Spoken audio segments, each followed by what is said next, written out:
Discovery, go at throttle up.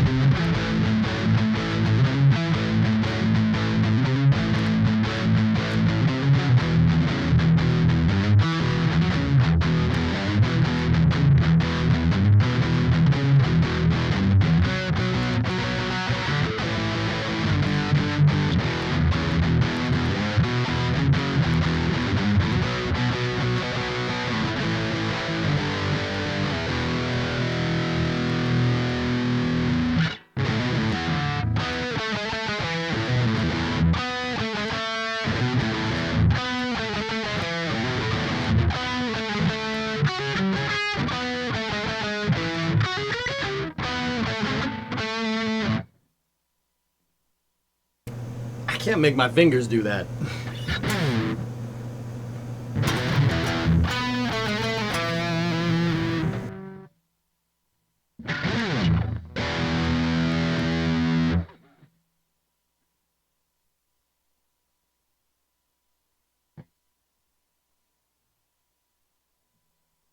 Gotta upgrade the dexterity. Yes, we have to upgrade the dexterity. Yep.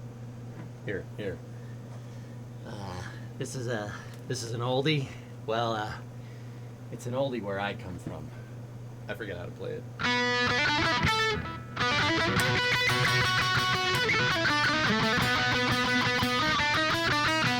Hey, that wasn't bad. That wasn't bad at all.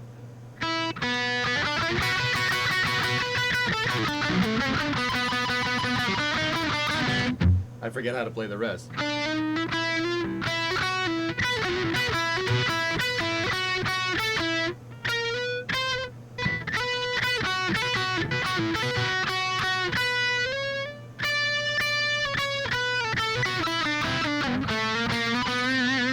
Something like that. That was close enough? That was close enough. Now play Johnny B.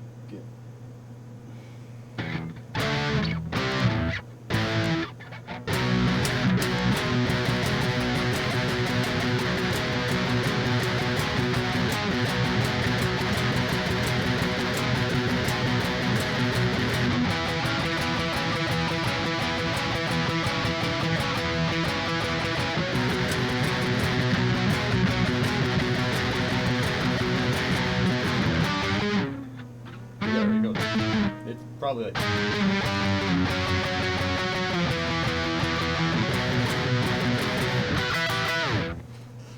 Something like that, maybe? I don't know. I don't know how to play that song.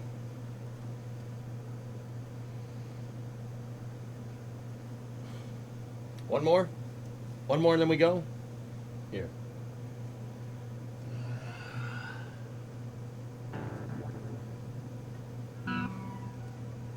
My favorite.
The song is called Nobody's Fault But Mine.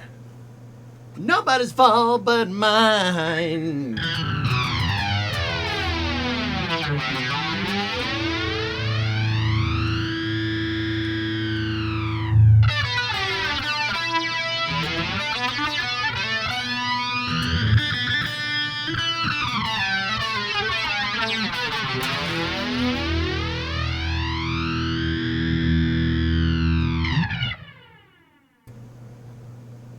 Freebird? I don't know how to play that. Is there no end to come on, I suck at the guitar.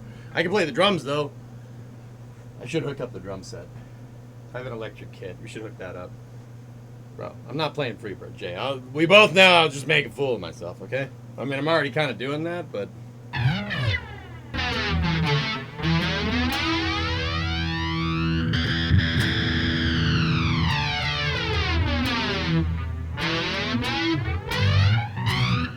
I don't know how to play that.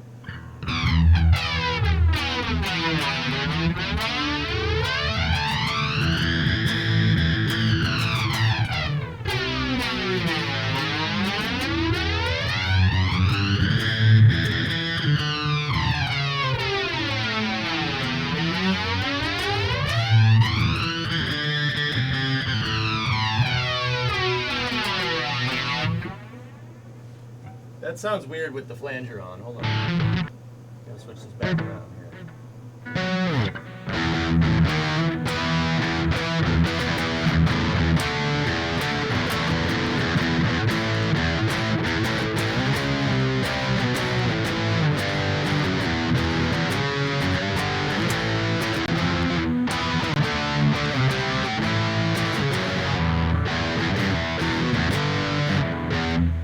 Hold on.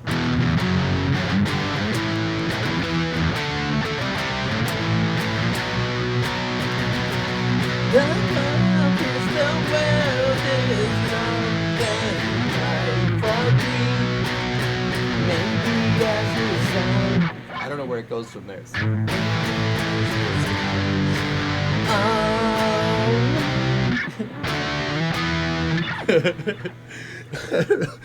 I don't know, man. Just up here pulling strings, man. Coffee. Are you guys ready?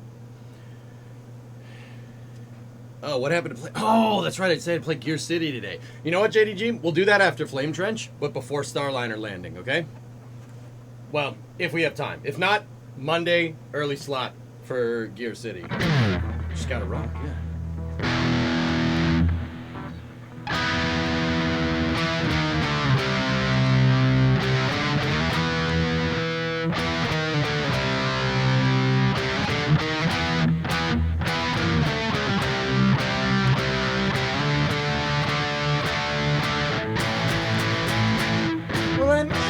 Class, high society.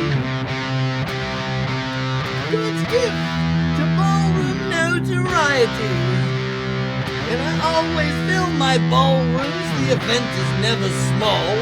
The social pages say I've got the biggest balls of all. I've got big balls, I've got big balls.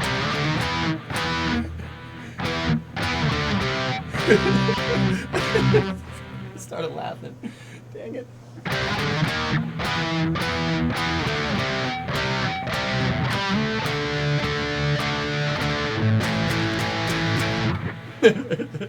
Some balls are held for charity and some for fancy dress. But when they're held for pleasure, they're the balls that I like best. My balls are always bouncing to the left and to the right. It's my belief that my big balls should be held every night. He's talking about having parties, guys. Jeez. Jeez. He's talking about having Met Galas or something. What is that song from? It's a rock and roll song, man.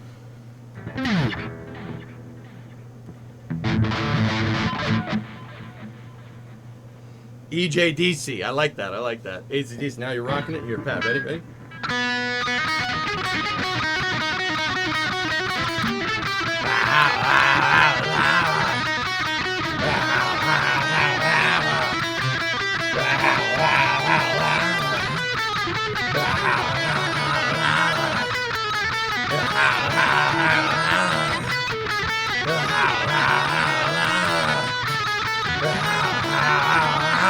Dodger.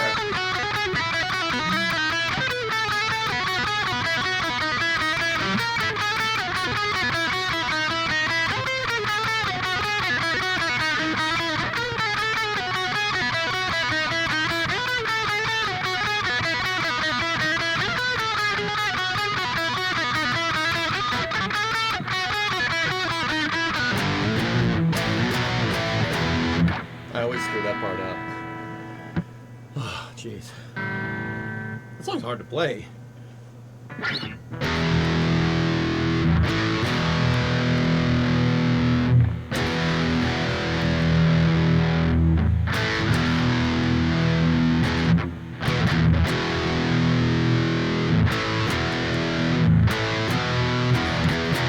Don't rip, don't fight, don't sleep at night, and shake a leg! Shake a leg! Shake a leg! Shake it! Yeah! I forgot how to play.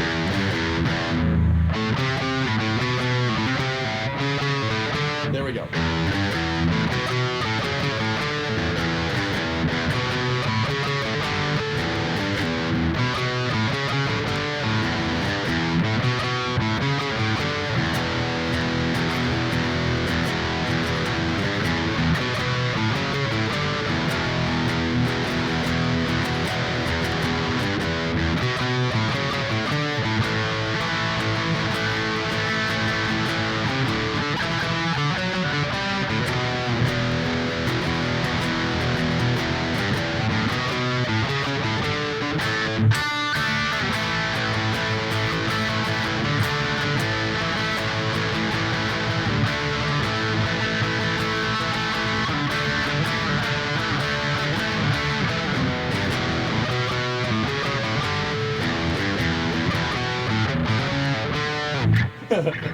Okay, that's enough.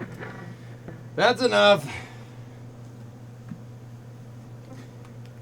You guys remember, like back in like 2019, when I said I was gonna try to play the guitar every day? Yeah. I did it on stream for a long time, but I stopped doing it on stream for a little bit. Still play the guitar every day. Still suck at it, for what it's worth. Okay, we gotta shut down the amplifier, Marty. There's a slight possibility of overload. Okay. I'm sweaty. Oh, we know. Is EJ taking the Ford to rescue the astronauts? Oh, you're dang right I am, boy. You're dang right I am, boy. Ain't nothing like fur to go get you home. Okay. All right. We're good. We're good. Hi. Hi. Hi. I'm excited for KSP 1. The only successful moon landing I had was from a friend leading me through it that dumped 3,000 hours into it. Who should I be watching for guides to go to Minmus? Hi. Scott's guides are pretty good. If you want Scott, I mean, I'm no slouch myself. It's Fiero day today. That car is a death trap, Tessa. That puts me in the mood for what we call here in the UK a chippy tea, because it's Friday. Catch you later on the Flame Trench. All right, Pat? Give a good Friday. Good Friday. And make sure you have your Jaffa cakes. Got to have these. Got to have these as spot tea. I don't know what you're doing. Don't ask me why I have those. Driven it twice, wrecked it twice, third time's the charm. You know, I always say the universe is telling you something. Universe is... Satisfactory vid before KSP? No, I don't want to. It's not my wallet.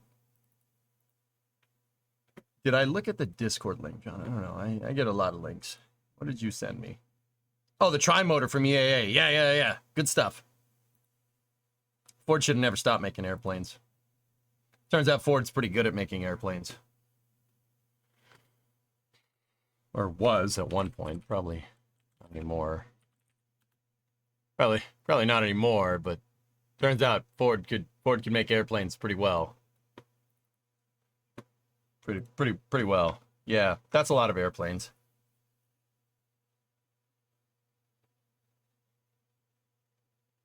Starting soon. Lie. Star Citizen will be released before this stream starts.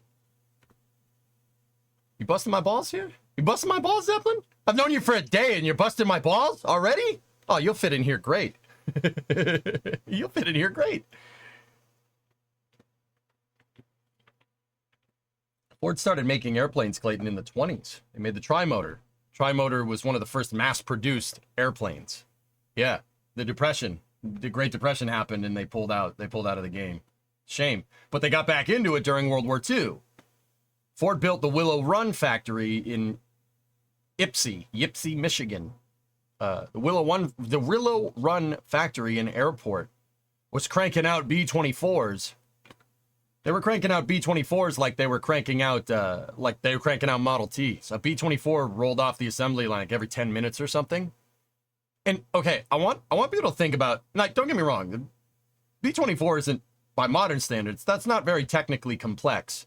But Ford doing this at this time would be like Boeing cranking out, or Airbus. I mean, pick your air provider, and we all know what people are going to say. It would be like Airbus cranking out an A320 like every 11 minutes. That's ridiculous. That's ridiculous. Yeah, unheard of. Yep. You'd like to hear my take on Star Citizen? Okay, Echo. Everybody I know wants me to play Star Citizen. Everybody I know that has Star Citizen wants me to play Star Citizen and is very happy with it. And they're like, you got to play this. It's the last game you'll ever play. The last time somebody said, play this, it's the last game you'll ever play to me, verbatim, was this game. And we have 15,000 hours in this game now. It's between 15 and 20,000 hours. I don't know. I really don't know. I don't remember. I never keep track of that. Right? So, I don't, like, everybody's like, oh, Star Citizen's a scam, but everybody I know that pays for it has a really good time in it, so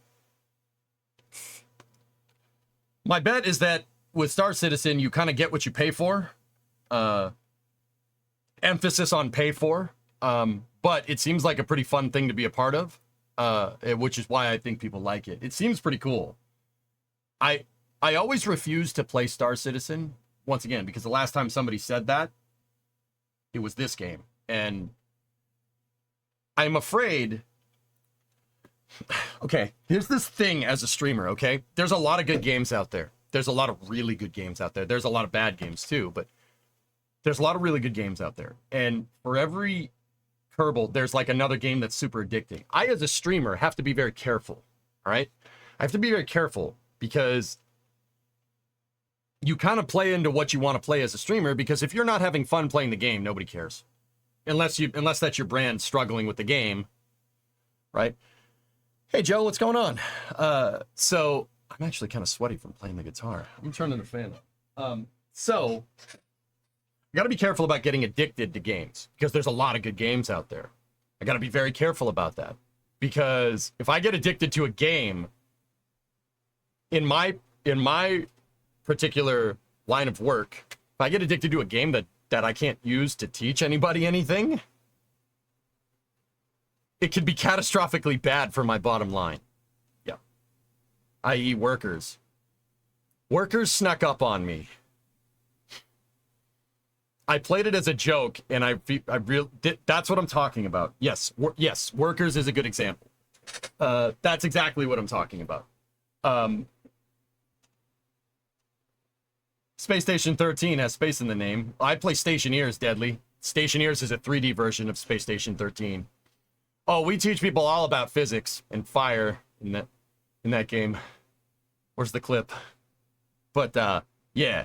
So there's some feature creep.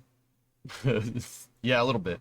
But I've only put down $45 into the game and have hundreds of hours in it with other people, and we have a blast. Yeah. Everybody, see, Echo, here, that's what I've noticed. Everybody that calls that game, oh, it's a scam, hasn't played it. I've noticed that.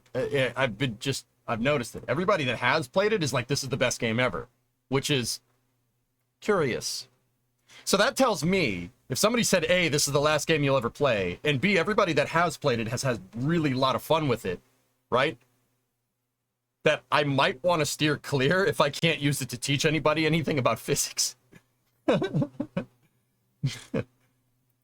I've been eyeing Stationeers. It looks great. I just wish the graphics were a little more modern, but the gameplay looks fantastic. Stationeers is fantastic, Echo. I know the developers of that game. Yeah, the guy that runs Rocketworks, Dean, I'm pretty good friends with him. Yeah, proper nerd. Yeah, like, nerd. Dean doesn't like games that hold your hand, and that's why you have games like Icarus, Stationeers, stuff like that. Yeah. Dean's good people, and those guys are good people too. Great studio, like him and Nightmare and Simon and all those other guys. They're good people. I know the devs of that game. Yeah, and yeah, it's a little bit cartoony. It's like Kerbal. Don't get confused. Just because Kerbal looks cartoony doesn't mean it isn't complicated. Stationeers is righteously complicated. It has volumetric gas physics, volumetric pneumatics, which is really, really cool.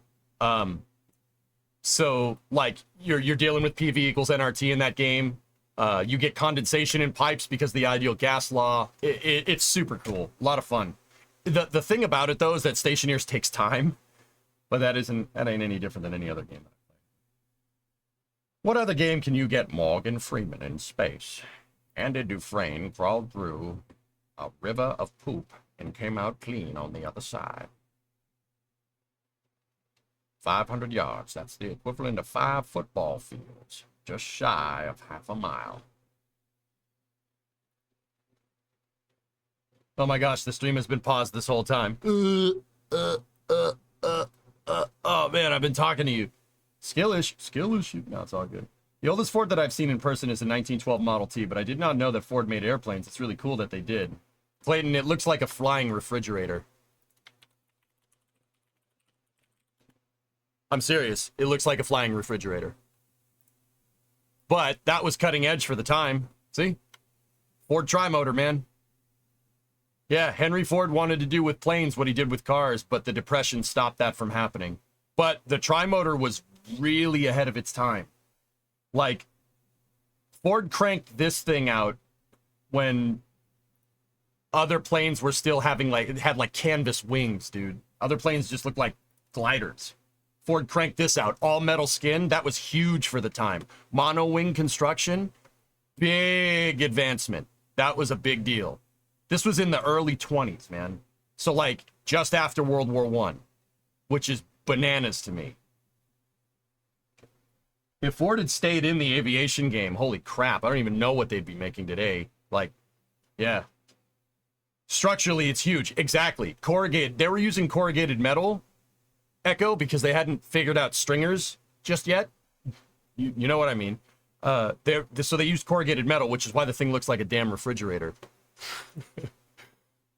I don't know. Maybe they thought the corrugated metal would be like, oh, it's, you know, structure or whatever, but it looks like a refrigerator.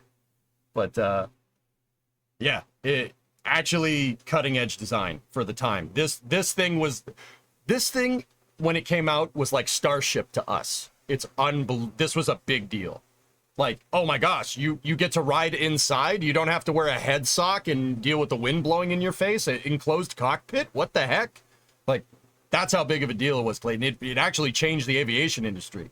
I'm not going to say that everybody copied Ford, but a lot of planes took reference from this. Graphics are subjective. It's more art style. Yeah, that's a good point, Joe. Absolutely. Had Ford stayed in the game, might we have been further along in the space industry? That's hard to say, because just because, like, when space started to become a thing, you know, Ford had not been making planes for like 40, 50 years. However, Mouse, a lot of people don't know this. Ford stayed in the defense industry. You guys not a lot of people know that. We all know that, like, the big three, so Ford, Chevy, and Dodge, right, were involved in the Apollo program almost at every level. Chrysler made the Saturn 1B. They made the Saturn 1B. Chrysler, a car company making a rocket. That sounds completely ridiculous by today's standards, right? Chevy famously sold astronauts Corvettes for nothing, which is, as a Ford guy, I'm obligated to like Corvettes because, you know, Chevy wanted astronauts driving around in Corvettes, right? Because, you know, astronauts go the fastest and Corvette is the fastest car around. It was a great marketing campaign that Chevy had famously. And the actual cars, they leased them to them for like $1. Yeah, oh yeah. Like, and those cars are worth a lot of money nowadays. They command a lot of cash because astronauts that went to the moon own them. Yeah, a little bit of cross between car industry and space industry, right? And also, 72 Vet. Frick you, 72 Vet. I'll take that. I'm a Ford guy. I will drive a Corvette. Corvettes are mint, right? Those cars are actually super cool and they're super sought after. Yeah, Neil Armstrong drove around a sky blue 67 Mustang. It is, yeah. Dude, it's a nice car. It's a really nice car. Legally couldn't give them the cars for free. Yeah, they had to lease it astronauts leased them for $1. Yeah, here. It's just a thumbnail, but here. That's Neil Armstrong's 67 Corvette. Look at that, dude. 67. See that hood scoop? That was the only year for that, if I'm remembering right. I'm not the biggest Corvette guy, but that was that was like a one-off thing. Dude, that is a money freaking car. I actually, I heard this from a guy just on a side note, that Gus Grissom and, like, Tom Stafford and Gene Cernan would drag race down the crawlerway because it's a 2.5 mile stretch of perfectly straight road. You have a Corvette, and it's late 1960, and it has, like, a 7-liter engine in it. It has a 427 with a 4-speed behind it, and the car weighs, like, 2,500 pounds. I'm just putting it out there. I'm just putting it out there. I would do the same. I'm sorry, I would do the same thing. All right, whatever. What are you gonna do? What are you gonna do? Throw me in jail? Like, I'm Gus Grissom. You gonna throw me in jail? Frick off. Buzz Aldrin turned down the Corvette and asked for a station wagon. Practical to the end, huh? And okay, so like Chevy had the Corvettes. Not a lot of people know Chevy made the Lunar Rovers, the Rovers that Charlie Duke and John Young and Gene Cernan and Jack Schmidt drove around. Yeah, that's a Chevy. Yeah, GM made them. General Motors made the Lunar Rovers. That rhymes. So, you know, Chrysler made rockets. Chevy made the Lunar Rover. Now, this is the part going back to what I was talking about, Ford in the defense industry, in the aerospace industry. Not a lot of people know. Okay, so check this out. A little bit of a history lesson here before we jump up into Kerbal. Okay. Everybody has seen this picture before. If you're even remotely a spaceflight fan, you know that for the 50th anniversary of Apollo, they restored the flight control room that was being used when Neil Armstrong walked on the moon. They restored it, and they restored all the consoles. All the consoles work. They put it basically exactly as it was on July 20th, 1969, right? They did this for the 50th anniversary, and it's awesome. You can smell this picture, which is hilarious to me. It smells like cigarettes and coffee. Now, ask me, how do I know that? Well, to be honest with you, I knew the guy. I've shook the guy's hand that was sitting in that chair right there. Yeah. Charlie Duke was the capsule communicator for Apollo 11 when Neil walked on the moon. Well, during landing, actually. But, yeah. I asked him, I'm like, what does it smell like? He goes, smell like a pool hall. I have that on video, by the way. Yeah, a little bit of a flex. Sorry. Hey, Sawyer's got to do it, Horseman. I'm going to do it too. All right? All right? I have to compensate for Sawyer being awesome. Damn it. There's been so many freaking astronauts. You smell like cigarettes and coffee. Thank you. Yeah, Bruce McCandless was Capcom. Charlie was there when they landed. Exactly. I asked him about guys turning blue, and he's like, yeah, that was a thing. But anyway. So, see all these consoles? Ford made all of them. The control systems. The control systems for the entire Apollo program, launch control, flight control, Ford and IBM. Oh, yeah.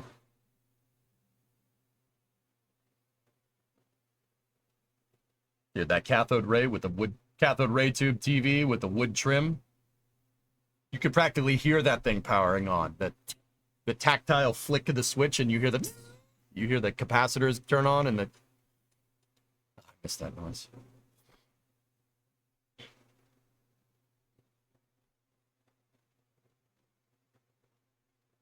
Where's the gas line for the TV? Yeah, see all these consoles? Ford made all of them. It wasn't Ford, it was actually a company that Ford owned. Ford invested heavily in the tech industry, believe it or not. Yeah, not a lot of people know that. They saw the writing on the wall in the 60s. They saw that everything was going digital, so they bought a computer, I think it was a transistor company or something, to diversify that portfolio. Yeah, and that company made all of the consoles. It's Ford, man. Ford made all of those. Not a lot of people know that. Twisted transistors, yep. Guys, is it? Okay, look, just a little bit of a subject change before we jump into Kerbal. All right? You look at mission control nowadays. You look at, like, SpaceX mission control. It's called Mission Control Hawthorne. Right? You look at SpaceX mission control, and don't get me wrong, there's something very aesthetic about it, and it is cool. Like here's pictures of mission control Hawthorne over the years. This is what it looks like now, right? That was it back in the day. Like, don't get me wrong, this is cool, and I appreciate that they put up these to kind of feed the aesthetic, but consoles are where it's at. Consoles are where it's at. If I had an aerospace company, I'm serious. If I had an aerospace company, I would go contract an arcade box company to put the computers into an arcade box. I'm serious. And we would have consoles. I'm 100% serious on that. I would want the consoles looking like this. I don't care if it's a waste of money. It's the principle of the thing. All right? I want a goddamn rotary phone. I want a rotary phone in my damn console, okay? Physical buttons over touch every day. My guy, thank you. Thank you. Oh, it would look exactly like this. Now, don't get me wrong. We wouldn't use the 1960s electronics because that's poo-poo. There would be modern computers in here. They would just be inside consoles. That's all. Nobody under 30 would know how to use one. Dude, That reminds me. Did you guys...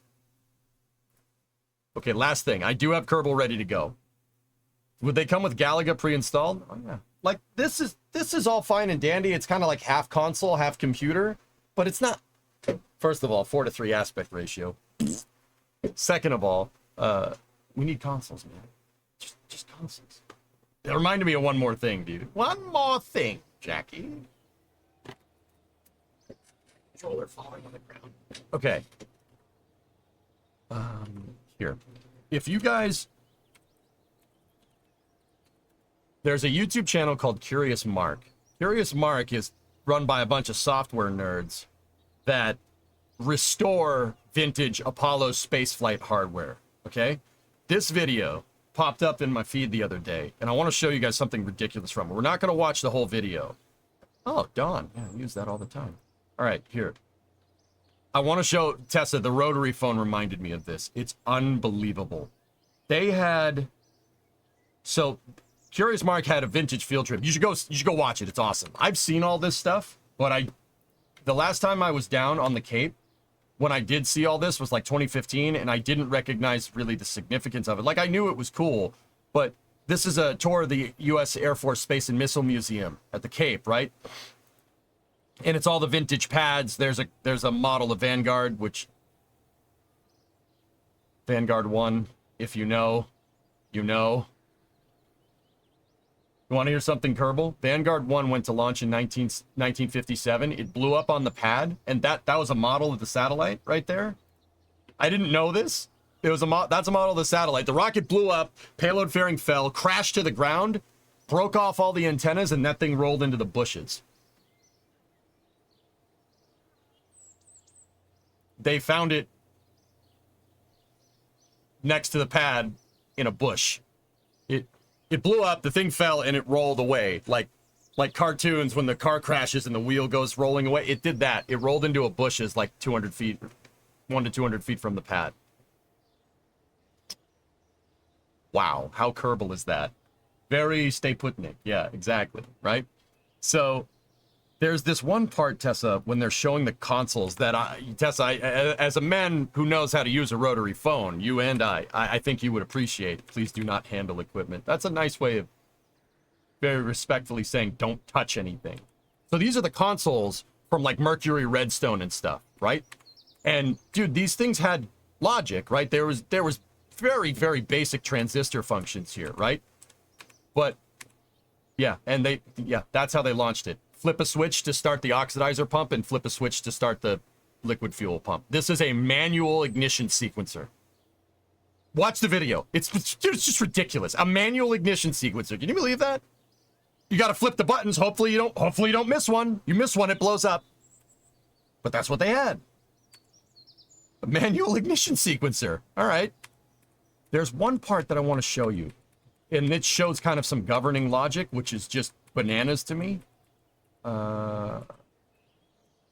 There's the transistors. Like, dude, can you imagine thinking this up in the 50s? That's like... This in the 50s is like AI to us, which is just... Okay. Where is it? They showed some governing logic, which is banana... Dude, there it is. There it is. Look. Watch the video. I just want to show this little part right here. Look. The 10 megahertz from the cesium clock from somewhere. Run at NIST. And here's the countdown clock driven by telephone rotary steppers. Look. I want to play that back one more time. The 10 megahertz from the cesium clock from somewhere. Run at NIST. And here's the countdown clock driven by telephone rotary steppers. Look, Mom, the computer would be proud. What? The countdown clock was driven by a rotary phone stepper. What? What?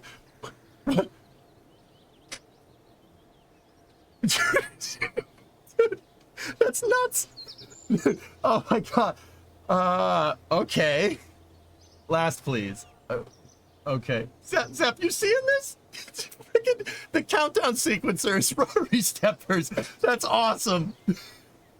I still want Elon to get permission for the Navy to retire Vanguard. Oh, go grab Vanguard. Yeah, man, that would be awesome. Can't kill it, bro. Rotary steppers for a countdown clock. It's using a rotary phone to count digits. That's awesome. That's so cool. I'm sorry. I saw this and I had the most, like, the biggest shitting grin. Excuse me. I'm like, are you kidding? Wait, what? What? Looks like a slightly more advanced Antikythera mechanism. Dude. I spit my drink out. I'm like, wait, what? Whoa. That's a really good idea, but what the hell? Yeah, this is mechanical pornography. We can't show this on stream. It's so awesome, dude. But what else are you gonna have? Like, the rotary phone's perfect at doing that. Like, the stepper is perfect. That's a really good idea. I'm like, damn, that's really smart, but also a mechanical sequencing clock. Bro. Reliable at the time. I mean, Linux, I would say that this is still a good design by today's standards. It's just how you're going to interface this with a computer. That thing is great. It's not going to break. It'll never freaking break. Rotary phones will survive the apocalypse, man. And I pride myself on being able to use one. Very hard for that to fail. You got to hand it to him, right? Really smart.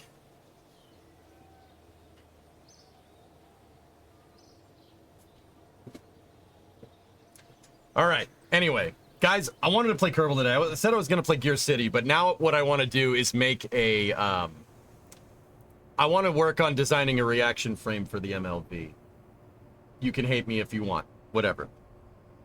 Tim Dodd, the Everyday Astronaut, had a video, and don't get me wrong, I don't want to show the whole video, but I will show you the exact point.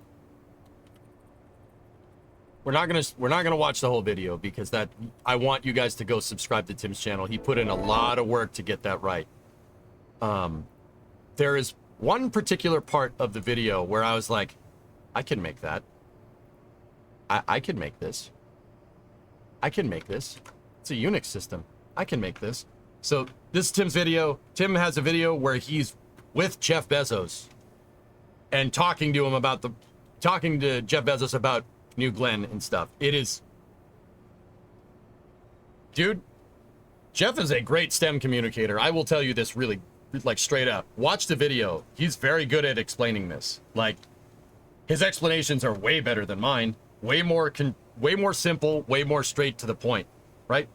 It was, so they go to the launch pad and they get to see the transporter erector, and they also get to see the New Glenn pad up close, which is not small, all right? It was right here at about this point where they get to step up and look at the reaction frame. See the white piece right there? That's your launch plate, right? So SpaceX calls this a reaction frame, but what this is a structural piece that bolts, that gets held down to the pad, and that contains your hold down points. Having a modular assembly for this, it makes it so you can easily reconfigure your pad if you need to. If this looks really complicated, yes it is. It's extraordinarily complicated. Uncle Jeff got a lot of respect for how he did his tour. I know that guy gets a lot of crap. Yeah, I'm with you. I gained a lot of respect for the dude. I gained a lot of respect. You know, the guy likes space. He's a space nutcase. And we, as spaceflight fans, we always talk about, like, oh man, if, some of these billionaires would just spend some money on space, we'd be good to go. Well, we got two billionaires spending a lot of money on space right now. Elon and Jeff. And I love them both because they're both gung-ho about this. And it really shows with how Jeff is explaining it. If you've ever watched any Bezos interviews and stuff, like, you could tell he's, like, the guy's a logistics nerd. Like, Jeff Bezos would play workers and resources. He would love every second of that. But, like, just on a side note. But you can really tell the guy's gung-ho about space. And, dude, like, once again, I'm not trying to idolize billionaires or anything. I know how people feel about that. But let's just say I'm very thankful that somebody with frick you money is spending money on spaceflight. It's awesome, dude. Dude, the guy's such a nerd. I love it. I dig it, man. He would probably love that damn rotary phone, right? He plays workers every day. I mean, yeah, Amazon is just... All right, let's stop with that analogy right there. I'm not trying to be disrespectful. I'm really happy for what that dude... The Blue is really showing their stuff lately, and it really makes me happy, right? It's better than watching millionaires kick a football. You're damn right it is, dude. I had to, sorry. No, I get it. Somebody has to get their kicks in, right? You gotta stick it to those billionaires or something. Once again, I'm not trying to idolize billionaires. I'm just trying to point out that, look, you know, you'd think the head honcho, right? The big boss wouldn't know every single facet of the vehicle that he's working on. But you could tell that Jeff could probably tell you what every bolt on this entire thing does. Like, same with Elon. Elon's the same way. I dig it, man. These guys, like, I've said this a lot. You don't get into the spaceflight industry to make a lot of money. You get into the spaceflight industry because you love space. I mean, it does pay pretty well, right? If you're an aerospace engineer, it pays pretty good, right? But I mean, you had to, first of all, you suffered for that high payment. Anyone that goes to engineering school, you know what I'm talking about. I've gotten a taste of that stuff, and I'm just like, differential equations. I want to die. No, I get it. I've gotten a taste, so I can only imagine. But, you know, you suffered for that high pay. But also, at the same time, like, you'd think he wouldn't know every single piece of this thing, but nope, he does. Guy's gung-ho about it, knows every single facet of this system. That's what I would be doing. And not that I'm comparable to him. I'm just some dumb Twitch streamer, you know what I mean? But anyway.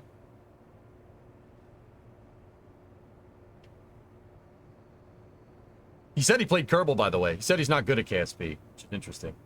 Holding SpaceX up with lawsuits is unfortunate for spaceflight. Yeah.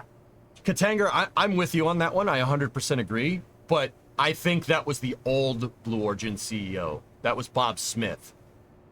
Bob Smith was legacy space. I mean, did okay with what he did, but not a lot of people know that the BE-4 had a catastrophic design flaw, and they figured it out in 2017, and it set them back by a long margin. Catastrophic design flaw means your testing wasn't good enough. It speaks volumes, right? About management, right? Because the engineers are going to do the engineering, but the management is what keeps that engineering on track, right? Like Discovery, Jeff talked about operational excellence, which is actually super cool. Give you good insight into how that guy's mind works. Like, no, it's got to be perfect. It's got to be perfect. It's got to be perfect. If it's not perfect, why are we doing it? I kind of admire that. The perfectionist there. I know that being a perfectionist has flaws. I get it, but Catch Sing, 87-month resub. Thank you.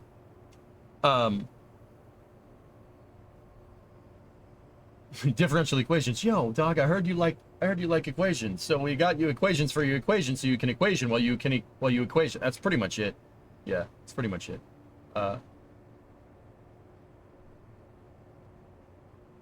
When you're getting the join button on YouTube. Yeah. I gotta get the partnership thing going with YouTube, Joe. Yeah. Gotta stay on me about that or I'll forget because I'm trying to memorize nuts and bolts of every rocket, which is hard to do. But anyway, all right. So, yeah, I got a lot of respect for Jeff. I really admire what he does. That doesn't mean you need to idolize billionaires. I'm just saying that just pointing out that the guy knows what he's talking about. I appreciate that. I really appreciate it that this guy with bajillions of freaking dollars is willing to spend bajillions of freaking dollars on advancing spaceflight. That really makes me happy. That's really cool. Anyway, so this is the point in the video where I was like, I can make that. I can make that in KSP. I should be able to make that. It shouldn't be a problem. We can make that. Yeah, why couldn't we? We can make this in KSP. Sure. I was just kind of playing out this whole system, and I'm like, yeah, that can be done. The reason why this reaction frame piece, or just launch plate, it's a toroidal shape, so it looks like a donut, but it's a donut with a hexagon inside, right? Now, here's the thing. The collider box on this, so see right there how I'm not highlighting the part, but if I move the mouse to the side, it highlights. the collider box for this toroidal structural piece in Kerbal is that exact shape. Discovery. Hey, go Liliana, at throttle up. 63-month resub. Tier 2. How goes that F-16 life? How goes that F-16 life? Oh, hi, Mark. There's one difference, the Kraken. I can beat the Kraken. So Blue Origin has IP theft from Squad. But, yeah. Anyway, oh yeah, that's right, Katanga, yeah. Dave Limp, the new CEO, seems to have taken Blue in a new direction, and I think Jeff got fed up with what Bob Smith was doing, and then that's when he decided to go work on Blue with Dave Limp. Dave Limp is the guy that kind of brought Alexa and Amazon Fire TV and stuff to market. So he's pretty well versed in mass production of things, and the guy's super cool. He posts pictures about this all the time. He's really, really fixing their outreach. They've been super cool about this stuff. Like, they haven't, to my knowledge, they haven't gone like crazy lawyer on stuff lately, which is good. That's great, man. Good. I'm really happy because Blue is like 10,000 strong. It's a big company. They's broken. Go figure that aircraft don't like flying 4,000 hours past their service life.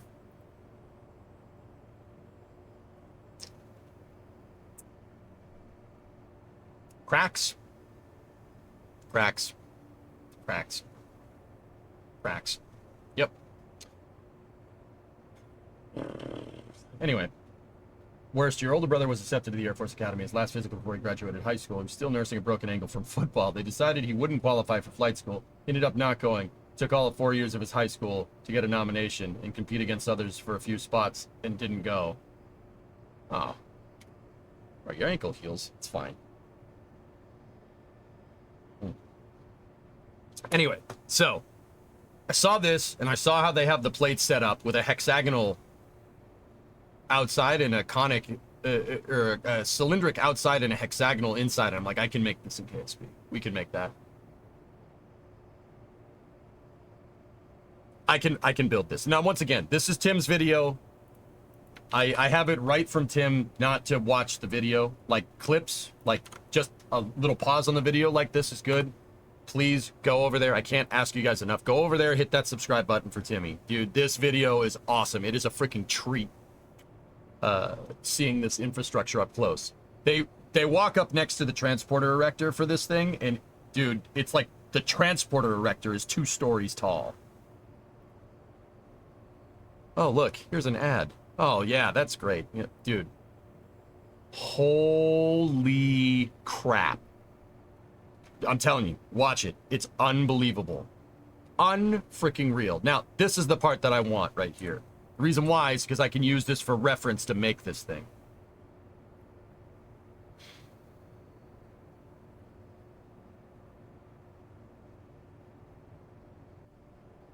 Not that one, boss. Those new hollow pieces have collision boxes very close to that model. No, Tessa, that one is pretty right. It's pretty close. Dude, that is a monster of a vehicle. The transporter erector is beast. It's so freaking cool. Now, just do it. Don't let your dreams be dreams. Yeah. Now, little curious things here that I noticed. Curious things that I noticed. And once again, we're not going to watch that whole video. I'm just going to keep this up for reference, right? I noticed a couple of things about that launcher. So, fellas, look. Just peep this real quick. These look like they're just attached, right? They're just kind of attached to the structural plate. Those are the hold pieces. This is a structural piece that holds the plate, right? It holds the plate that New Glenn is bolted to. This is what the actual thrust structure will be attached to, right?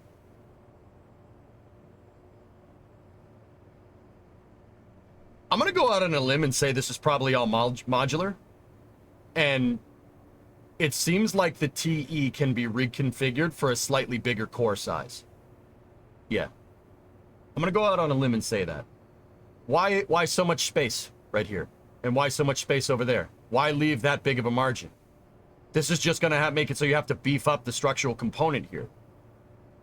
I'm going to go ahead and say that judging by the size of the flame trench, the width of the flame duct, the width of the flame deflector, you got to watch the video to see it. But Judging by all that, it looks like this whole structure can use could accept a much bigger core. I'm just, once again, I'm pulling it out of my tail. I could be 100% wrong, but it looks like how they have this configured seems to be similar to how SpaceX has a modular reaction frame that can support like Falcon Heavy or Falcon 9. Now, no, we're not going to see New Glenn Heavy. I mean, that would be pretty cool, but I don't think that's what they have in mind here. I'm talking about a bigger core diameter rocket. So I'm talking about like maybe a 9-meter diameter or a 10-meter diameter rocket. It looks like all these systems could accept it pretty easily, right? New Armstrong, bingo. They're looking to scale their architecture. Now, Thomas, you asked me what other pad do I think Blue is going to take? New Glenn is a 7-meter core, Jillian. 7-meter. It's about the size, about the same size as Saturn 1B, but a lot taller. It is a core diameter that's similar to a Saturn 1B, but it's as tall as a Saturn 5. Methane, if you're wondering. Yeah. And it can move somewhere. Funny story. Its payload capacity is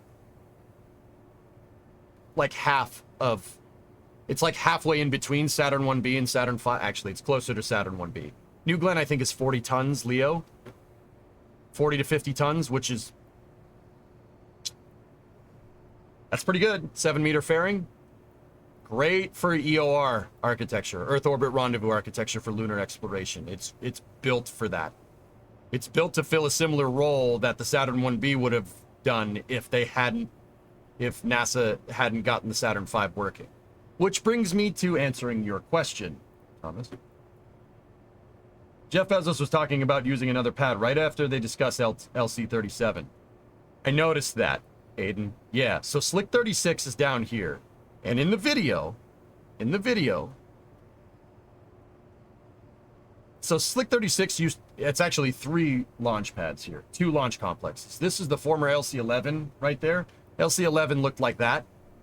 They've converted it. The blockhouse that Jeff Bezos was talking about was the blockhouse for Slick 36A and B. Slick 36AB was a 2-pad launch complex right there. A and B right there, twin pad. And it was used for Atlas Centaur.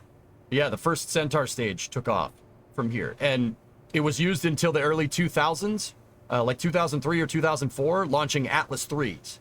Jeff talked about that in the video. But, yeah, pretty cool.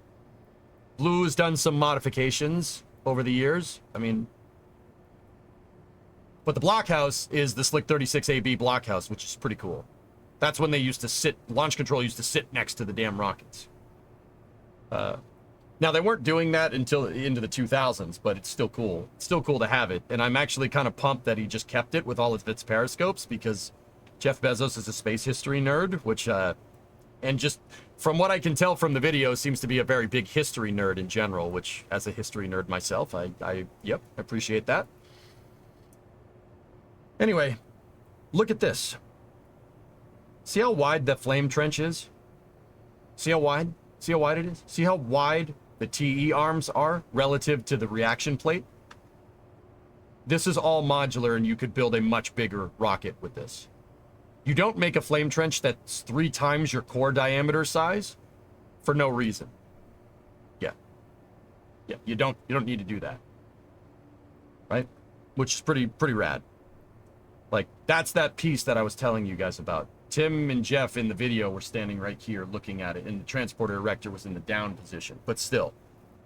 So, which brings me to my next point, lunar orbit rendezvous.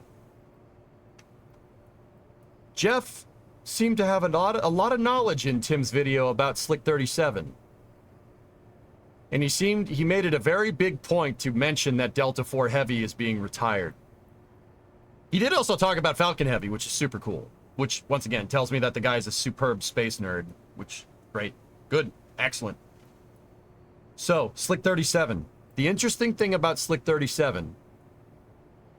Slick 37 is a twin-pad launch complex.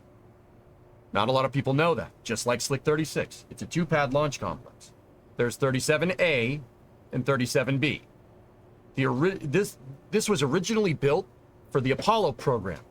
Slick 37 is a Saturn 1B launch complex originally. That's where the fixed service structure towers for the Saturn 1B were. And then the Saturn 1B used a pedestal design for Slick 37 with removable flame trenches, removable flame diverters, right? And the flame diverters, you could see from the old railroad tracks that they could move back and forth between pads. It was a twin pad launch complex. Why was it a twin pad launch complex? Why would you do that? Especially since you have LC-34, which is a Saturn 1B launch complex as well. That pad right there is where, unfortunately, Apollo 1 happened, but that's where Apollo 7 also happened, the first successful flight of the Block 2 Apollo CSM, also with removable flame diverters. That launch pedestal is still there. 37 was built right next to it for twin pad architecture with a single fixed service or single mobile service tower for integration. So, why do I bring all this up?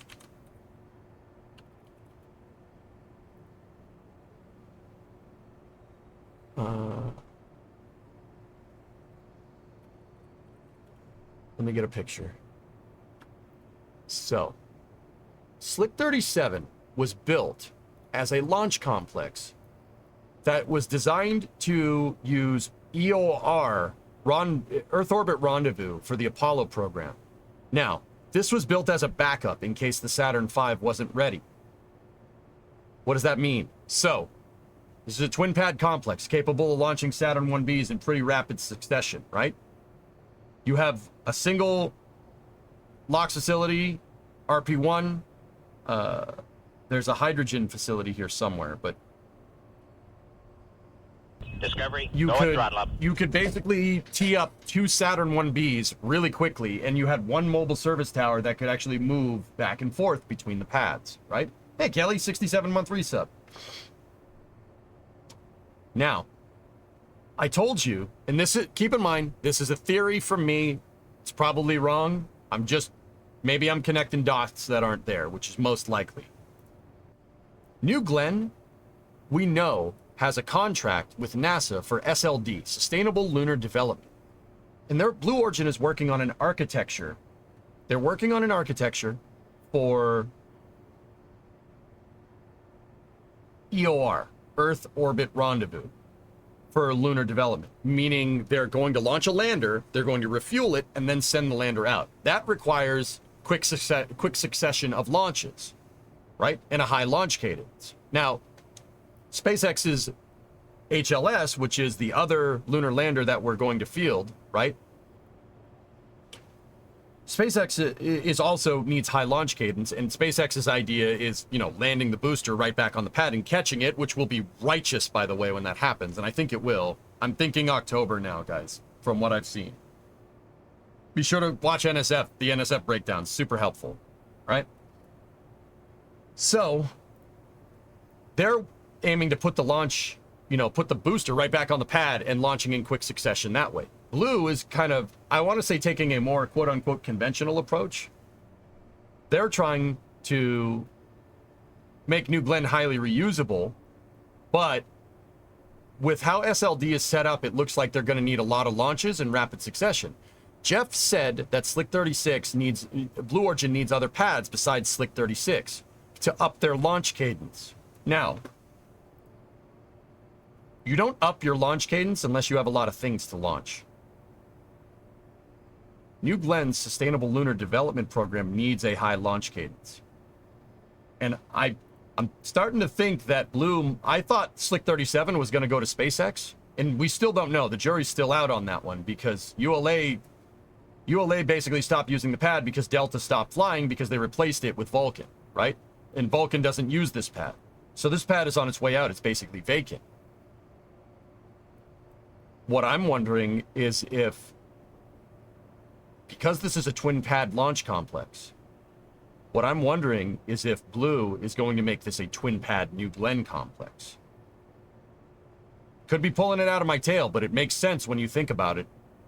This already has the provisions, and it's already been graded to take a gigantically heavy load for a rocket that's about 6.6 meters. New Glenn is 7 meters, a little bit taller, but the loads that are induced are kind of similar to a Saturn 1B. New Glenn is a little bit heavier, don't get me wrong, right? But also, twin pad complex, kind of ready to go. Actually, 3, if you really want to be technical. The original Apollo pads are right here. That's the original Slick 37B. That's the original Slick A. And they built this to do EOR for Apollo in case the Saturn V didn't work. They were going to launch a LEM into space, launch a S4B into space, and then launch a CSM into space, couple that all together in space, and then send it to the moon if the Saturn V couldn't lug all 3 of those things into space in one shot.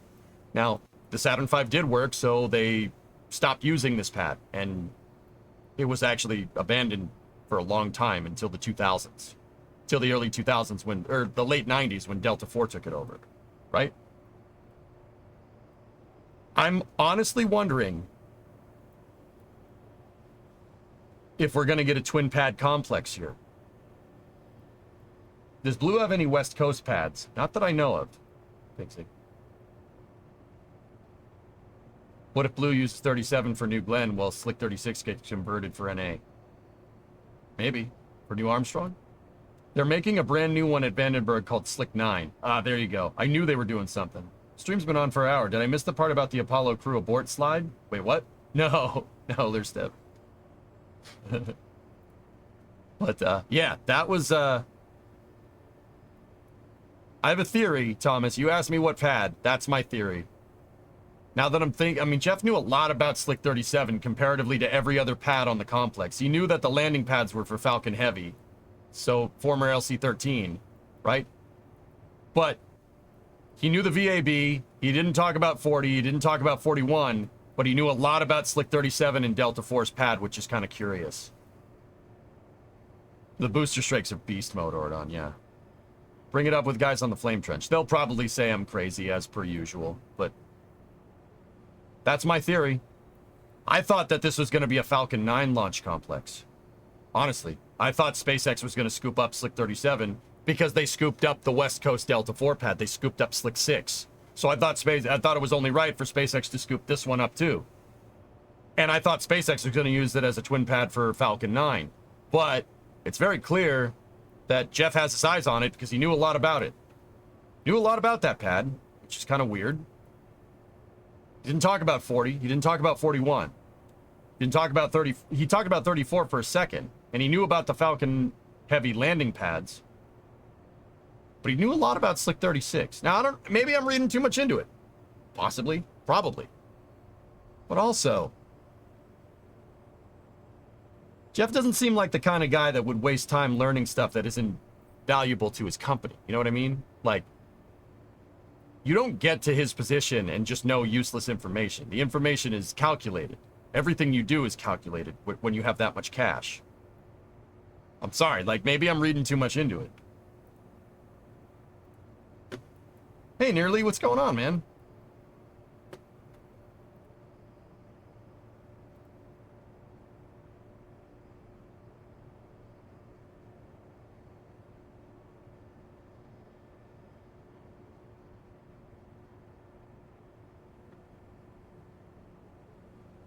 So, I don't know. Maybe I'm reading too much into it. Maybe I'm not. But anyway. I can build this. I can build at least a replica of New Glenn's infrastructure, and I have the perfect vehicle to do it. I was calling the same theory regarding Blue as well, because if they're reusing their launch vehicle and they have more systems developed in the pipeline, and the trend of the space industry, they're going to need another pad. Rocket Guy, Jeff said in Tim's video that they want to increase launch cadence. So, and then he thought of that right after talking about Slick 37, which he knew a lot about. Very interesting. Like, dude, I don't know, maybe I'm reading too much into it, but I think Jeff is eyeing a twin pad launch complex. I think that's what he's doing. I think he has his eyes on Slick 37 because it has 2 pads. Because it has that terrain graded already to support heavy launch vehicles. It's all the infrastructure's there already. Look into 12 if they don't take 41. 12 is like right next to this. He didn't talk about 12 too much, but yeah, I think that's a fair assessment. But once again, maybe I just want to see a twin New Glenn launch pad. Maybe I want to see a twin Falcon 9 launch pad too. Greedy, man. What you want. That would make so much sense. But yeah, I'm with you, Colin. 36. Yeah. It's... And Rocket Guy, I think another assessment here would be that I think that they didn't make 36 back into a twin pad launch complex because 36 is where they've done a lot of testing as well. It's also, there's a lot of test stands on that area as well. So I think that's the reason why they didn't make it like that, because they're doing a lot of testing out there.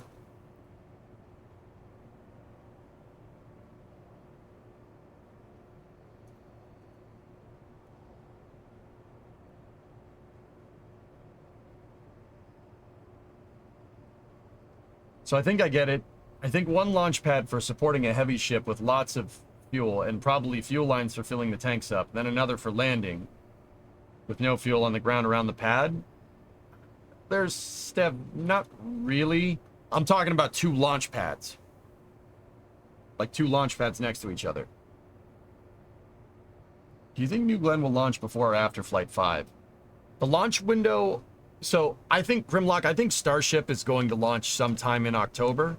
Maybe first or second week of October. The launch window for New Glenn opens up on the 14th. That's when we're in phase with Mars. That's the Mars transfer window. He talked about that in Tim's video.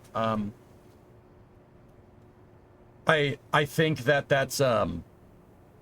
it's going to be close. It's going to be close. Regardless, Blue Origin will need another launch complex.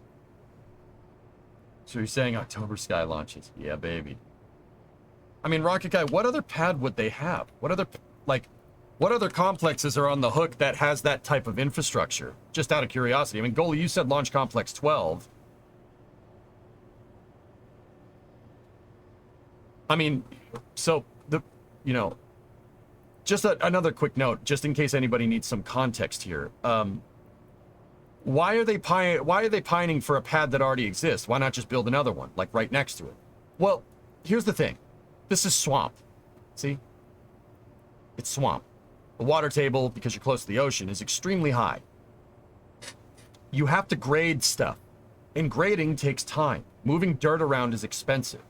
So taking a pad that already has the electrical infrastructure, industrial electricity, and also has the terrain graded to accept heavy loads, you could save a good chunk of cash doing that. The thing about it, though, is that Blue needs a pad that's suitable for a gigantic freaking rocket. I mean, this whole complex right here is no joke. So, Goalie, you said 12. That's LC-12 right there. Maybe. It's possible. But 12 is going to need a much... You're going to need a much bigger footprint than this. Like, look at the size of this dang thing. Even if you take away all the commodities and test stand areas that are over here, you need this at the bare minimum. So unless they were going to build, like, another hangar right here and build another pad right there and have one pad going that way and the other one going that way, I'm not sure that makes a lot of sense, but it's possible. It's close to the Falcon 9 landing pads. Ordon, something also curious that we figured out, that SpaceX is letting the lease contract for LC-13, LZ-1 expire. Yeah, that's in hard writing. SpaceX is vacating this site.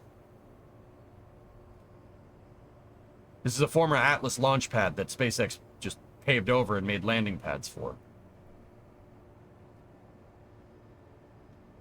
Why would that be? Don't know. 2 paper notes. We read a report about future Cape Canaveral Space Force Station infrastructure and expansion of facilities because the Space Force wants to expand their presence on the Space Coast. That kind of makes sense, right? Yeah, that makes a lot of sense. And in that paper, which was from the Space Force, right? It said that SpaceX is letting the lease lapse on LC-13. It also said that ULA is letting the lease lapse on Slick 37B, which isn't something we didn't know. But it also said here that it has the prospective new lessee for this has not been found out yet. They don't know. They didn't have a customer for this pad just yet. Perhaps they plan on drone ship landings and switching to Starship. Seems a bit soon, though. I agree, King. Yeah, I agree with that. That makes a lot of sense. They are building another drone ship. Does make sense. They're building a 4th drone ship. So building a 4th drone ship should be able to support the cadence just fine. Interestingly enough. It's a good question, though. Would New Glenn have RTLS capability for lunar launches? No, probably not, T-Money.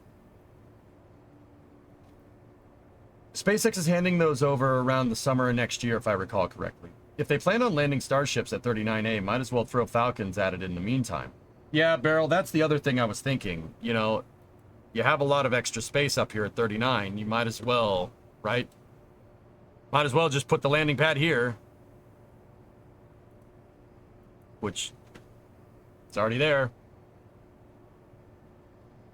I mean, it's very clear that from Vandenberg, you know, landing that close to the pad is totally okay. The thing is, they're going to need another one because Falcon Heavy, right? Because Falcon Heavy landings. Why so many launch sites? Pigeon, all these launch sites were built during the Cold War to test missiles. And, well, all these are for missiles. Atlas and Titan missile testing. But a lot of these launch sites were built for space program. Like the biggest ones. The biggest ones were built for NASA, believe it or not. Yeah, close short drone ship landing, Zordon. Yep. Personally, I think we should. But yeah, Goalie, I don't see them using 12. If SpaceX lets the lease expire on this and they need 12 and 13, 12 and 13 is enough to build another New Glen's pad. Yeah, that's enough space. It should be. That is going to require a lot of modification to the sites, though, just like it required a lot of modification here. Yeah, just a thought. Actually, let me measure something. I just want to see something very, very quick. If you guys don't mind, just humor me for a second. Tip of the flame trench to back of the integration complex is almost a kilometer. Let's just say, for argument's sake, for the splash, it's a kilometer, right?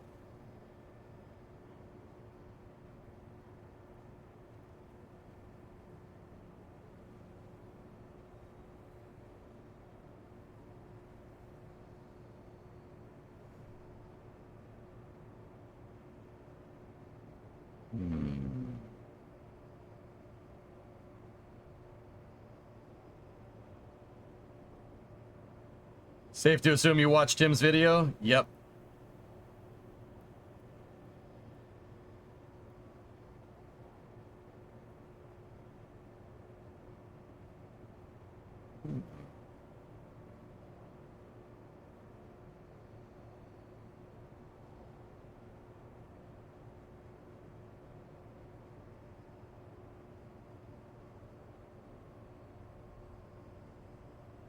Yeah, expressing interest isn't awarding a lease, though, Creeper. But yeah, you could fit it. It could fit there.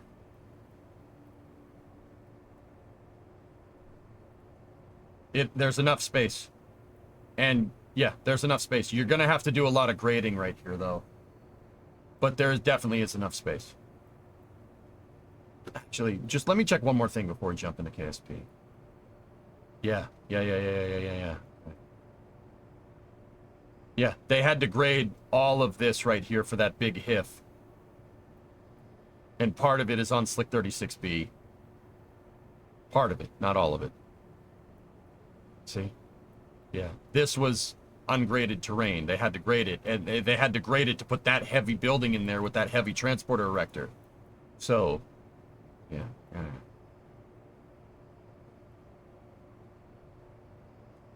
It's, dude, watch Tim's video, man. Slick 36 is huge. It's a 39A sized pad. Seriously, this is... It's as big as, the complex is as big as 39. Blue expanded it big time. It's just a weird shape because they put all this, there's all this kind of paraphernalia up here for testing. That's why it's covering the footprint in a kind of a weird way.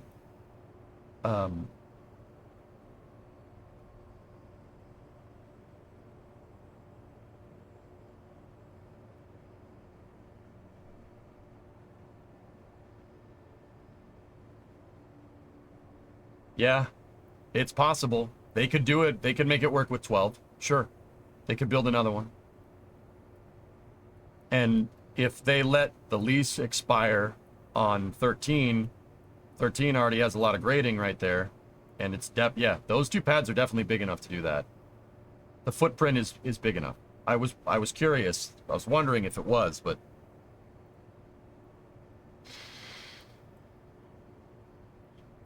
Blue's already doing something at 12, so who knows? There's enough space, interestingly enough. All right, anyway, let's get the music going. No, I don't care about football. Go away.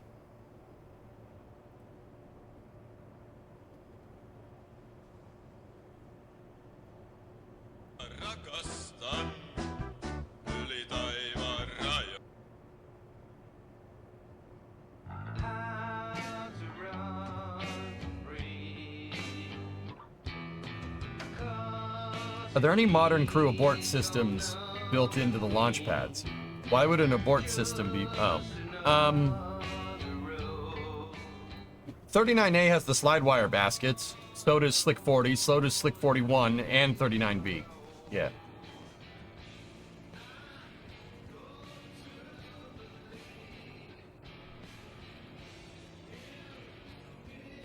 That's too... Gotta balance the audio out better.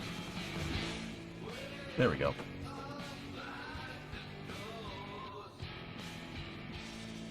All right, so let's take a look at this.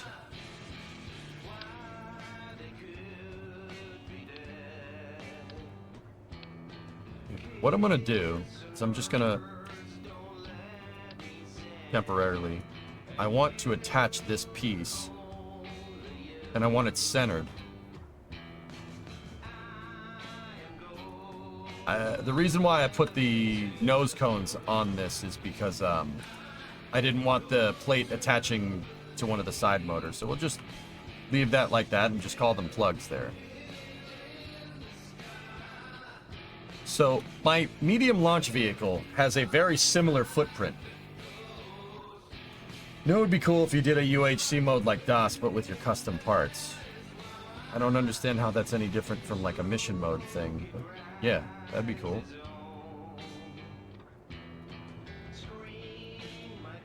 So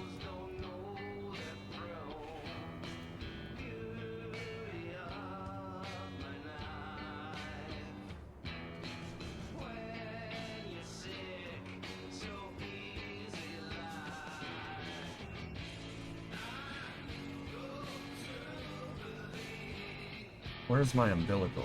I put my umbilical on A side like that.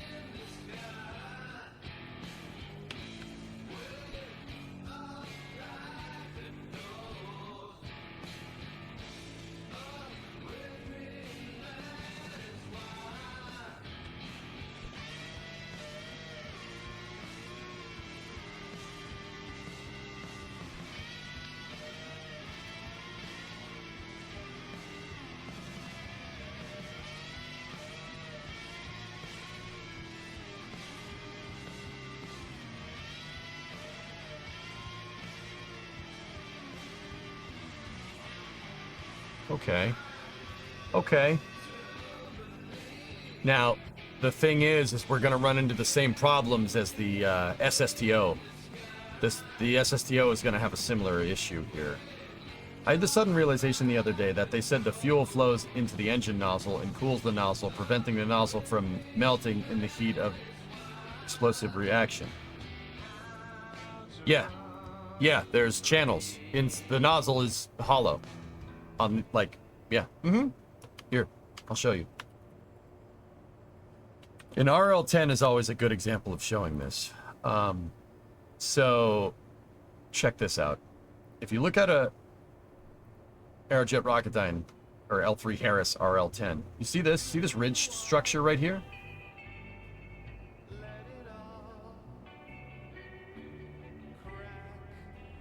Doesn't the same fuel also get boiled into a hot gas moments before hitting the nozzle?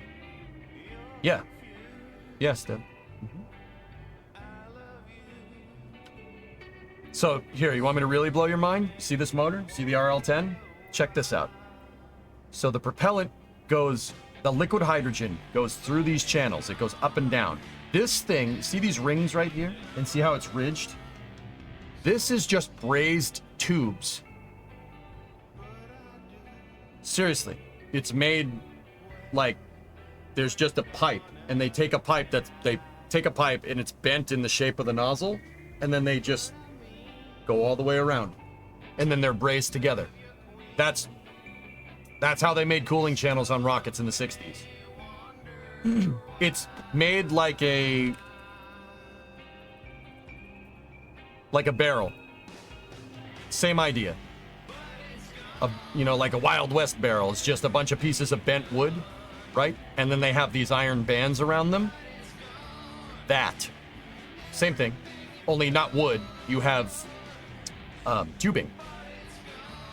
That's probably made out of Inco or steel or, well, no, not steel. Aluminum, or it could be copper. It depends, right? So, the propellant flows up and down these tubes, right? And the hydrogen does turn to hot gas. Sure, absolutely. What the engine does with it from there is it goes into a manifold, right? It goes around, right? Goes through here and up here and drives the turbine for the pumps. That hot hydrogen gas drives the turbine. Yeah. With an RL-10, you have two impellers, two fluid impellers here. There's your main valves. One valve there, one valve there. These are pre-valves, okay? The pre-valves are before the impeller, right? So your propellant, your liquid hydrogen comes through here, moves through there, right? It moves around through the radial impeller, pushes it through here, through your main valve, right? It goes down into this manifold right here, and then goes up and down these damn tubes, right? Goes all the way up to the throat, comes out here, goes in there, turns the turbine, right? That turbine drives the impeller pump. But in between the turbine and the impeller pump is a gearbox. There's a gear right here, and then there's a gear at the bottom of your LOX impeller too. The RL-10 has a transmission on it. Yeah, it has a transmission. There's a gearbox right there.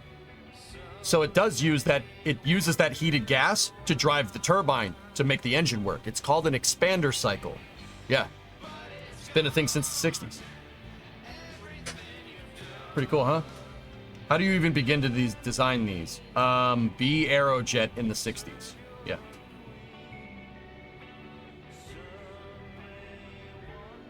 Yeah. RL-10s have been made this way for the better part of 50 years. They never changed it because it works, right? Nowadays, L3 Harris and ULA are looking at 3D printing this whole thing. Yeah, using a sinterer. Interesting thing here for the real technical nerds. The sintered design leaves an abrasive surface inside of the cooling channels, and that abrasive surface causes turbulent flow in the propellants. That actually makes the motor more efficient. Yeah, Destin, smarter every day. Yeah, really cool. It causes turbulent flow in this instead of smooth flow through the pipes. That turbulent flow unsettles the hydrogen and actually makes it turn to gas. You get more gas out of it, which is pretty cool. Yep. Now, you want to hear something really crazy? So the RL-10 takes that gaseous hydrogen and dumps it overboard, depending on the design. In the 70s, they thought about this and made this bad boy.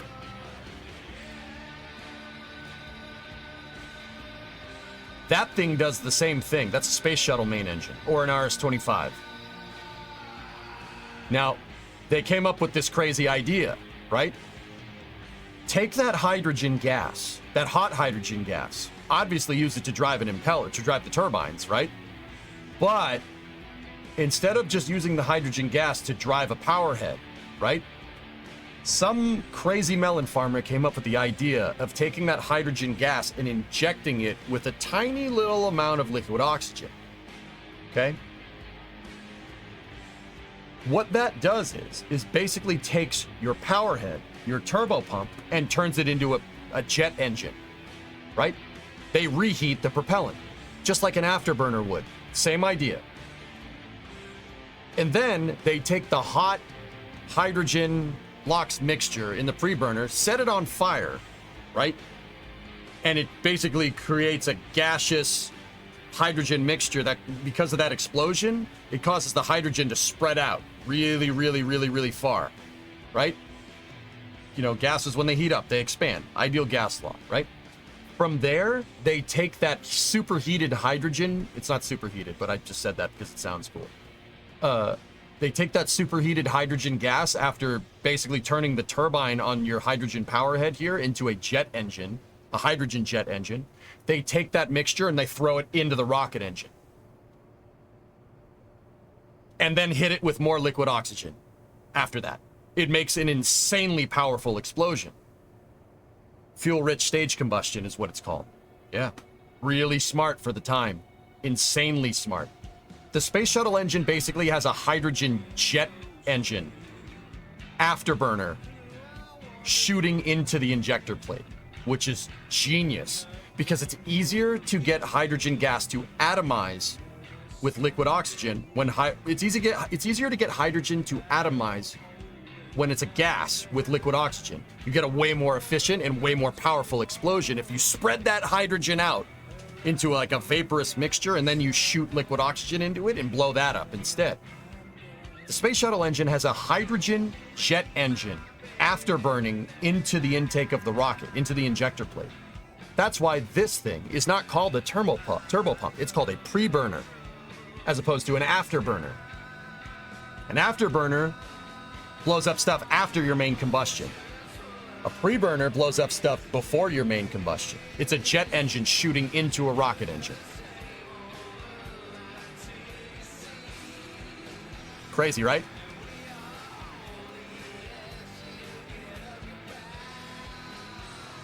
Blue's LPV-1 is being hooked up to the tug to head offshore. If this is for testing, they have an FCC permit for a helicopter that would be evolved to act as GS-1 to test the onboard antennas. Cool, Thomas. Disregard your last. Oh, okay.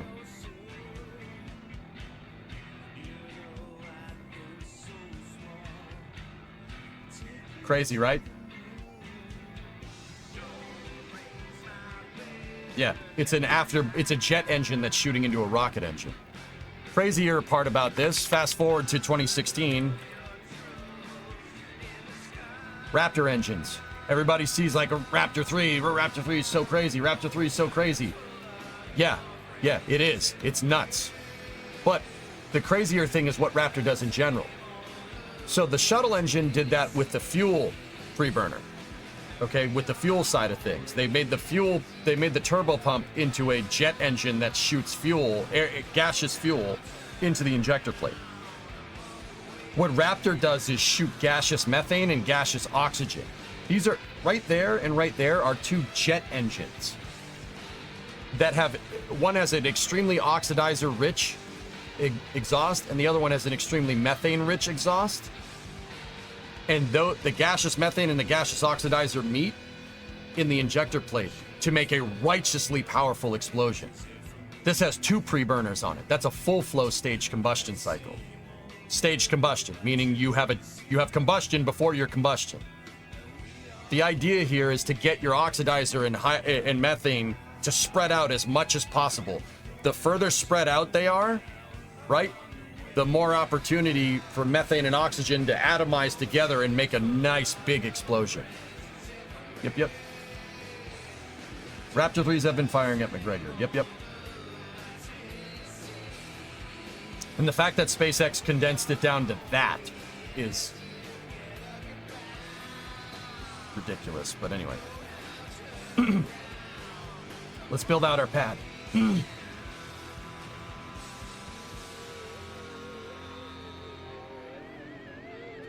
Our Raptors Methalox. They use liquid methane and liquid oxygen. Yep.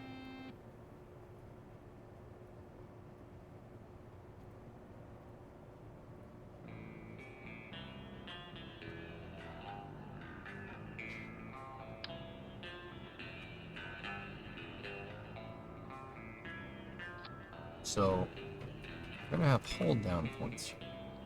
Yes.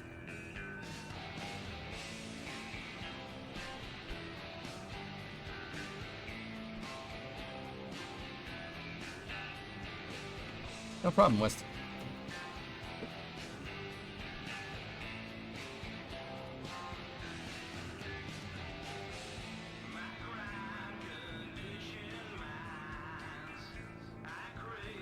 The version 1 is always just make it work.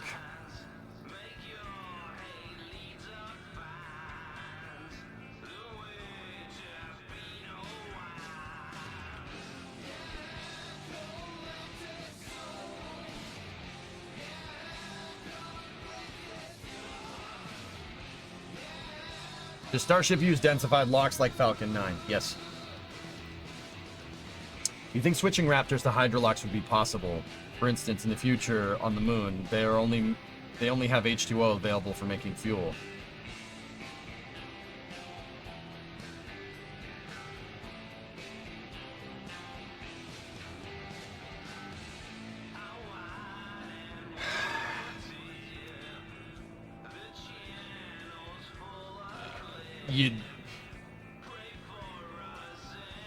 Marcon, it's a good question.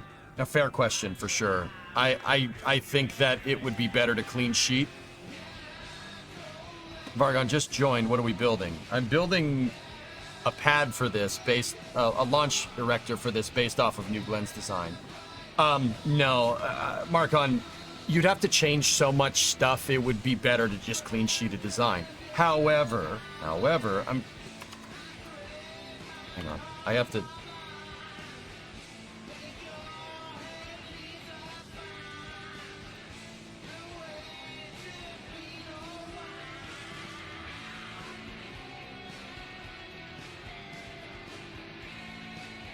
You'd probably be better off bringing the carbon with you.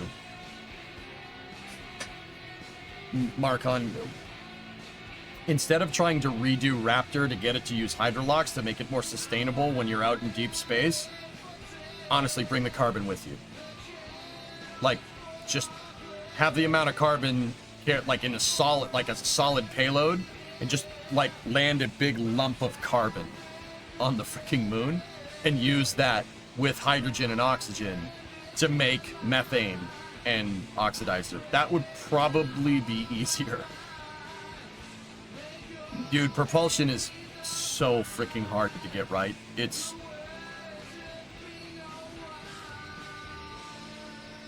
so difficult to get right. Yeah. All the stuff that I just explained to you guys with fuel-rich stage combustion using Hydrolocks, full-flow stage combustion using Methalox, expander cycles, it took years to figure this stuff out. We're talking, that's a technological progression over like 60 years. The propulsion is difficult to get right, and it's frankly ridiculous that SpaceX has done it as fast as they have, but yeah.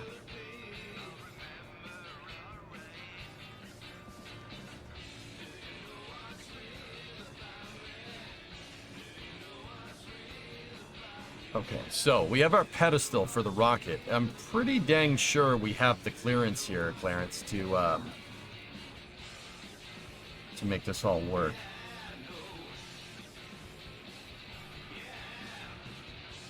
I'm not sure if a thermal bearing is going to be able to hold this thing up.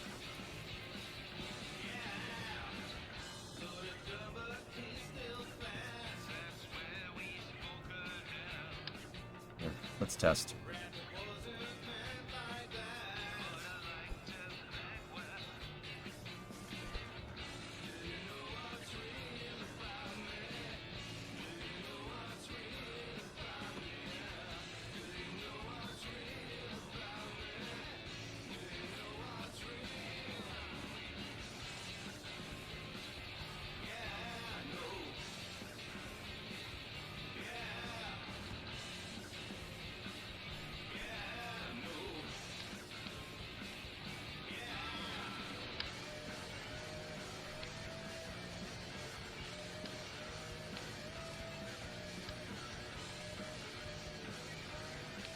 up. That's alright. I clicked the wrong button. You gotta put the plugs on the nozzles again.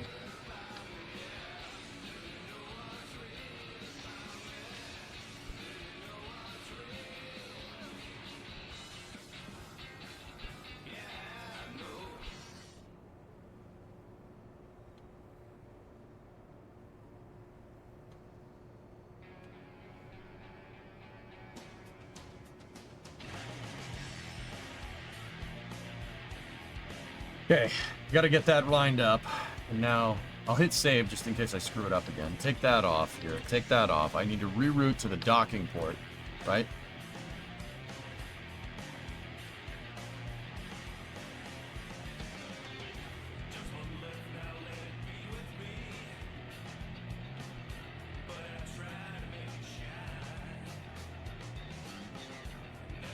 Let's empty this thing. Get all the fuel out of the tanks.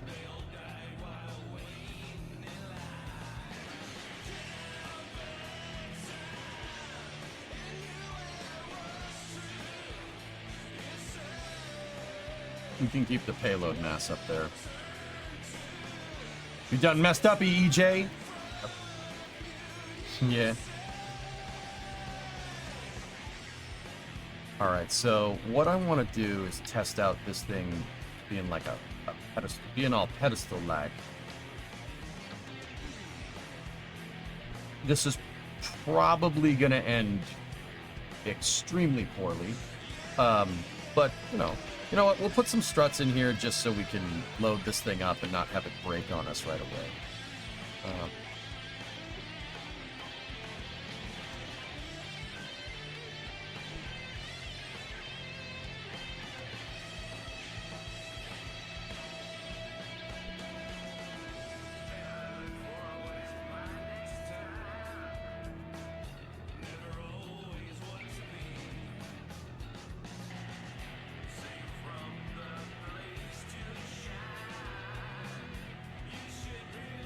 Hey, new kid. Alright, so I need to see if this plate can hold this thing up.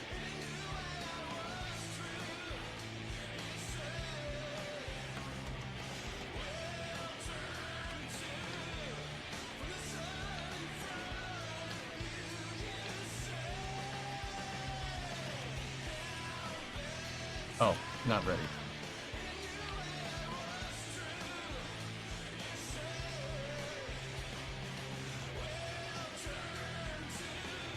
SVI set on that, SVI set on that. I'm not sure if these hold down points will be able to hold this thing, but we'll see. We'll see.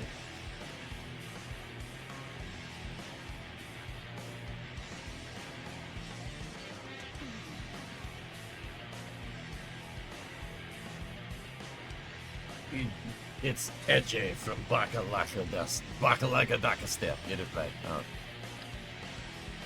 Dude, I really want to play Workers. I'm sorry, I have grandiose plans now that we have money. Oh, I have grandiose plans. Edge has got the winning plan. Edge. Hey, Cal, what's going on, man? I'm just building launchpad structures. Sorry, I watched Tim's video with, Tim Dodd's video with Jeff, looking at New Glenn's pad up close, and I'm like, I want to make that in Kerbal. I want to make that in Kerbal. I'm gonna make that in KSP. I'm gonna make the frick out of that. So, let's go down here. Edge's got the winning plan. Alright, so let's disconnect this, and either it's gonna stay up or it's going to fall over and explode.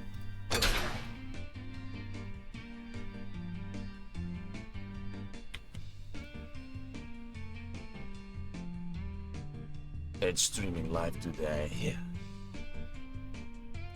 Okay. Alright. Let's play with house money. Let's disconnect it and see if this thing can just straight up hold this thing. Ready?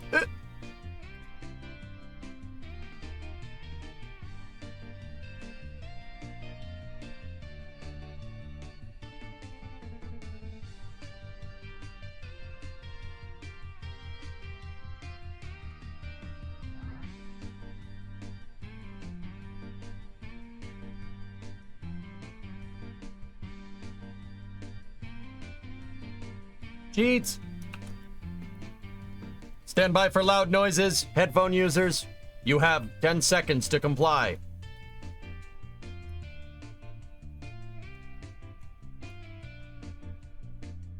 Told you.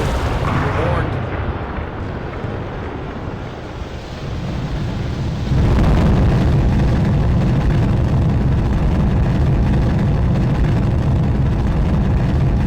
Should probably figure that out. Yeah, we should probably figure that one out. Probably figure out a way to make that not happen.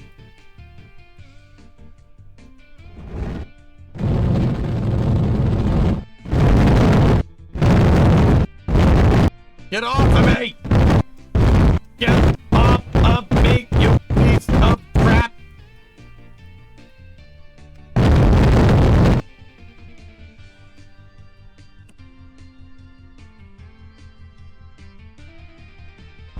Come on, get off! Get off of there!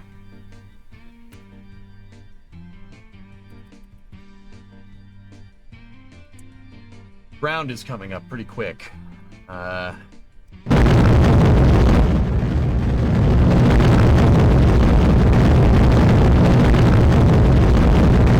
now you're going.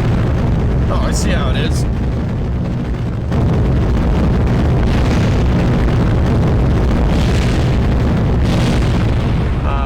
Do we have a range abort or something? Because that's, yeah, okay.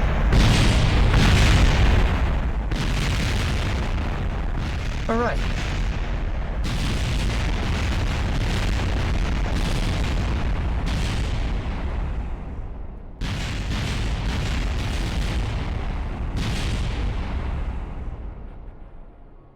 You got to buff out?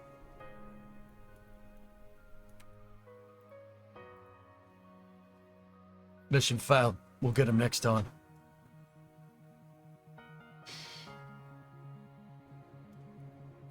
Okay, so structurally, we are very good. Structurally, this is great. That is working. I think we made it structurally work too good. You know, like we may have made that work a little too well. Well, the Chinese rocket didn't leave. Did the Chinese static fire? That rocket didn't take the pad with it. It left part of the rocket on the pad. Yeah. Tech. Yeah. So, you know.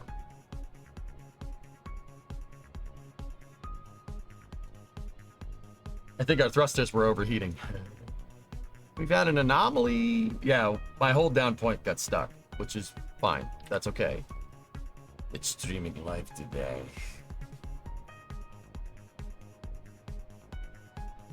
We might want to not have that like there.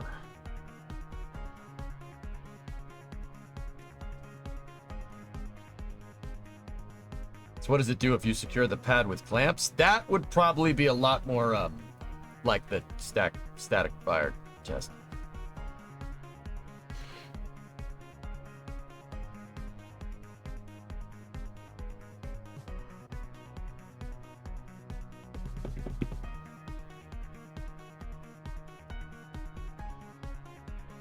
But will it hold it fully fueled? That's another question.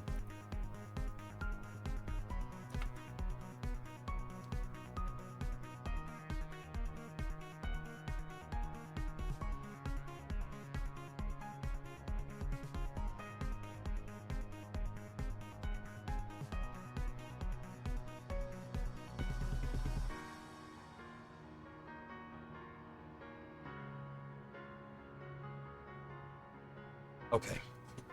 Oh, this is space. I'm in space.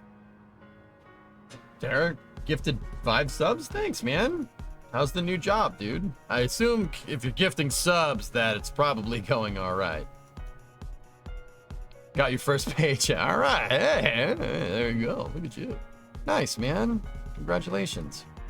All right, so that's not a bad idea. We just gotta figure out a way to get that out of the way. So it can, you know, separate and not explode. Probably a good thing.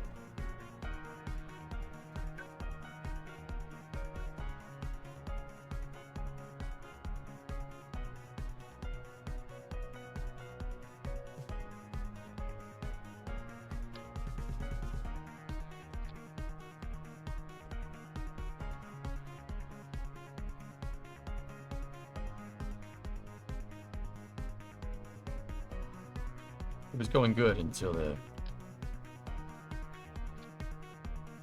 ramming ball fuel is stored in the balls.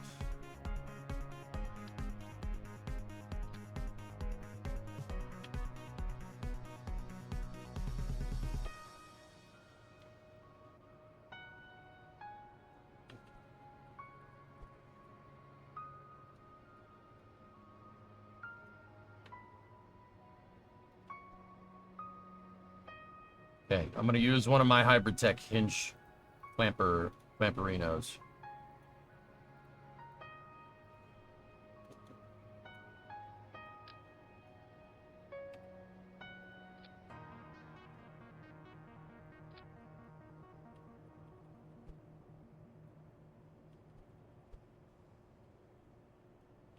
Okay. It's streaming live today.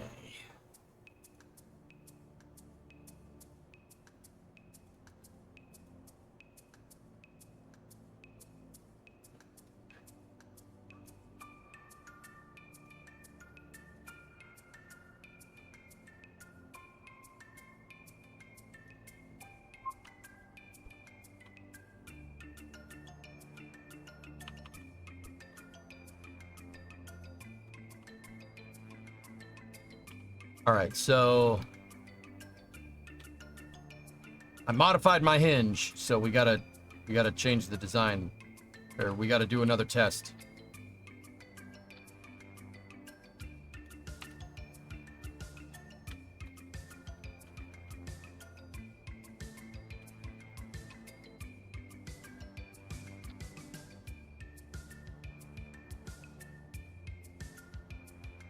So what I'm gonna do is we need stay put, Nick.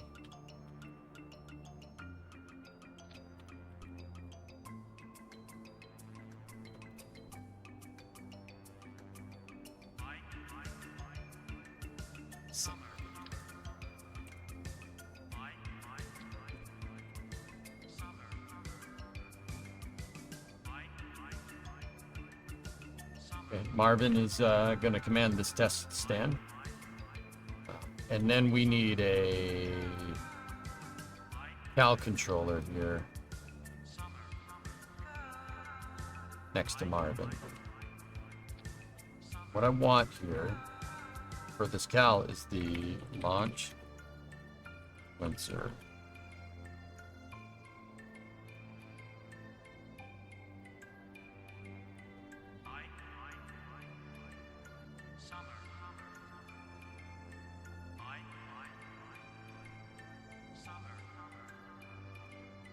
Okay, so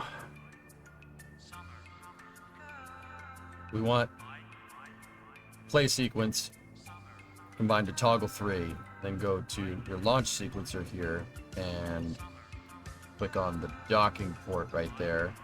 We need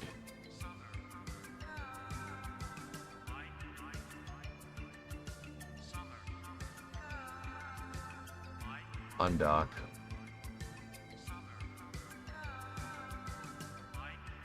Key the undock, right? And then we need this thing.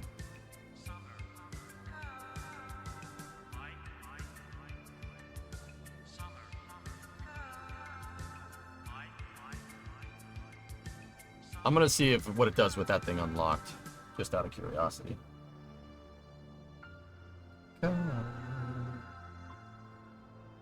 Target angle. We need to go from 0 to -90.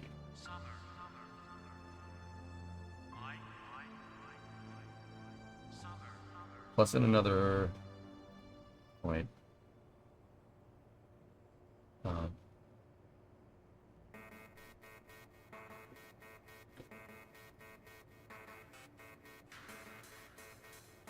0.5, set 0.5 value to 0. Sometimes it pays to just give it a little bit of a separation and then undock.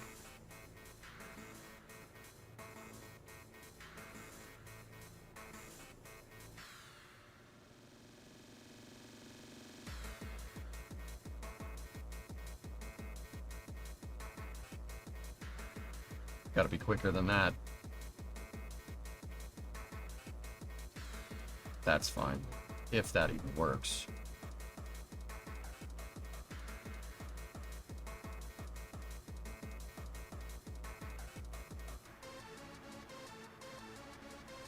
Seems like you do this full-time, EJ. Is this a full-time job for you? Sorry, I'm kind of new here.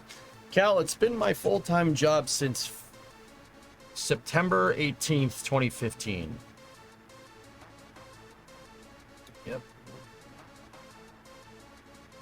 Or no, technically September 19th. Okay.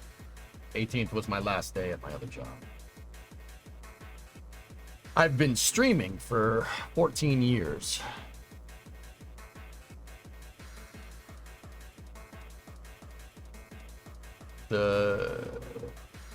I'd streamed a little bit in like mid 2012, dude, playing like StarCraft and stuff. StarCraft 2, because that was like kind of super popular at the time. But Kerbal came out, and I first played Kerbal in August of 2012. And I played it so much that I completely forgot about streaming.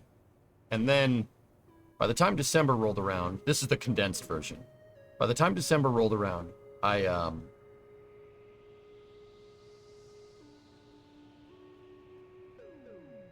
my buddies convinced me to stream Kerbal on the regular, because I was like, nah, no one's gonna care what I play. Like, people watching people play video games, that's ridiculous. That only works for like professional StarCraft players and professional Counter-Strike players. It's never gonna work with that. And then, like, it kind of clicked. I had been watching the Day 9 Daily for a long time, and that's educational content. So I'm like, okay. I had winter break from work. I took a week off the last week of December, so like Christmas and New Year's 2012, right? And at the beginning of that break was basically where I said, I'm going to commit to streaming a certain amount of hours a week, playing Kerbal, and see where it takes us, right? So that's what I did. So December 23rd, 2012 is kind of how I look at my, that's when I started streaming. That's when I decided, that point where I decided to commit to doing it a lot is when I started streaming. I'd streamed before that, but yeah. I've been streaming. At the very least, those early schedules were Monday, Wednesday, Friday for 3 hours each day. So at the very least, I've been streaming 9 hours every week since 2012. At the very least, not barring vacation. Nowadays, I stream 50 hours a week. And we've been locked into this 50-hour a week schedule, noontime to 10 p.m. I started really doing that in late 2015. It went up to 16-hour a day streams during COVID because I know people needed something to watch. So it was like 60, 70 hours a week during the pandemic. But yeah, it's 50 hours a week minimum. Been doing that. Been locked into that schedule basically since early 2016.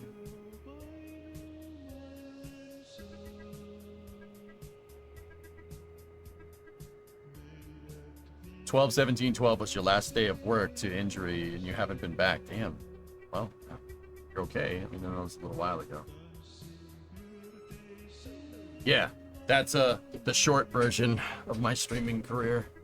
Yeah, I've been doing this full time since September 19th, 2015.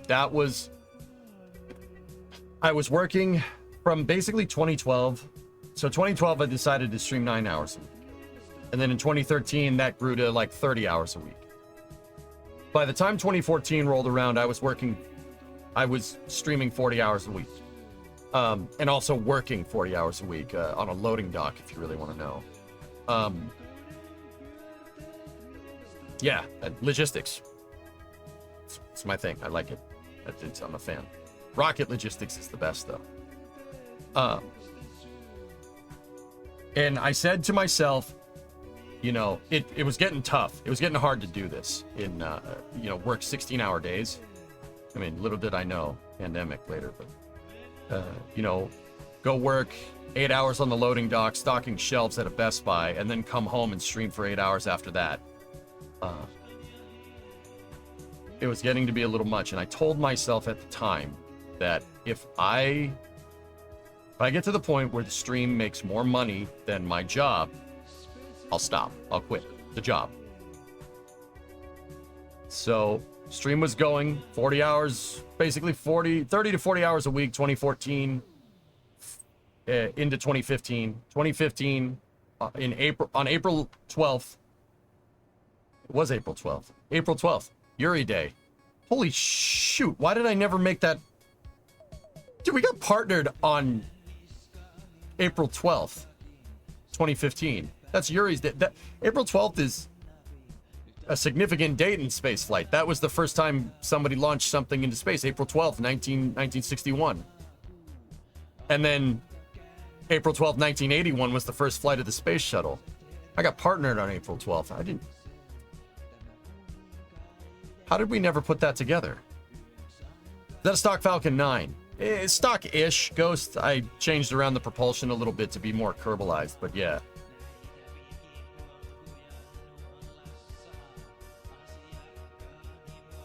So yeah, I was working 40 hours a week streaming and 40 hours on the loading dock. Into 2015, I got partnered with Twitch on April 12th, 2015, and then the money started rolling in, and by the time September rolled around, I was making more money streaming than I was at Best Buy. Yeah. I was getting paid pretty good there, too. I mean, you guys take way better care of me, Best Buy. Oh, this is space. Two I'm in Ripper Notes space. gifted us up to Darkstar Wolfie. I don't. I never put two and two together. We got partnered on April 12th. That's weird, man. That's a weird coincidence. Technically, it was April 11th because I started that stream on April 11th and ended on April 12th. And April 12th, it was late at night when I got the partner notification. I remember it. I screamed. I was like, "Yeah, I got a partner!" And then I ran away. I went and told my parents because I was just a wee lad. Right? Huh.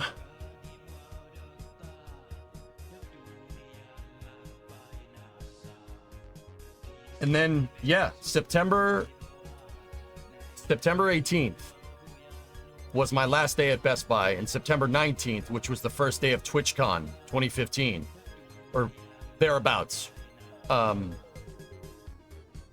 Yeah, I went full time. I left Best Buy. I put in my 2 weeks notice. I left Best Buy for TwitchCon, and yeah, never went back. I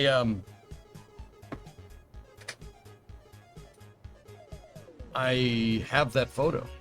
The last day that I worked at Best Buy, I keep this photo as a reminder of working a regular job and how much that sucks. It's not fun, right?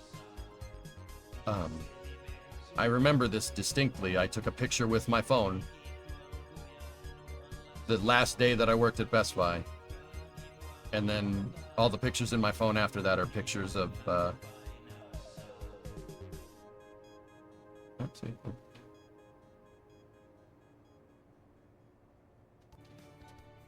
Come on.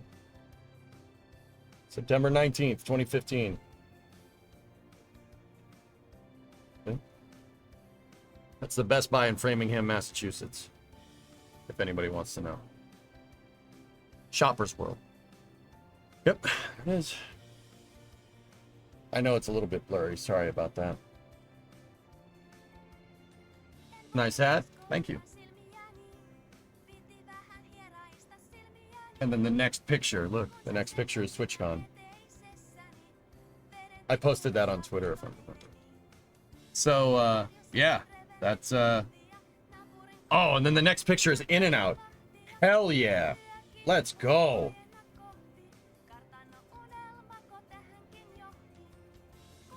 Hell yeah. It's awesome.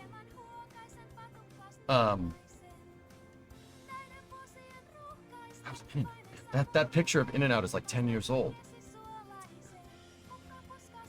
Anyway, what would that In and Out meal cost you now? I don't know. Yeah, Scav, that's right. And yeah, I've been working 50 hours a week pretty much since then. I got back from TwitchCon and started to hit the grind. I remember I asked Das about this because he went full-time streaming before me, believe it or not. Despite me streaming for longer, I had to be sure because I have student loan. I had student loan debt to pay off. I still have student loan debt to pay off. But, I had to be sure that I was making enough money to cover that because I would not let anybody pay for that. Like, my parents couldn't pay for it, but even if they had offered, I would have been like, hell no.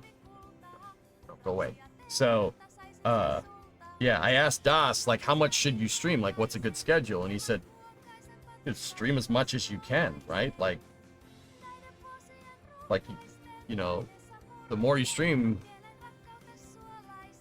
you know, you know, the more you stream, the more money you're gonna make. And I'm like, yeah, I remember that. I don't know if Das remembers that conversation.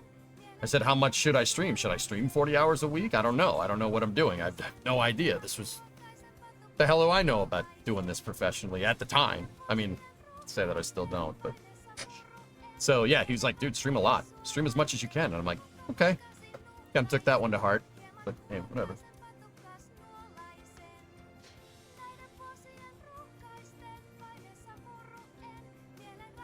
Yeah, that picture, man. I haven't looked at that picture in a while.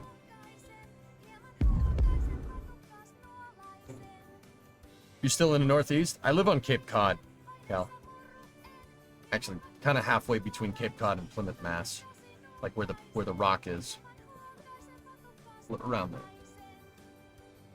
We got to tell you to advertise yourself. No, he probably did, Helfus. I'm probably just too much of an idiot to listen.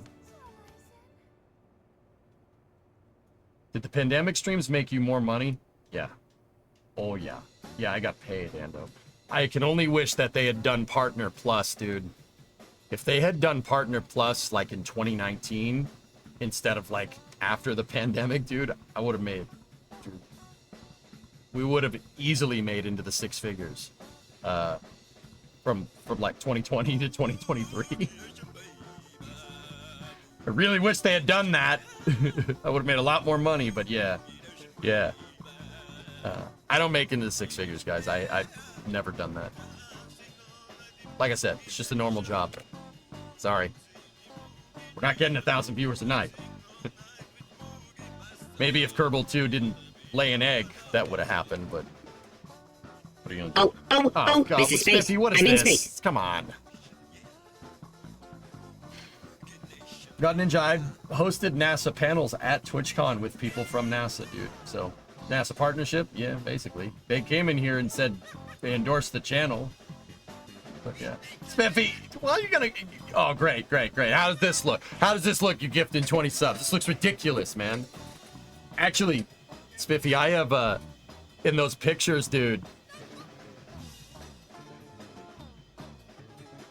Here, I don't know if you know this.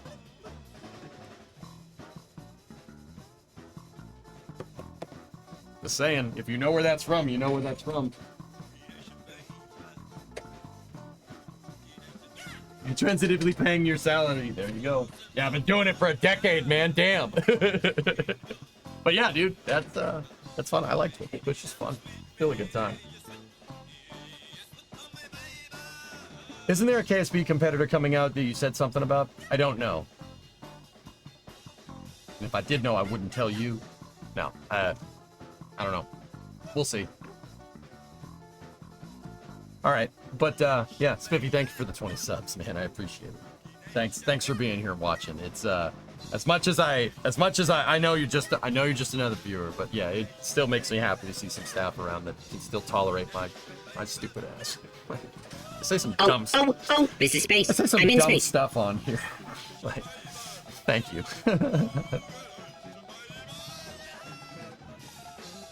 Oh, this is space. I'm in space. Jeez.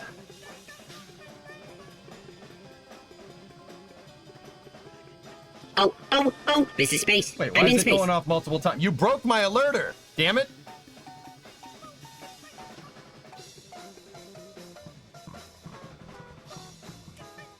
Anyway, thank you, Spiffy. Thanks, buddy. I appreciate it, man. Really do. Yeah, this is fun. It's a fun job, but it's just another job, guys. Like, yeah, but I've been doing it for a long time. But yeah, I'm thankful for every second that I get to sit in here and have a good time. And that's why, like, if I'm not feeling well, I shut the stream off. Because if I'm not giving you guys my A game, you shouldn't pay me. Does that make sense? Like, that's why if I don't feel good, I'll shut the stream off.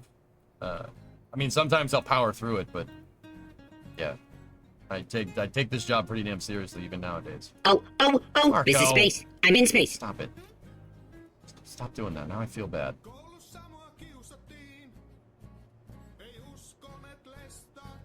But yeah, I mean, we do this with, I really don't do sponsorships, dudes.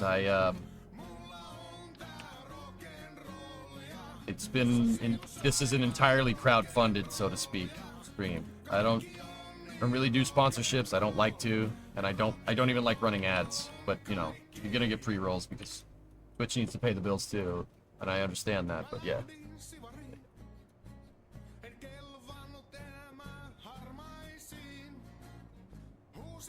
Imagine how rich we could be if we didn't have a conscience.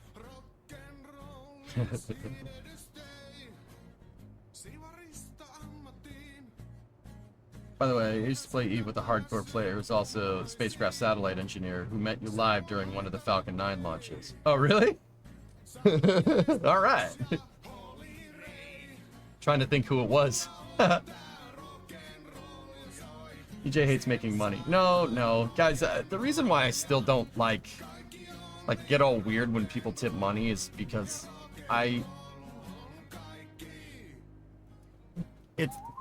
Here, we'll test this while we're messing with this.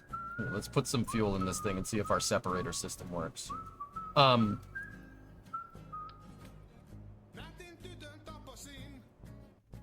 The reason why I still get uncomfortable with it is because I don't want to seem like I'm begging for cash.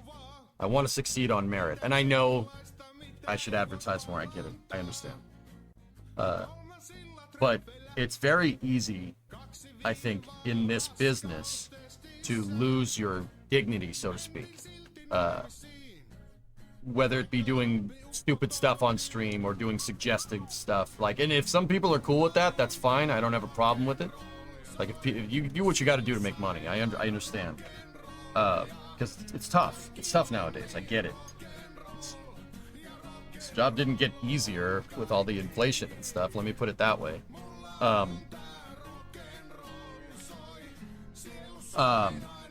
But I just want to make sure that I age gracefully as a streamer. Does that make sense?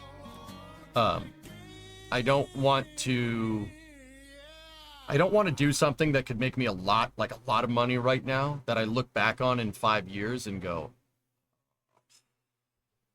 no. You know?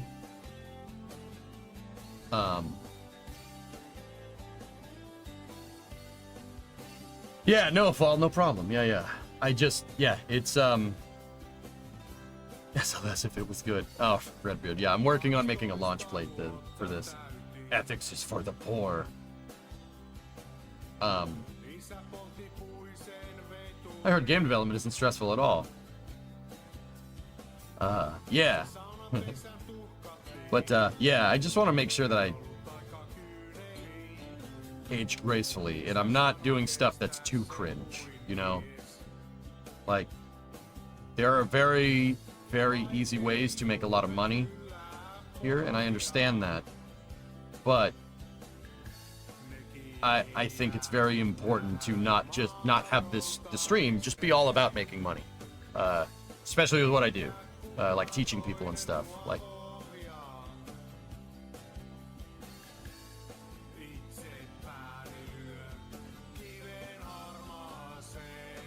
you're a lot more serious here compared to what you do on NSF, which isn't bad. I like it. It's funny. I usually don't get this serious, Cal, but if somebody asks me a question regarding a serious topic, I'll be serious about it. Time to go into the hot tub category. Get that bag. Nobody wants to see that, and I don't want to show you.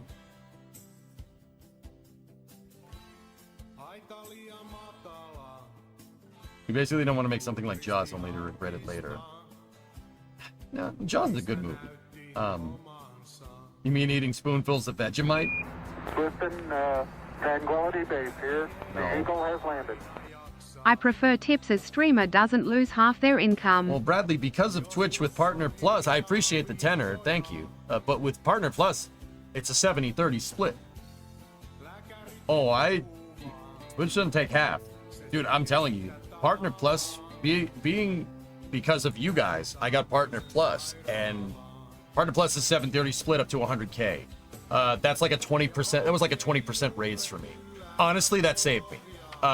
If I didn't get Partner Plus,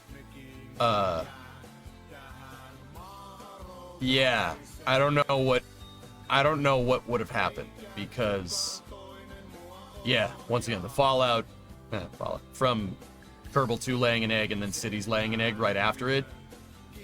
Let's just say that messed with my bottom line a little bit.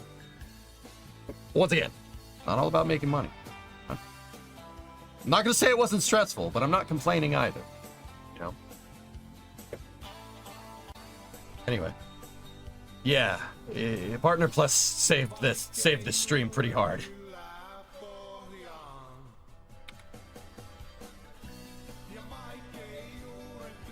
Discovery, go at throttle up.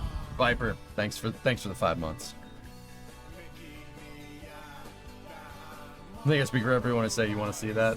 Yeah. Well, like I said, it's important for me to, you know, like one day, guys, down the road, I would love to have a family with Primo, and I would really want this stream to be something I could show my kids. You know what I mean? And be like, look what Daddy did. You know, like that's very important to me. It's always been important. They will not be seeing the drunk streams. They will not be seeing those. I deleted those spots. But yeah, you get the idea.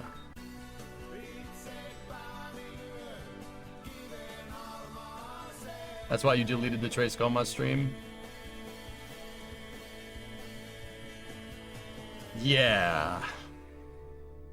Yeah. How many kids are you thinking of having? I don't know, Meister. I want a family, and so does Brimo. So we'll go from there and see where it takes us, okay?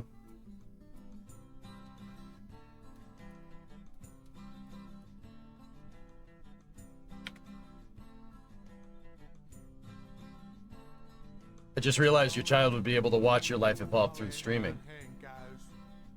Yep. Almost my entire 20s is on the internet. Well. This is the stuff that I think about. I really play the long-term game. You know what I mean?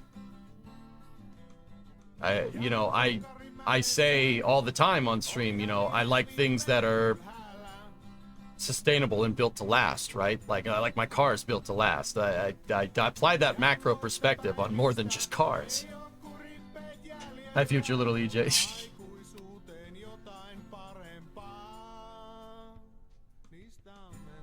But yeah, that's the kind of stuff I think about, you know. I don't want to show my kids 20 years from now, I don't want to show my kids a VOD like this and have it be like, oh, this stream is brought to you by Super Shoes. Look at these Super Shoes. You know, like, no. Nuh-uh. No, I don't think I will.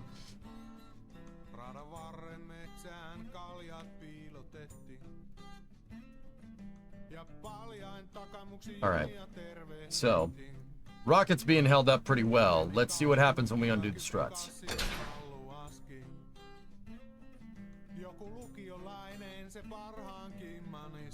Okay. But yeah, sorry. That got a little deep real fast, so my bad. I'll go back to being funny me for a second. Or two, or three.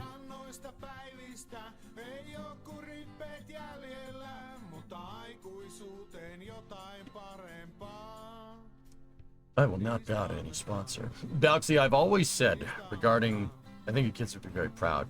I hope so. I hope so. Really. Some of he's finally getting a pad. Well, Nova, I saw Tim's video with Jeff Bezos when they were looking at zoomed in pictures of the TE and stuff, and I'm like, I can make that. I can make that. I can land this plane. How hard could it be? Right? So, yeah. It made me get emotional. Well, yeah. Did you at least get reached out to by sponsors? Oh, absolutely. God Ninja, my thing with sponsors, guys, is I will not take a sponsorship in a product that I don't stand behind. Sorry, I'm not. I'm not. If Ford came and said they wanted to sponsor the stream, I would say yes. Why? Because I have Fords and I use that product. And I'm not even talking about like an advertiser coming to you and then you start using their product, right? Oh, this is great. I got it when, you know, I got this sponsorship. Like, well, how does that show you? How do you know? Like, so I'll just say like I have a razor or something and I use that razor, right? And then a company comes to me and says, we want you to use our shaver and we'll pay you for it. I think not, even if it's a good product, right? I think it's kind of disingenuous to say you swear by this product just because you got a sponsorship. Right?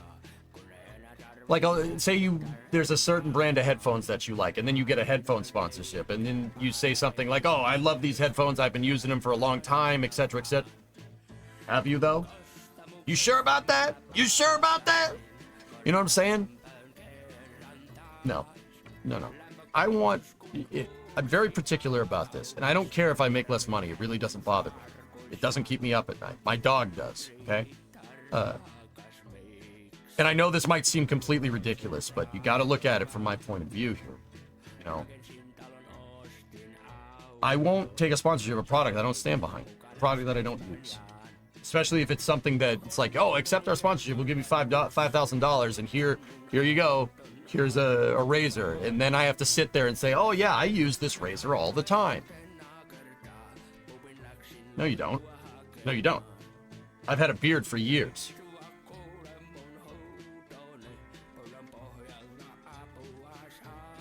Right?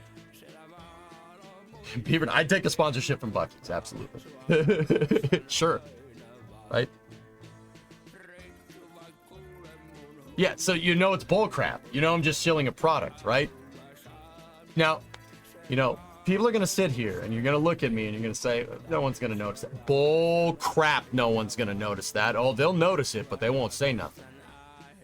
They'll just leave. Because that's the thing about streaming. Nobody's going to say if you're doing a bad stream. They'll just leave. If they don't like what you're doing, they're not going to tell you. They just leave and go find somebody else. It's important to understand that.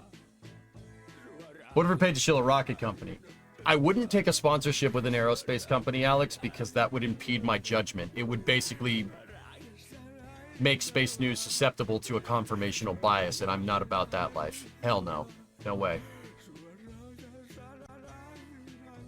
AG1 is cool, Duckman, and the AG1 or Factor 5 or any of these other, I've gotten all that kind of stuff, dude, but I don't use AG1. I don't use Factor 5. I cook my own damn food, right? So how weird would it be all of a sudden just me like, oh yeah, I love Factor 5, I love AG1, I love all these companies. I'm not saying their products are bad, but I don't really stand behind them, right? I haven't stood behind them. I'm just standing behind them now because they give me money. No. Nope.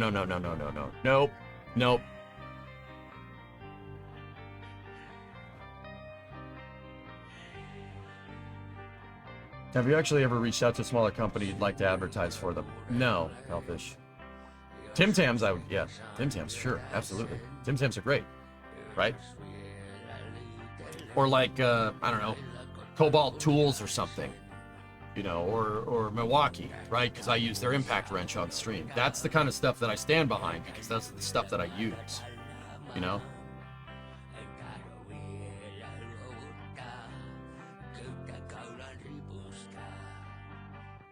If Duncan's wanted to sponsor this stream, Coltech, I couldn't think of a better partner. But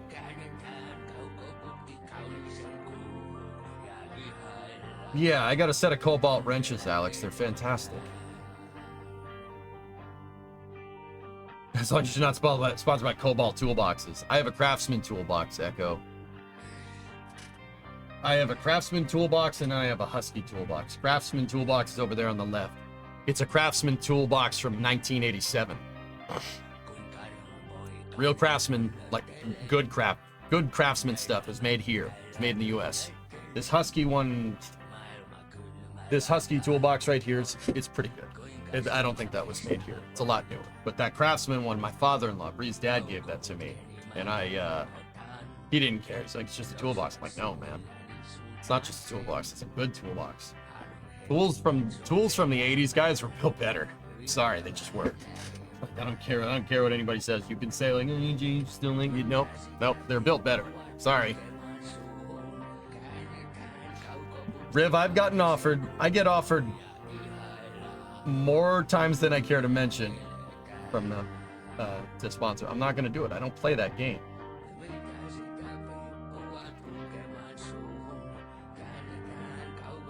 But yeah, Chevy sponsorship, I wouldn't do it. I wouldn't.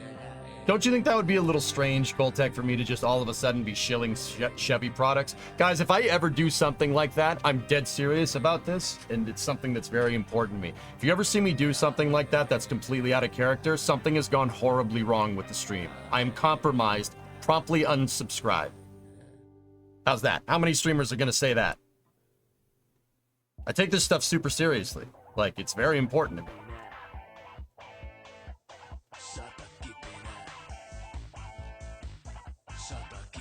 Think twice if you're in danger. I'm in danger. If I ever do something like that, if I ever just come out and say, oh yeah, Chevy's a great product, and they give you the tools that you need to, something has gone horribly wrong. Leave. I'm serious. That means the stream's gonna go downhill. Like, I hold myself accountable like this because it's important. Like if you're getting paid. I get paid by you. I really don't want it any other way. I get paid by you. Therefore, I'm accountable to you, the people that pay me to give you good content. I'm not accountable to anybody else. Any company, nothing. You. And Twitch, but you get the idea. Twitch gives you the venue. You hate Chevy that much? I don't hate Chevy, I just wouldn't take a sponsorship from them because you've seen me wearing a Ford hat for freaking years, for a decade. Wouldn't that seem a little strange that just all of a sudden I'm like, oh, Chevy is great because they give me money? No. I don't roll like that. I don't do business like that. Anyway. Okay. So we got... The struts are undone. This rocket has been sitting here this whole time. The hinge is unlocked. Okay. Let's see what we got. Yeah, Redbeard, hey, don't worry about it, man. Your time, like, okay, that's another rule of streaming. Don't expect anything from anyone ever. You go in here with expectations, with financial projections, etc., you're gonna wind up disappointed. You're never gonna meet it unless you're like getting 5,000-6,000 viewers a night. You know, you're never gonna meet that. Don't do a projection. Streaming is. It's very easy to be good at it, or it's very easy to be successful at it, but it's really, really easy to suck at it. Like it's really easy to produce a bad stream. Yeah. So don't expect anything. So like, look, man, you're watching the stream. You're giving me your time. Out of all the things on the internet, you chose this stream. And I don't take that lightly. I really don't. It means a lot to me. Like, dude, there's a bajillion different things that you could be watching right now, but you clicked on this stream and you stayed here. Look, if you can't give me cash, whatever, that's fine. You're giving me your time, and that's important. Anyway. Okay. All right. T-minus 10, 9, 8, 7, 6, 5, 4, 3, 2, 1. Progress.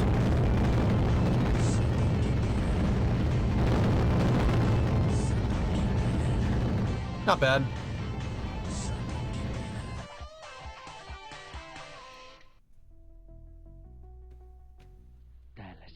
Who else will ramble about X-33 mounting points on Twitch? Yeah, there you go. NASA OIG, what's that about? We'll examine how NASA is managing the extravehicular activity spacesuits. Uh-oh. Nova, I'm not gonna sit here and pretend like I didn't call that. Alright, just... Well... That's not ideal. The rockets really weren't meant to do what I'm talking about. You guys might want to duck. It's about to get loud.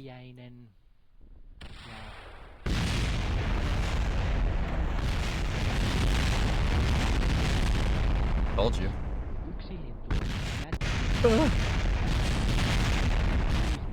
That okay? Alright. It looks like it got slightly hung up on one side, and it took the pad with it. But if we clamp the pad down to some counterweights, it should be okay. But yeah, sorry, I don't mean to get super real. I'll stop. We'll get back to testing.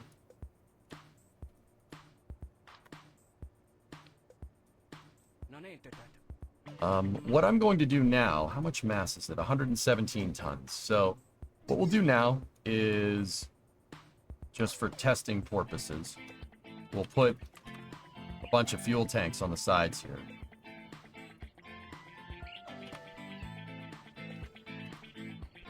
And this will basically work like it's connected to a launch pad or something.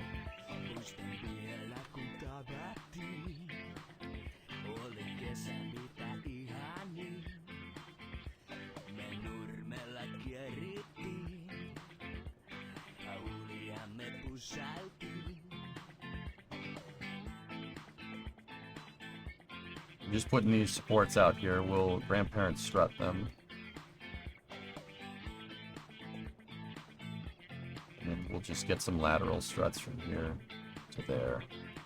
Okay, so now what I'm going to try to do, let's fully fuel this thing, and let's see what it does. I got to make sure that this thing can be fully fueled on the pad, and my hold down points can hold it up. I've been having a lot of trouble with this with the SSTO. I tell you what, if it does work, we'll fly it. We'll fly MLB. But I don't think the action groups are configured in this, but we'll see. Why are you refueling on the pad? What's the benefit? What do you mean, God Ninja? Refueling on the pad?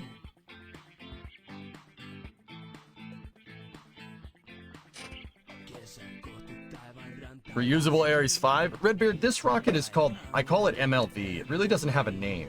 It's a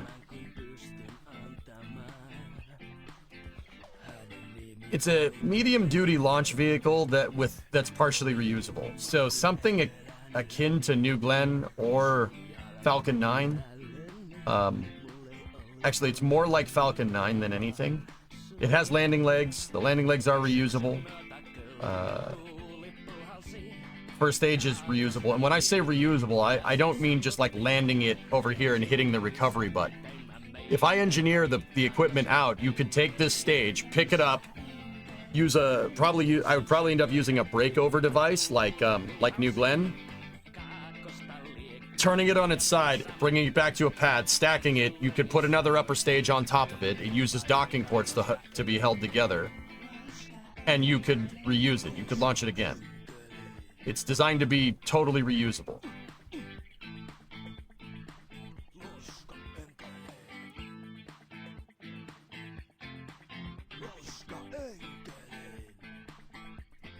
So, yeah. Okay. Alright, so... that's what I was worried about. It moved. Yeah, it blew up. I didn't see where it failed. Crap! We shock loaded our hold down points and it...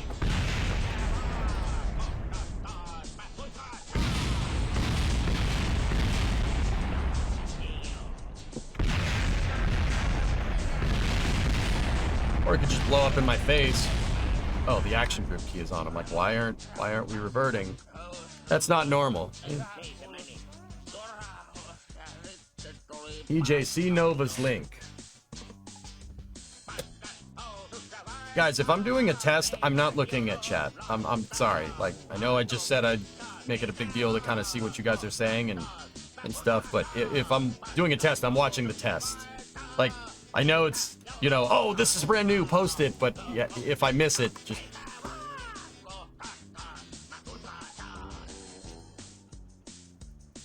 just bear with me here.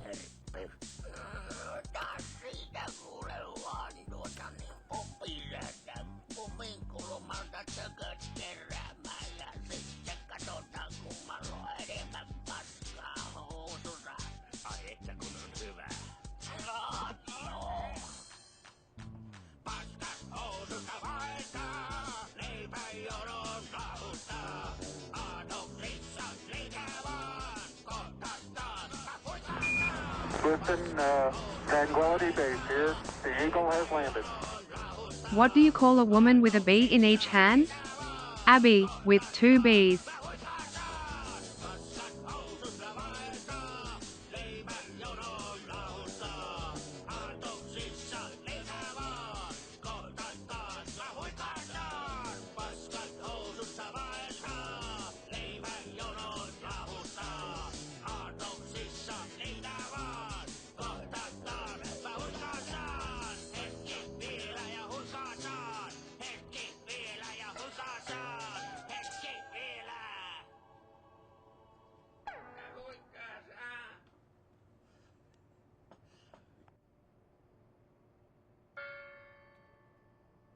Tämä ääni ei suinkaan tullut ruokakellosta, vaan nyt alkaa Marko Kahjon tarina tuokio.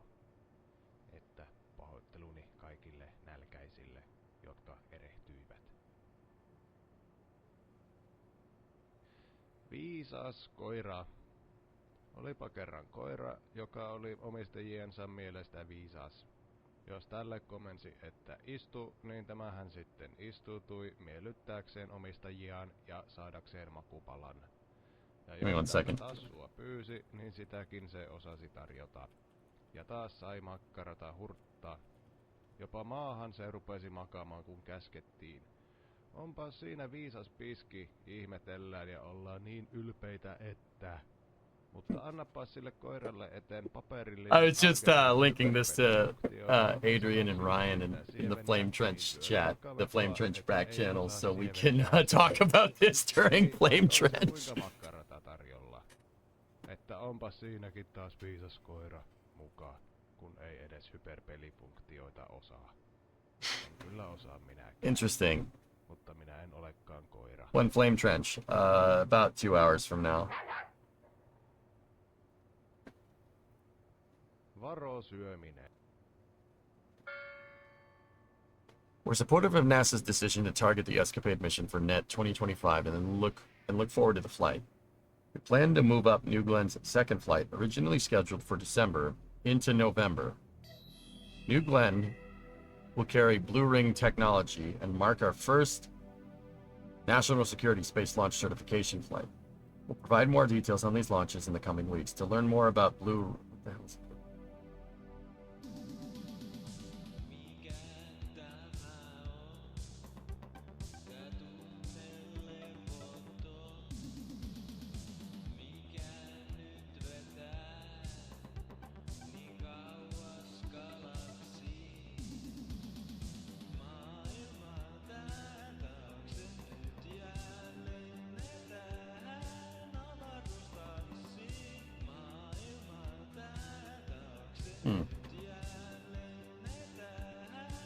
Well, that solves the New Glenn's Flight 5 problem. Yeah. So, this is a little bit weird nomenclature. It seems like their second flight is going to be their first flight, and they're moving that up. And Escapade is moving to second flight that's in spring of 2025.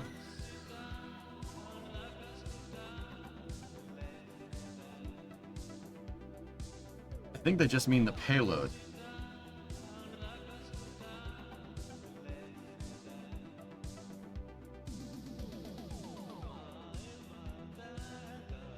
Did the Mars window even last that long? It's a light payload. It's an extremely low mass payload, Redbeard, and there's a lot of rocket behind it. So you're a little more flexible in your transfer window with this small of a payload. Long story short, yeah, it'll cost a lot more Delta V if they launch in the spring as opposed to now. But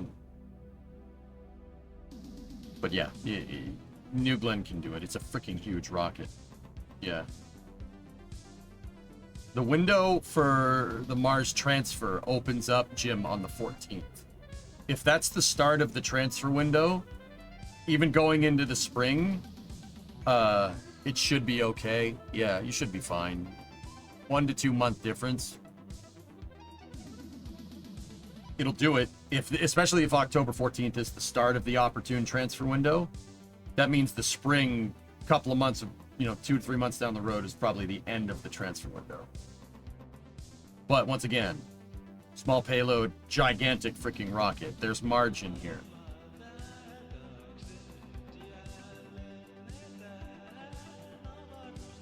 The real question is, how did you manage to get Blue Origin to follow you? Oh, I know people that work there, Redbeard. People that are higher up that work there. I also know a lot of people that work there too.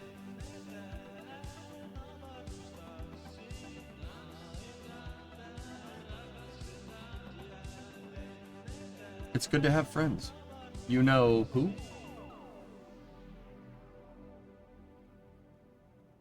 Add time. Do you just pick the worst times to do this, Nova, or are you trying? Because sometimes that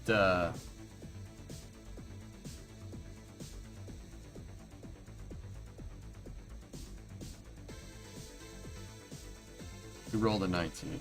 I saw the prompt and I took it.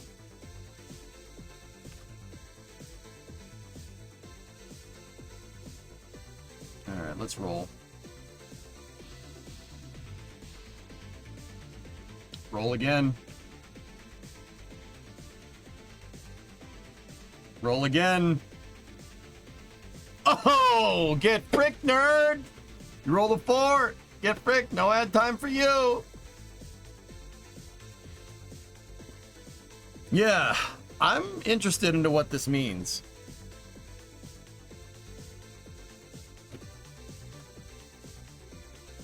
But anyway.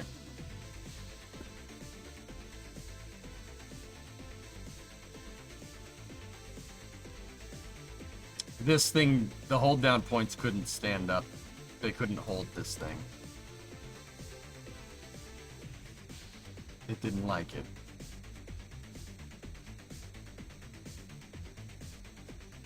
Is Escapade not ready? I don't know.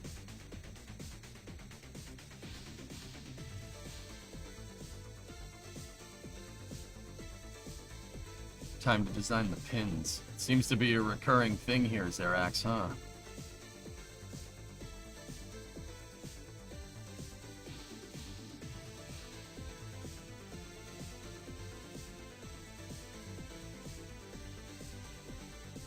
Let me see what NASA said. Hold on.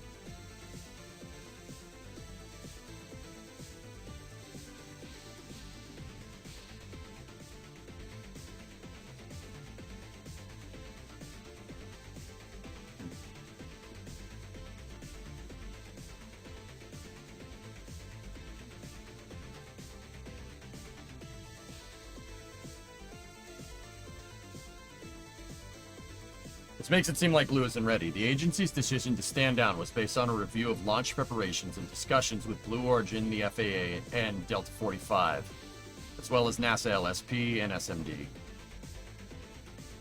Discovery. Spammeron, 6-month resub. Thank you.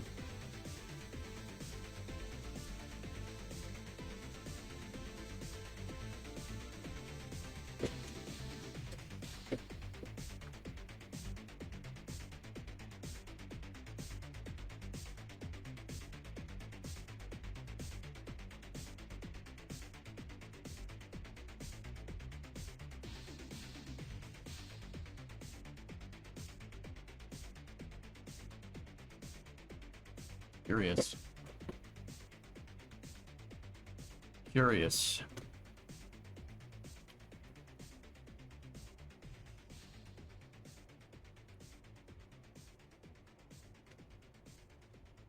Yeah, Cryo Nickel. I'm gonna go ahead and guess that that's probably what's going on. Blue just needs more time. They've been scrambling basically since a year ago at this time. It just they have been going fast, and I do really appreciate it. They're definitely quick. Like the amount of Blue Origin stuff that's come together in the past 12 months is absurd. I think it's all because of Dave Limp running the company and Jeff really having more hands-on at Blue. I think that has a lot to do with it.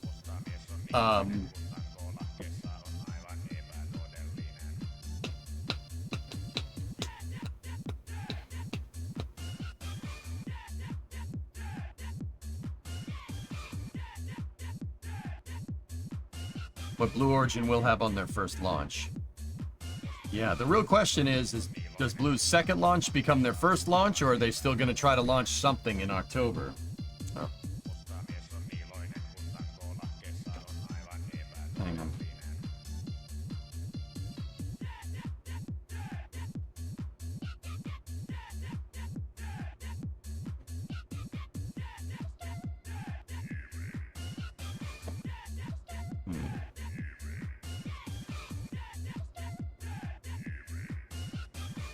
You ever drink ice water while chewing mint gum?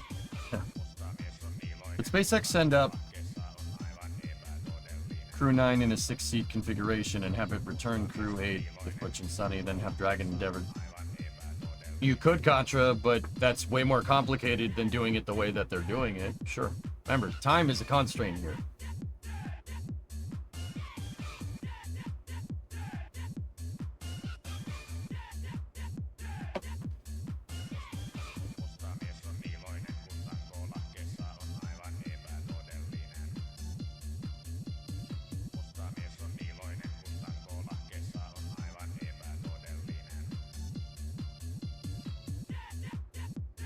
Let's move this out of the way for a second.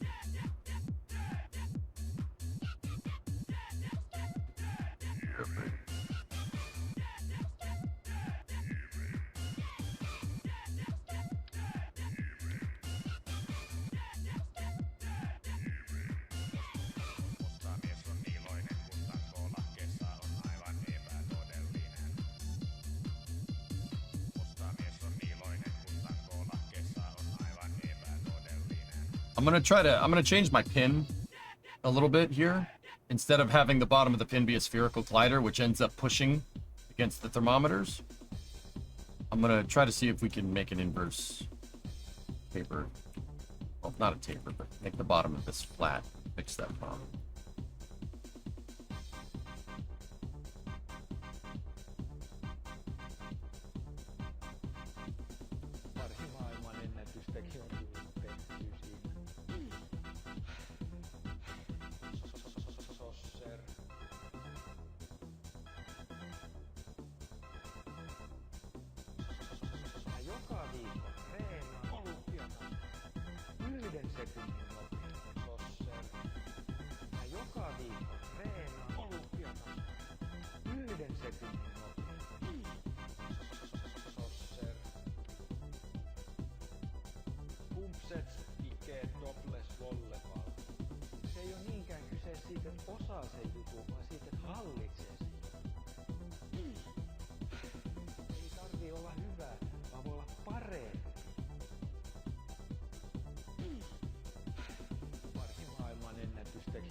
I broke it.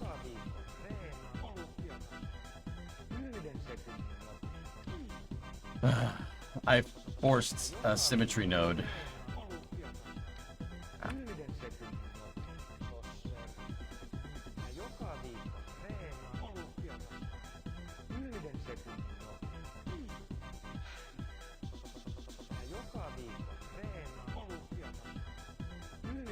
All right, let's see if that does anything. I'm gonna leave a spare right there, and then we'll.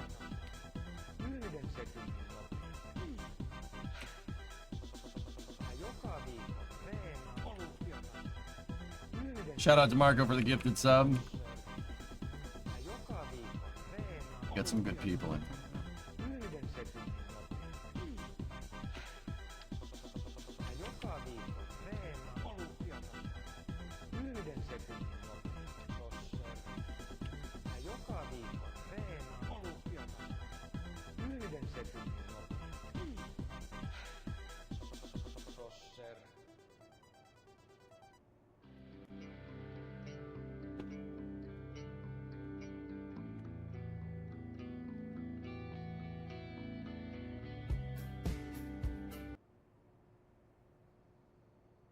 Okay. Needed to reset the music. That was the end of the tracks.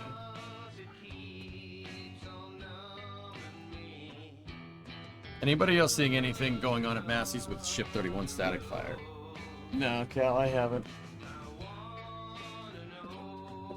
Honest question, because it sounds like I'm missing something. If Blue Origin has to delay launch 1 to next year because they aren't ready, then how are they good to go with moving up the second launch in September? The wording of that tweet is a little peculiar, Element. Yeah, I'm kind of with you on that one. I'm not sure what you mean.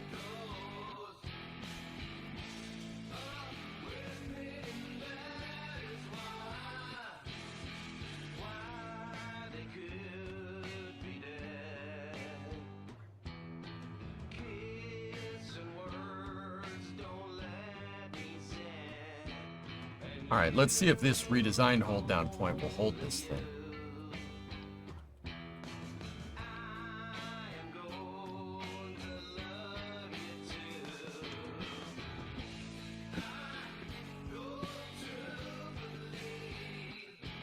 Yeah, Element, that's my question. Are they still going to launch the first flight with Blue Ring in November or October or what?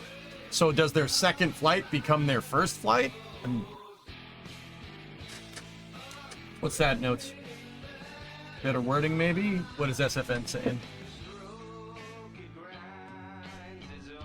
In a statement, Blue Origin announced that its first flight is now set for November, and it will carry its Blue Ring on board, which it says will mark our first national security space launch certification flight. Blue Origin said that that was the initial plan for its second flight, which was originally scheduled for December. We'll provide more details on these launch plans in the coming weeks. Yeah. If I had to guess, guys, NASA does not want them to rush.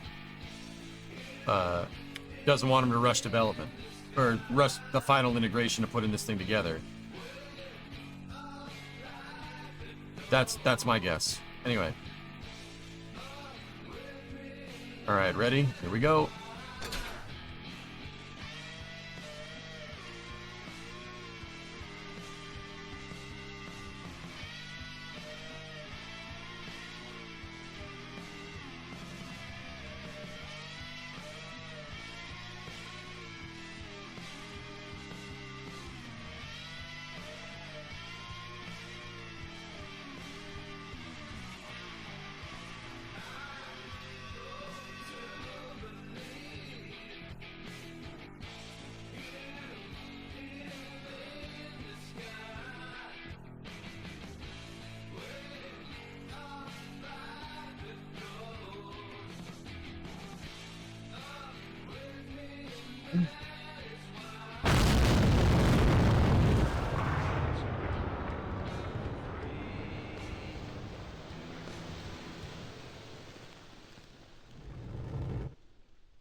Minus 10, 9, 8, 7, 6, 5, 4, 3, 2, Discovery, 1. go at throttle up.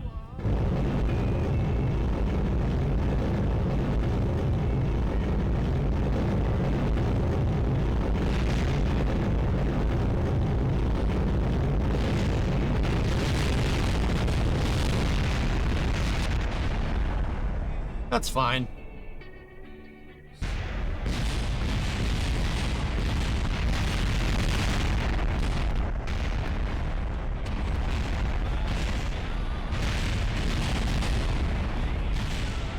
Whoops.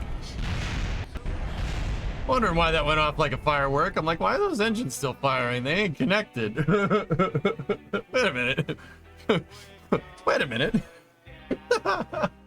We've had an anomaly? You gotta secure the area? Paganel with a 73-month resub?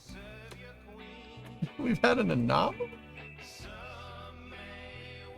So the sequencer didn't work. I'm not sure why. Marvin, what'd you do?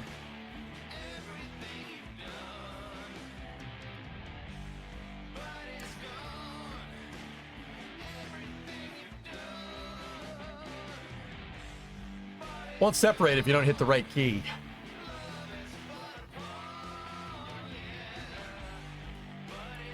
A costly mistake.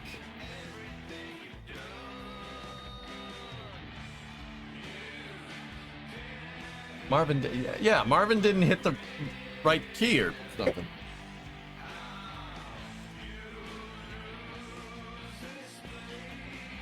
Should have used the rotary phone parts. Damn right, Andrew. You're damn right. It wouldn't have broken. It's like you're, yeah, Rocket had a bad motivator. Look.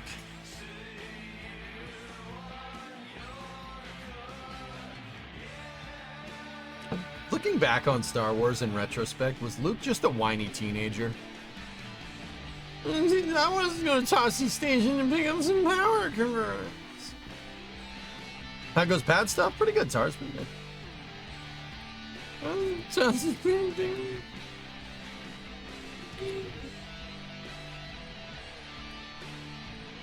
Yeah? Alright, cool. It's not just me. Alright, cool. Let's try this again. So, okay. I want Coco. I want to go to Tashi Station. I'm going to pick up some power converters. This is stupid.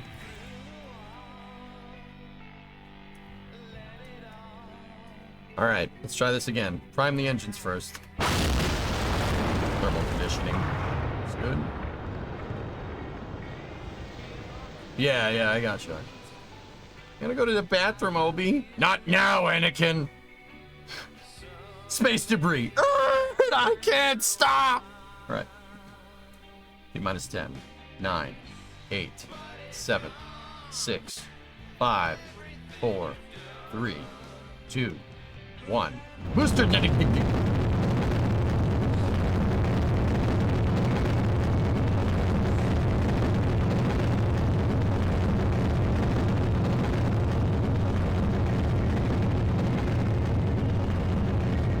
Nice.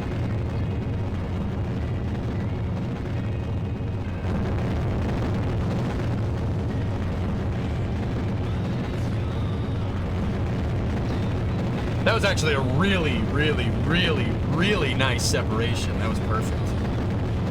Where'd the rocket go? Up. Hey, where does this rocket go? It goes up.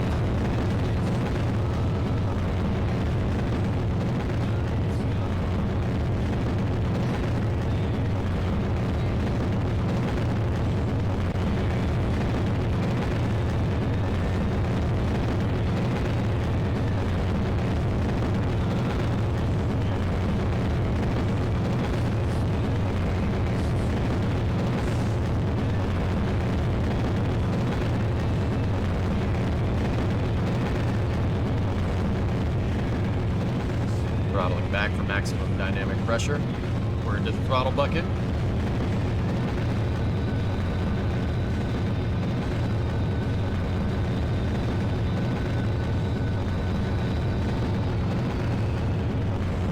Past max Q.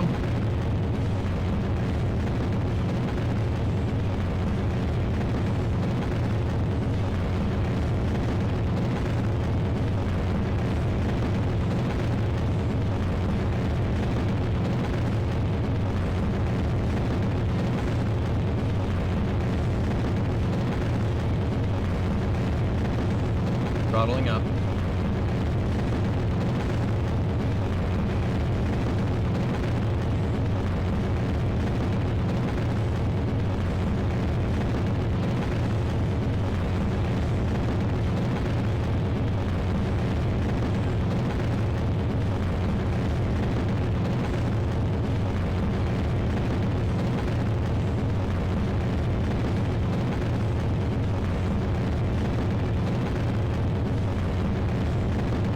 Stand by for Miko.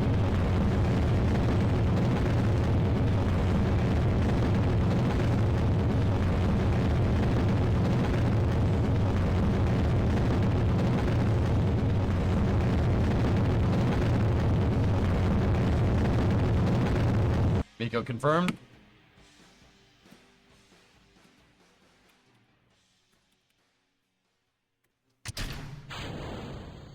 No, just coast. Whatever. That looks like what Firefly's stage did a little while back.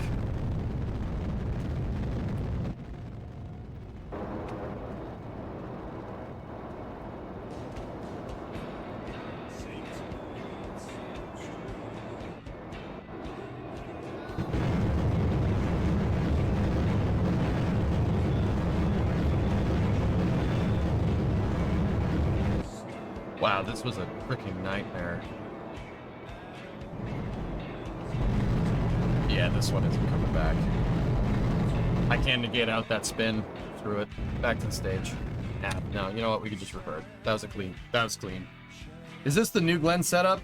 Dr. Gnome, it's kind of like, this rocket's kind of like New Glenn, kind of like Falcon 9.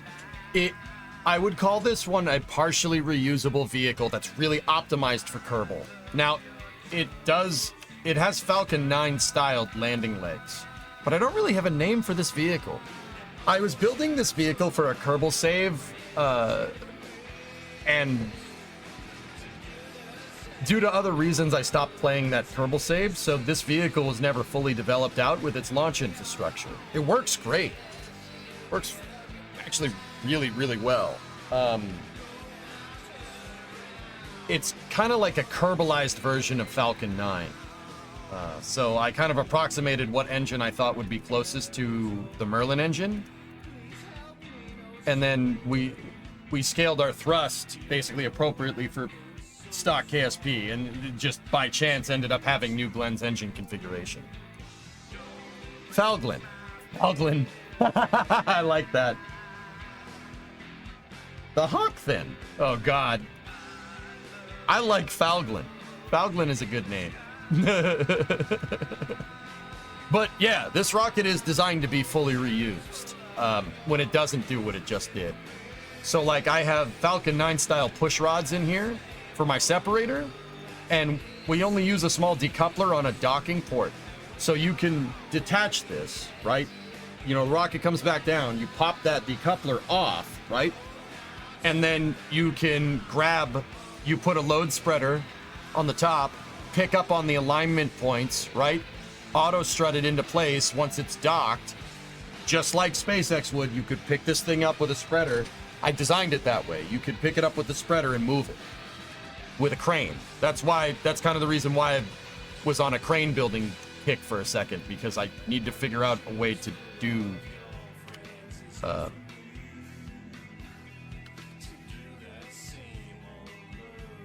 I would need to figure out a way to do hold up.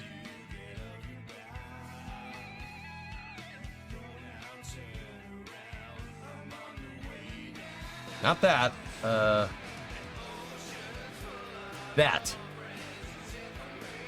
That could get a little complicated. Marlin.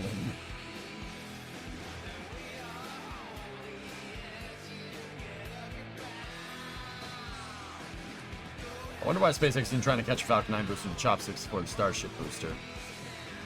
Test as you fly, Matt Strat.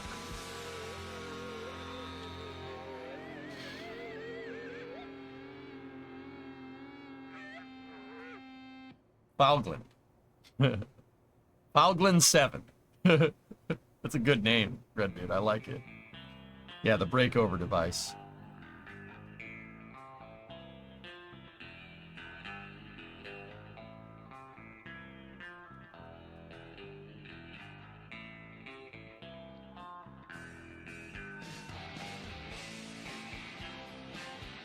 Dude, I still love the second stage testing article. That's so cool. I love that it picks up on the main launch pad. That's so rad. Made a main propulsion test article that works on the pad. Or a second stage main propulsion testing article. That's so cool. That's trick, dude. I really like that thing. Blue made a second stage testing device that could just bolt to their launch pad, because why have like 3 or 4 test stands when you could just have one launch pad and a test stand? How come Vulcan has the LNG tank towards the aft of the booster while the LOX tank is on the forward section?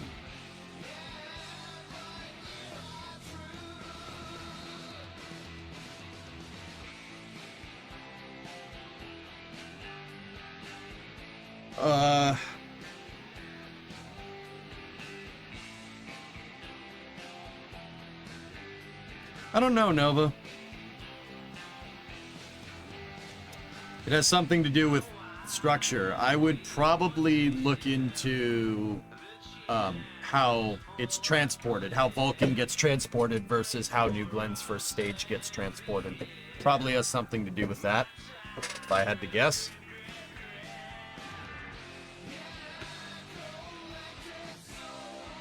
You remember Jeff said New Glenn has the LOX tank on the aft of New Glenn, while the LNG tank is in the forward section. Yeah, he talked about structure. So, where my mind goes from there is why would Vulcan do the opposite of that and have to build more structure into their vehicle?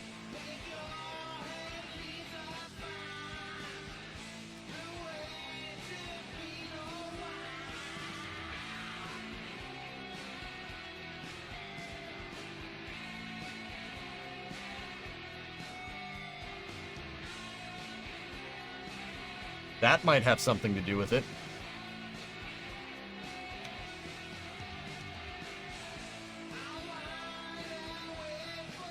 Yeah, I didn't hear it, sirs. Look at how it's put together. Vulcan's vertically integrated. New Glenn is not. Make sense?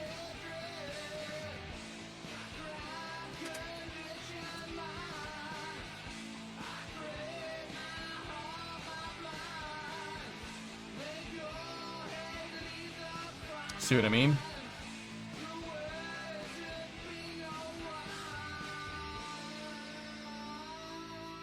This disperses the structural integrity doing it that way, because you have the stronger tank up there. I mean, look at how Vulcan gets transported too. Get that crap off the screen. Vulcan gets moved on a trailer. They can transport it around by just attaching a load spreader to the front with a fifth wheel, and it gets moved around that way. New Glenn's stage gets moved on SPMTs and horizontally integrated. Does that make sense? See? Look. See what I'm talking about?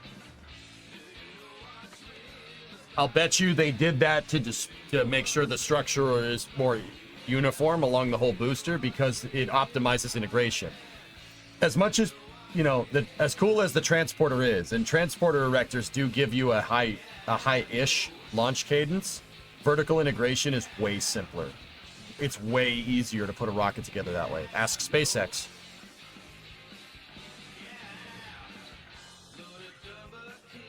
Starbase don't have 3 high bays for no reason. They assemble them vertically. It's easier.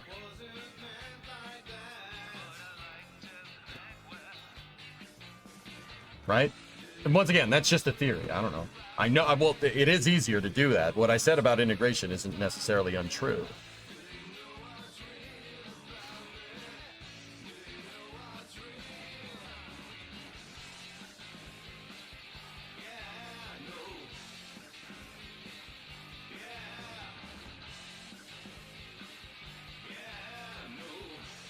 SpaceX have done both, to be fair. Of course. Their first rocket is good. Horizontal integration really makes a lot of sense if you have a, like, not a super heavy launch vehicle. When you go to, I mean, that doesn't mean you can't horizontally integrate a super heavy launch vehicle. The N1 is a good case for that. But manufacturing it vertically and assembling it vertically is much easier. Like, much easier. Because you're plumb with gravity when you go to manufacture. That makes it a lot simpler. And that's favorable to a heavier booster, which is more difficult to manufacture anyway, like Starship. I mean, Wiz, they've done both, right? To be fair, but who are we being fair to? SpaceX, arguably one of the foremost experts on building rockets in the world at this point, chose to assemble their vehicles vertical and vertically integrate them. Never seen a Starship or a Super Heavy on its side, have you? Unless it crashed. That might change in the future for transporting options, but you never know. Was the S1C built vertically? Kind of. The first S1C was built horizontally, and then they figured out building it vertically was better.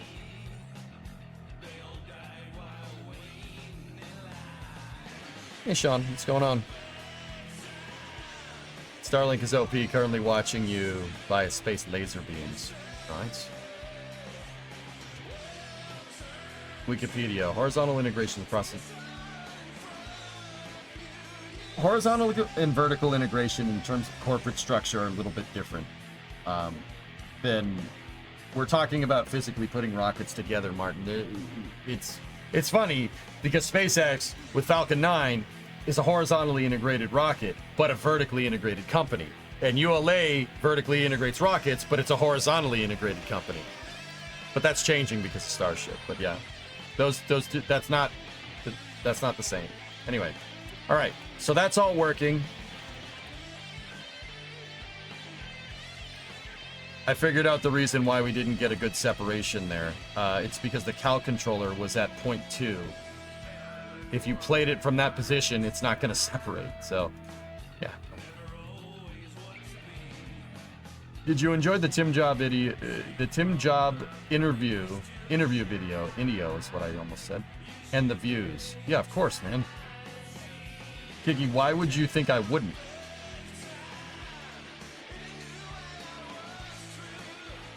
Wait, why do I have no struts holding these together? Oh, okay. Does ULA just basically make the tubes at this point?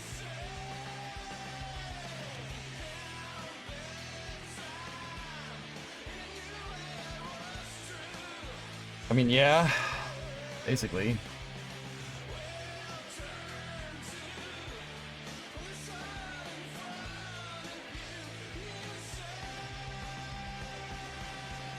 Dude, I can't wait to go home and play RP1 Failspace. What are you currently designing? That.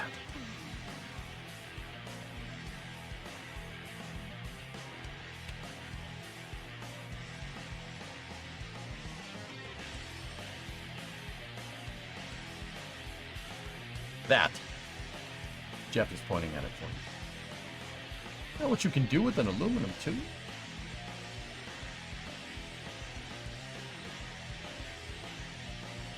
Yeah, if it's nuts, right? Yeah, I'm building that for this rocket.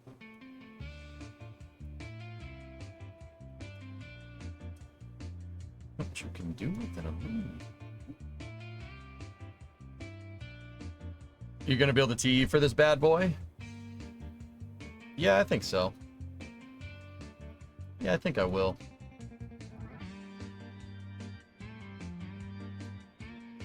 Now, let's see. How the heck is that connected?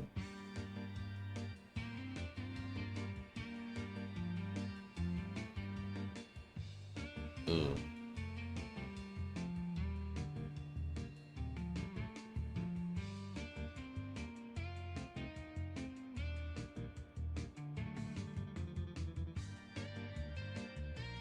I understand that's why this talk is a bit misleading at times.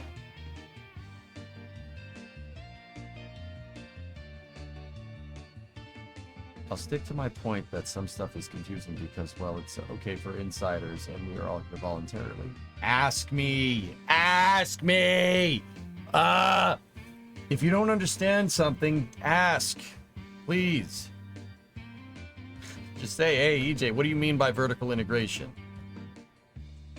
Putting a rocket together vertically instead of horizontally. Just ask, man. That's all I gotta do.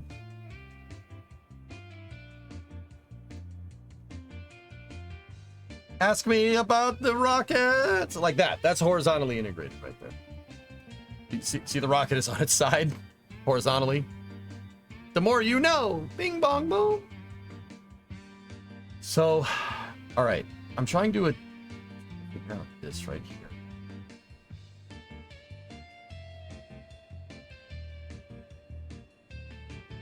So, I'm thinking those pieces are gonna. This thing is gonna have to pivot to an extent. I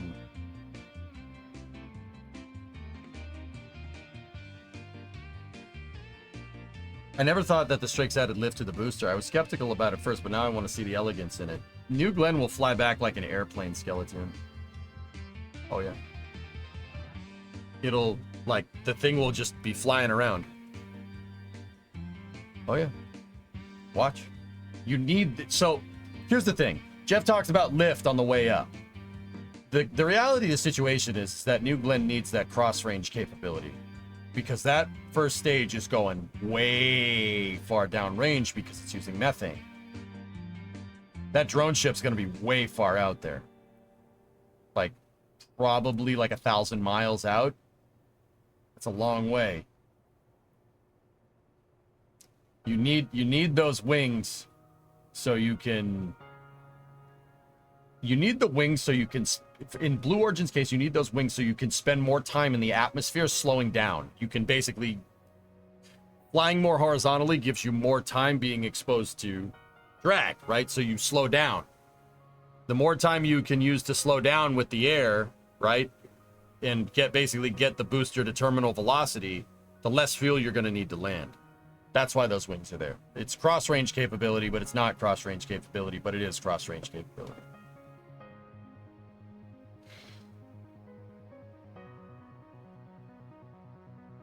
If vertical integration is easier, then why are you doing horizontal integration? I said it's easier for super heavy rockets, for bigger rockets. This is not a big rocket in KSP. Well, it's big-ish, but yeah. I wanted to see if I could build that. It's more of a challenge. Now...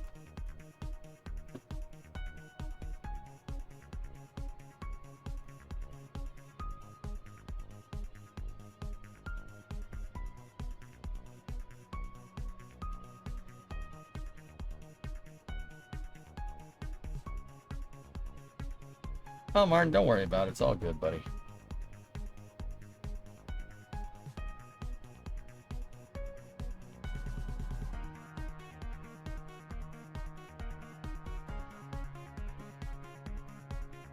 So this will hold, which is good. I'm wondering if we should try these hold down points on the SSTO, because that's holding up this entire booster. There's no way it's not going to hold up the SSTO like this.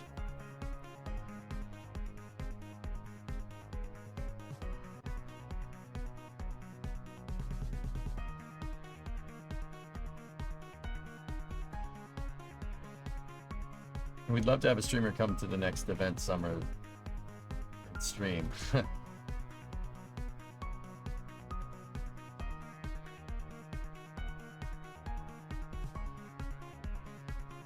Do the chimes on Super Heavy do something similar? Yeah. Yeah, those straight things that are on Super Heavy. Yeah. They'll definitely help. Absolutely. That turns the rocket into more of a lifting body shape.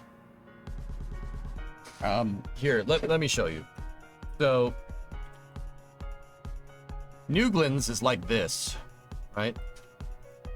And then you have a wing like that. And now keep in mind, guys, this is just two ways to do the same thing, right? So you have your wing for New Glenn, and your lift is going to get generated right here and right here, right? Obviously, that's where your lift's going to get generated.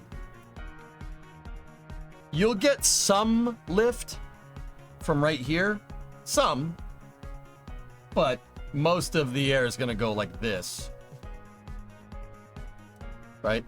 It's going to do that. That's what the airflow is going to look like also, right?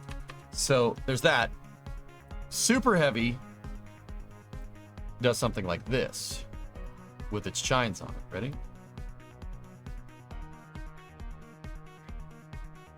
right? That's what super heavy looks like. They're carrying the pressure vessels in here, right? Pressure vessels that are needed to actuate the pneumatic starters for Raptor restart, right?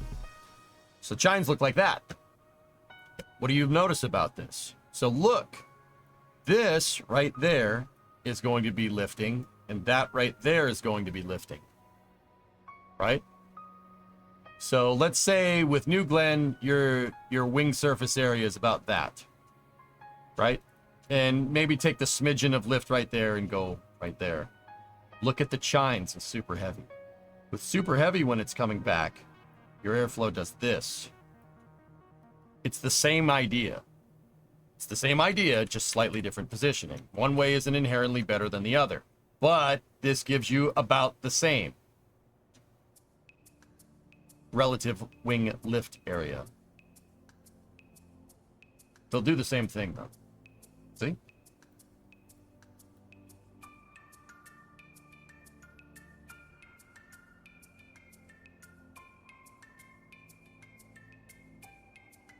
Right. See what I mean? Relative. I don't see, I just joined. Well, if you had joined earlier, you would have learned this. In a few years, Super Heavy is gonna have a big delta wing at this point. That is.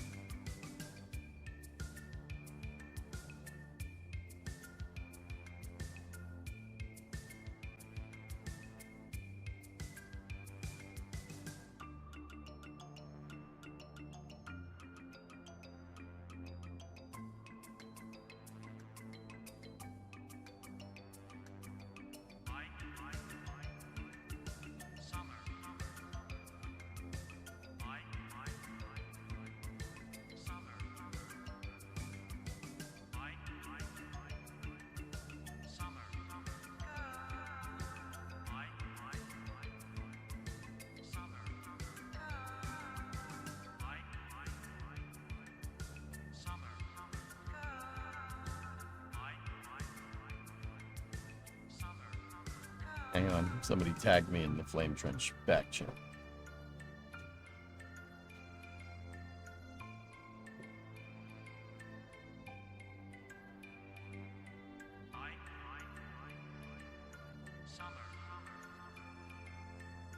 Okay, we're good.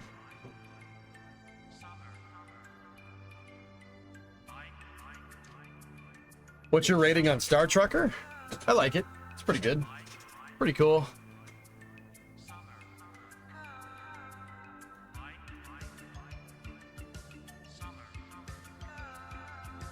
Did you and the rest of the NSF review the topic today to make sure you talk about it or at least mention everything that you want to discuss this week?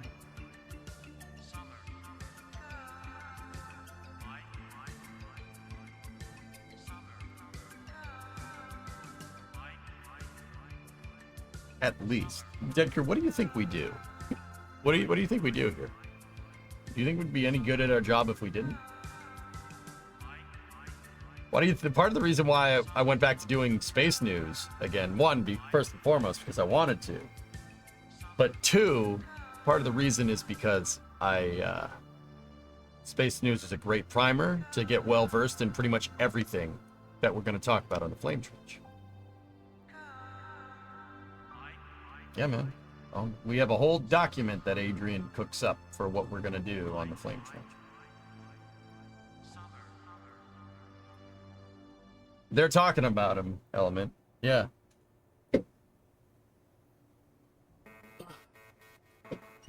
Okay, let's keep going. Why is that truck doing a Tokyo drift? Because the Kerbals like driving trucks fast. Alright, so we need a pivot point here.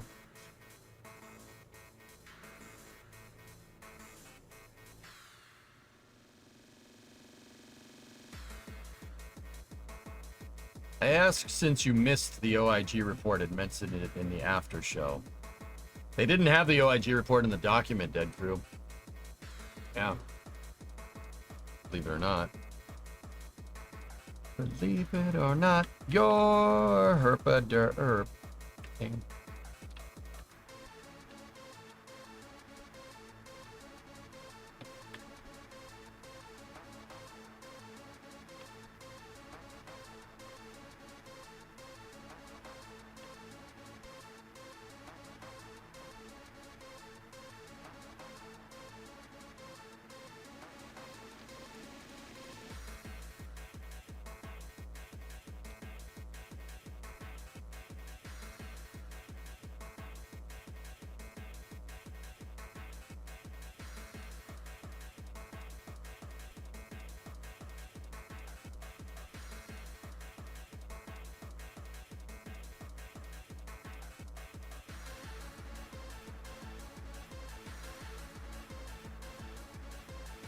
Cool.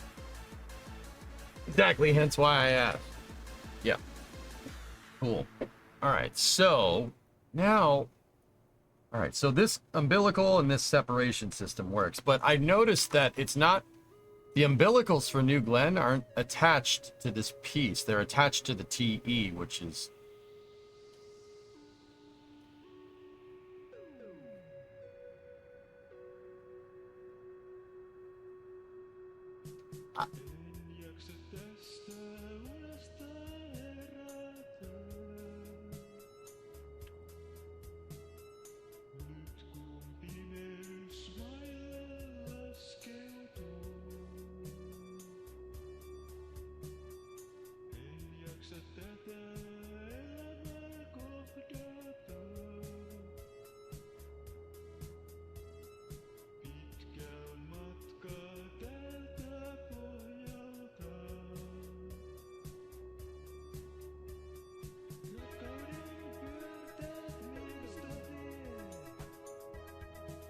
Where's just Blue Origin's videos?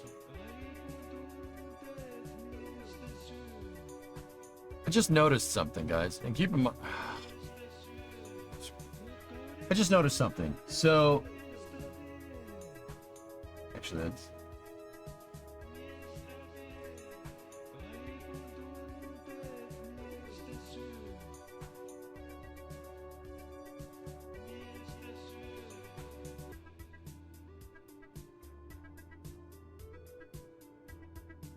So their umbilicals are attached to the transporter erector. See? Discovery, go at throttle up. You know what? Let's just see if we can look at Blue's, just look at their actual videos.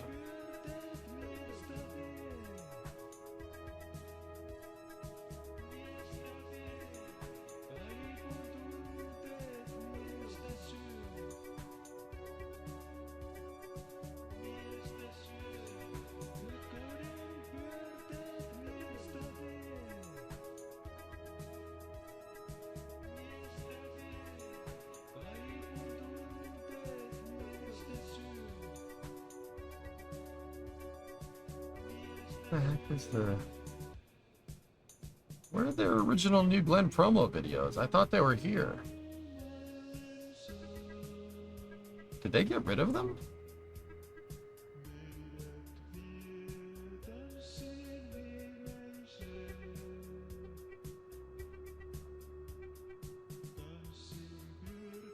That's weird.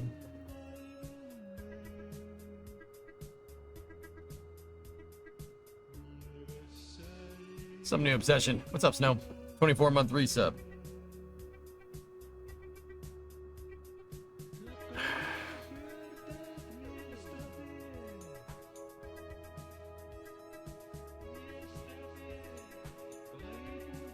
Interesting. Do you think New Glenn will carry Starliner eventually?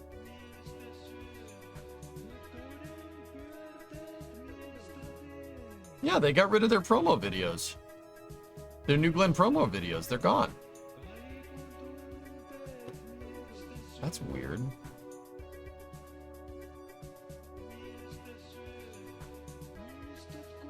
Whatever, we can use this. This is a super old design, though.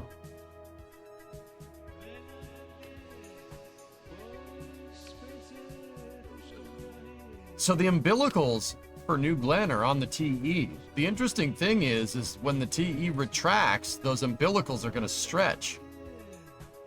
See, the TE is going to move back, and if the umbilicals are attached to the transporter erector, when the TE moves back, those umbilicals stretch out a little bit. Because, right, see them down there? They're attached to the transporter erector, which is weird.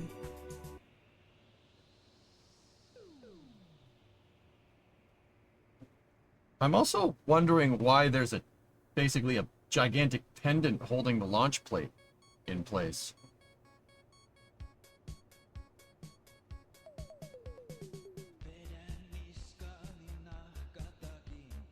Interesting.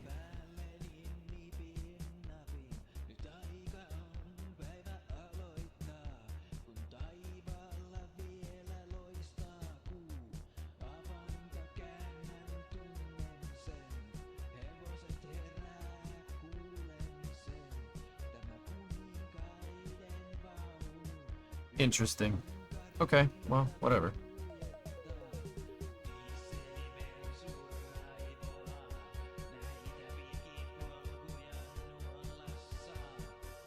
Looks familiar, that hinge? Which one? What, that? Jeff mentioned that it'll attach all the umbilicals at the integration facility. Yeah, Skeleton, most rockets do. Starship is the only one that doesn't do that.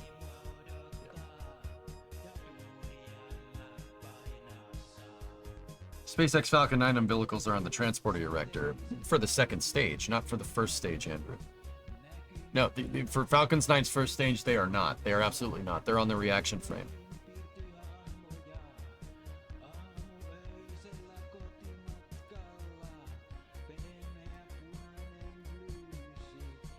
Interesting.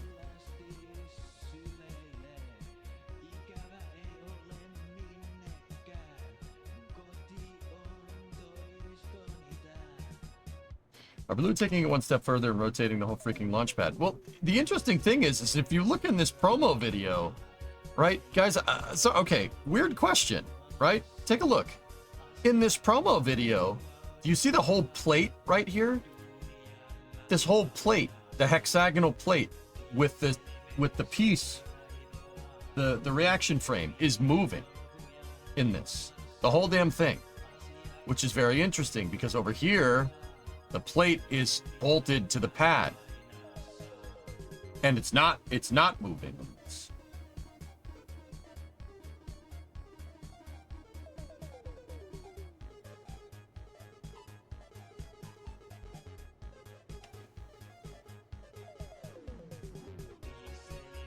A design change. Illness, yeah, that would be my first inclination, but that, look, this. That,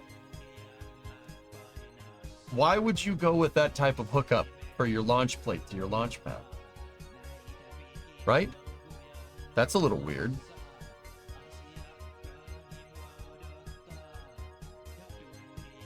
Maybe the rendering was an old revision.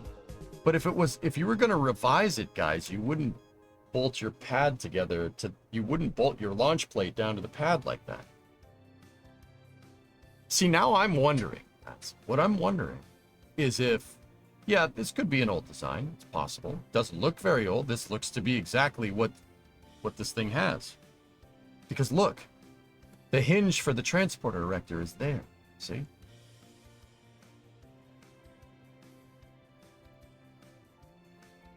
I don't think this is an old design, fellas. The process might be a little different, but it looks like the design is more or less the same. Now, why do I bring this up? Now I'm wondering why you would design this thing to be able to even do this, because it definitely looks like it can. Jeff said those hydraulics are way more powerful than they ever need to be. They're the biggest hydraulics that company has made, he said. They're way more powerful than they ever would need to be to move the whole damn thing, right? Now I'm wondering, can Blue pull that plate off and put something else there in its place for a bigger rocket? Because think about this for a second. Does that plate look just like uncharacteristically huge for what it is? Like, What's all this? What's the whole damn plate for, right? The reaction frame that SpaceX uses isn't like this. But the plate is what would interface the pad to your umbilical connections, which is what it does per the video, right? We're not going to watch the whole video, but you see any hoses coming out here? Which means your umbilicals go through... They go through this into the TE, which means it's an integrated piece of equipment, right? Right? So now what? Because your umbilicals are up on the transporter erector. That means you're going to have to run plumbing through there. How are you going to do that? SpaceX does it through their reaction frame. Not that piece right there, right? So that tells me that this thing can still do that if it needs to. And if it does, this thing makes a lot more sense as a mobile launcher. Like a clean pad mobile launcher design, but with horizontal integration, which also suggests exactly what I'm talking about. If I talked about this a little bit earlier in the stream, okay? Earlier in the stream, if you look at Slick 36 on Google Earth, right? If you look at it from the top, the flame trench is much too wide. It's way wide for a rocket of this size. You wouldn't need a flame trench this big. It's as big as 39A, if not bigger, right? It's freaking gigantic. Look at it. See what I'm talking about? You don't need a flame trench. You don't need a flame trench that's 21 meters wide for a 7-meter rocket, and that's what that is, right? So how big that deflector plate was in Tim's video when they peered down in there. That's way overbuilt. That flame trench is bigger than... Actually, I'm kind of curious now.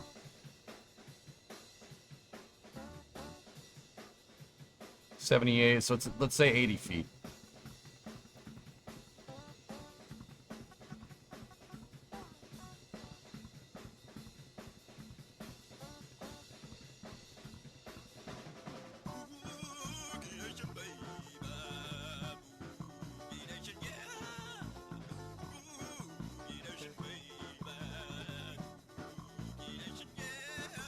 We know that these flame trenches right here are designed for Nova. They're designed for a Nova rocket, which would have had a 12-meter core. It ended up accepting a 10-meter core from Saturn V, but they're way overbuilt. So that's an 18-meter flame trench, right, for a 10-meter rocket, or up to a 12-meter rocket, because once again, this was built for... 39A and 39B were built to accept a much bigger rocket than what was actually launched, because Von Braun and his team, the guys that came up with the architecture for this, realized that, you know, you get a blank check, you might as well build it big so you could scale later, which is probably what they were going to do. Their flame trench is bigger than that. That's a 21 millimeter, or 21 meter, not millimeter, that would be tiny. It's a 21 meter flame trench for a 7-meter rocket. Look, even that plate, that big plate structure that we're looking at right there, it looks tiny on that flame trench. That flame trench is bigger than 39's. I seriously think, okay, so what's the point? What am I getting at? I seriously think Blue in the future is designing this to be able to accept a much bigger transporter erector. Much bigger. So, New Armstrong is what I'm trying to tell you. The Lightning Towers are way taller than they need to be for a rocket of this size. The trench is freaking huge. Even the transport way here is gigantic. Dude, it makes sense. It's designed for scale. This is designed to accept a much bigger vehicle.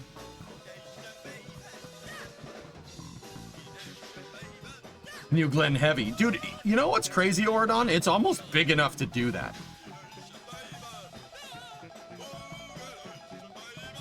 Look, it's a 21 meter flame trench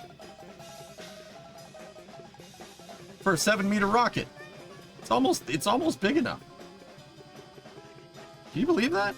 Dude, I firmly believe we're gonna see a much bigger core, probably a 10-meter core or something. Because that plate is obviously this big launch plate right here that the transporter erector integrates to, right? Look at how it's attached. That can be, that's not the type of attachment this clevest pendant here. That's not the type of attachment you would use if this was a permanent fixture. You wouldn't do that. You wouldn't bolt it to it like that. That's weird. Why would you do that way? Dude, I firmly believe, I'm convinced this is designed, this plate can come off.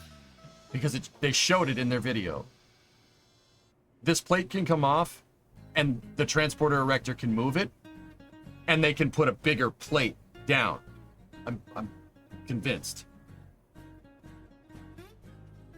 I'm convinced that whole thing is designed to accept a much bigger, like a 10-meter core, at the very least. Like, what's the different distance between the arms here? 15 meter. If you had another design of this plate to accept a 12 meter or 10 meter core, it could easily fit. You wouldn't need to change the transporter erector. Right?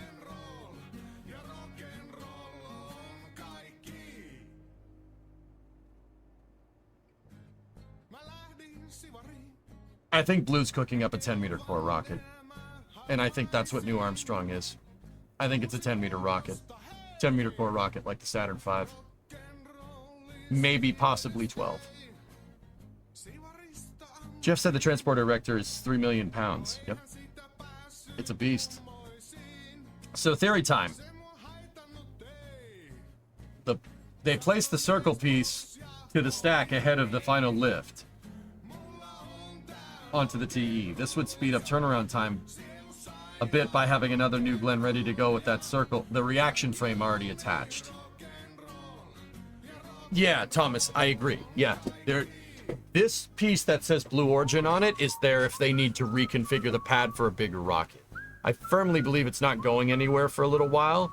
It's future scalability.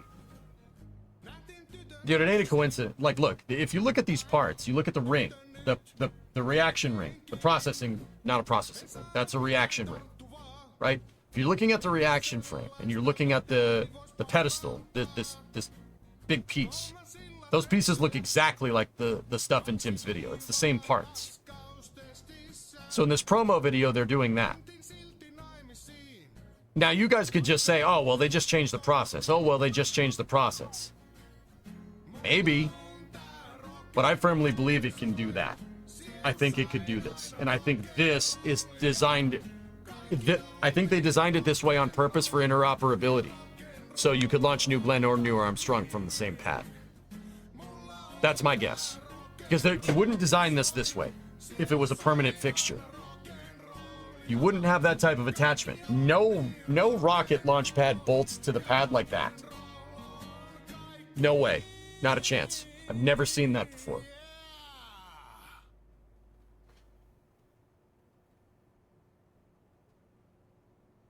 Could that be part of where they're using the full transporter erector or the small one? Well, the second stage thing links up to that. I mean, dude, look at it in this picture.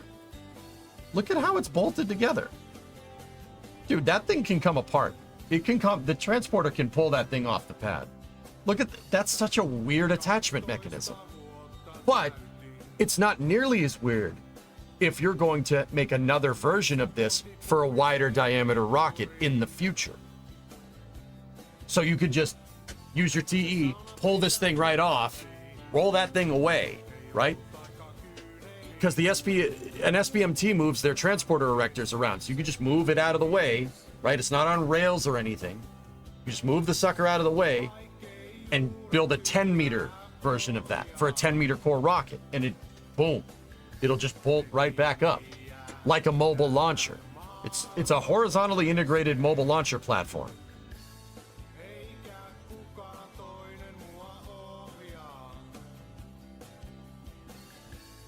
I think they did this because they're future-proofing. And it's been clear basically from this video. This video is from a long time ago. Now, like I said, maybe I'm reading too much into it. Maybe it's just process changing, right? You guys are probably right. But also at the same time, if they were changing the process, they would have changed. Why would you not change that? Why wouldn't you change this? No one, like, I'll say it once, I'll say it again. No one bolts a launch frame to a pad like that. Nobody. That's like that for a reason.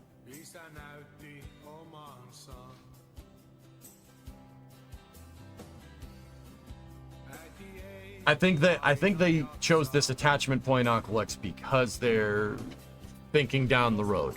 They're thinking what type of rocket are we going to build in 2025 or 2028 or 2030 or whatever. You know what I'm saying? It's definitely built for scalability.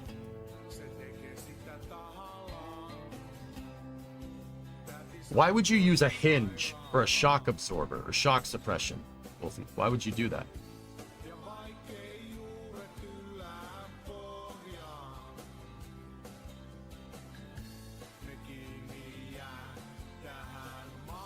Oh God, I don't know, right? Dude, nothing is there for no reason. Believe me. Nothing is there for no reason. Everything is there for a reason. If it was something that they were just like, oh, we're not going to do that anymore, just keep using that because we know that works. I mean, that might be the case, but also with Blue, they've been designing this pad for years. What about flame trench maintenance? Just go in from the bottom. A hinge allows them to maintain the flame deflector. What? What are you talking about? Just drive.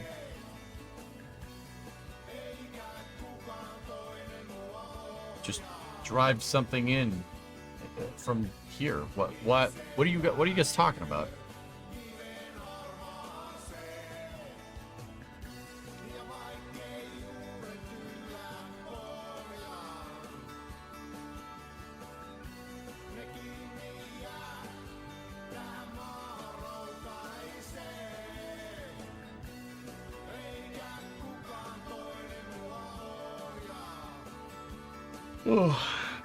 Anyway, whatever.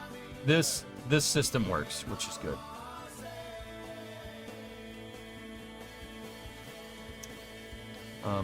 I'm just wondering if I should do umbilicals on my transporter erector, because right now my main umbilical is on the plate. That's what sparked this whole conversation.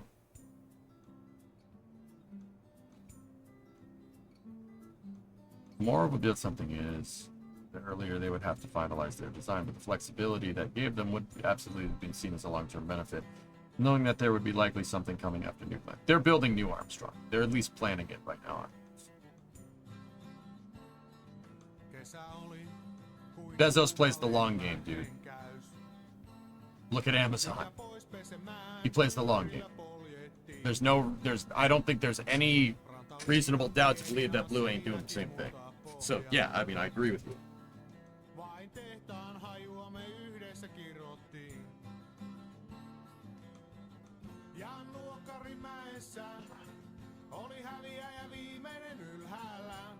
It's kind of inadvertently turned into EJ's Wacky Theory Hour.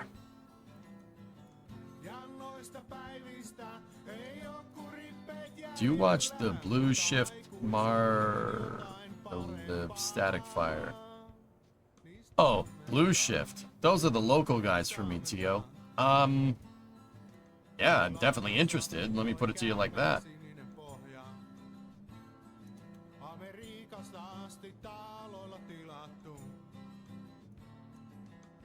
Preview of the Flame Trench, yep.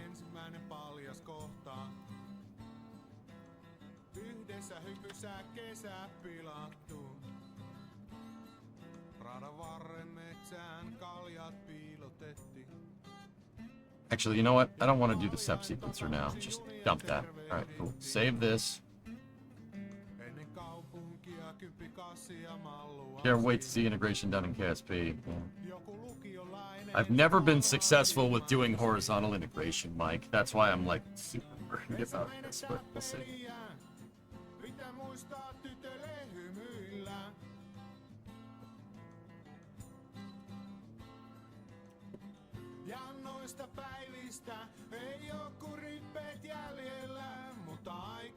Here, check this out, Mike.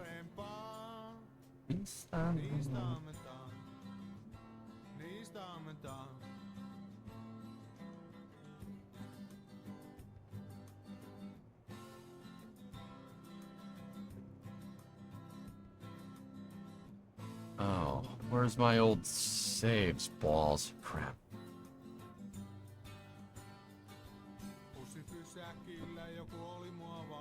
Where's the backup?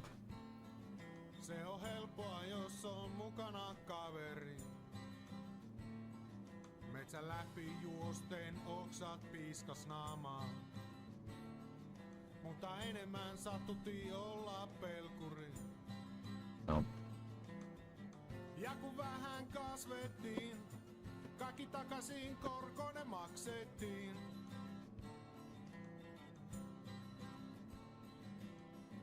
Ja noista päivistä ei oo kuin rippeet jäljellä, mutta aikuisuuteen jotain parempaa.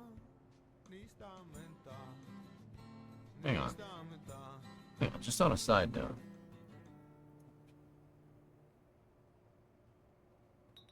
Some model open with. I don't want to open it with a frigging app.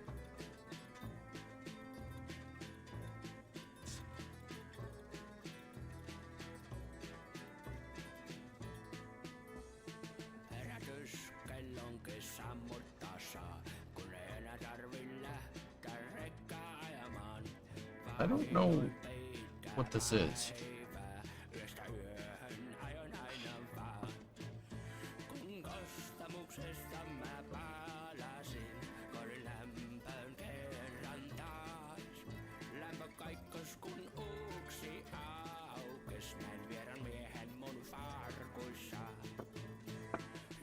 Sign in that you bought already. I don't know. We'll find it out some other time. When does EJ need to get ready for the flame trench? Probably about 20 minutes.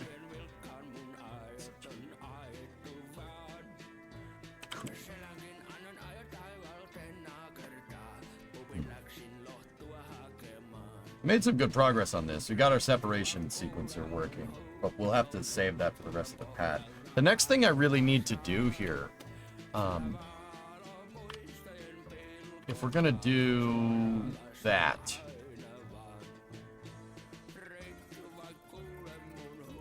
I'm thinking about how this would interface to it. You'd have to pick the stage up, tilt it backwards, attach it, and then set it down. That's what Falcon 9 does. So you're gonna need gantry cranes to do it.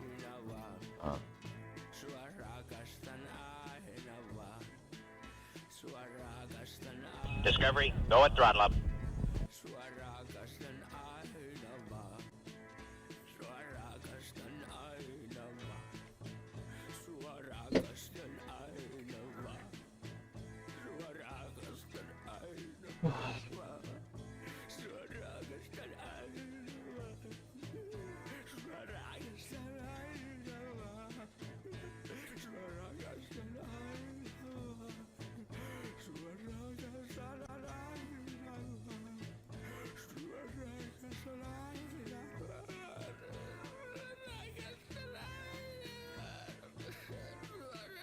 I want to keep going with this, but we don't have. It's going to take more than 30 minutes to engineer the next component of this thing.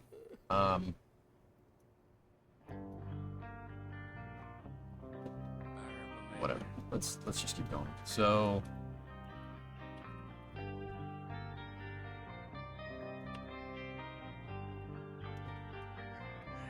Now we need another attachment mechanism here for this thing.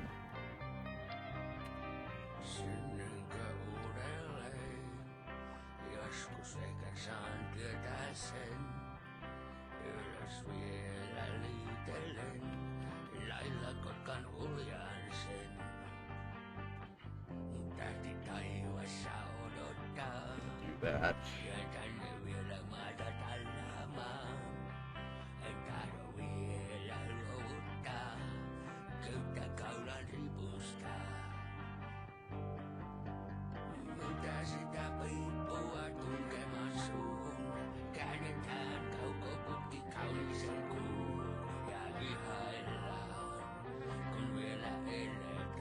I mean, that is what I tested. We tested with these things with a smaller girder segment, but that is what we tested. Now, The thing is, when this whole thing goes to turn right onto a launch plate, which we haven't frankly made yet, oh,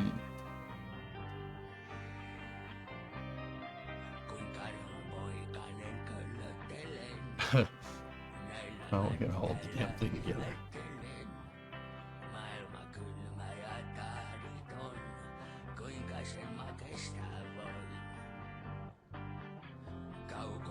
Oh man, I remember this freaking integration takes.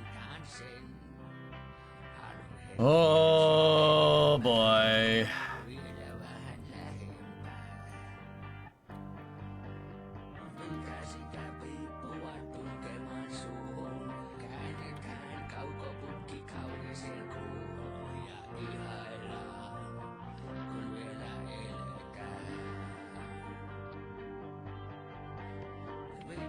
Okay.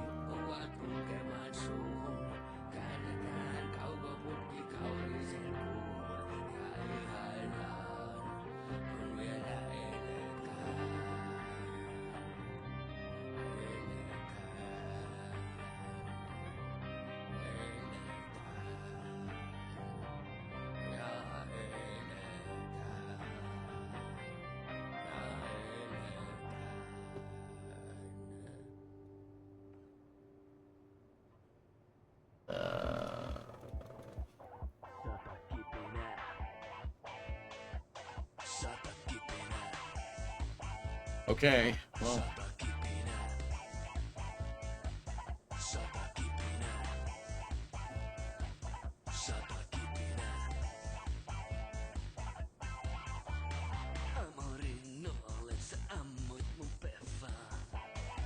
What's up, Jeff? My name is Jeff.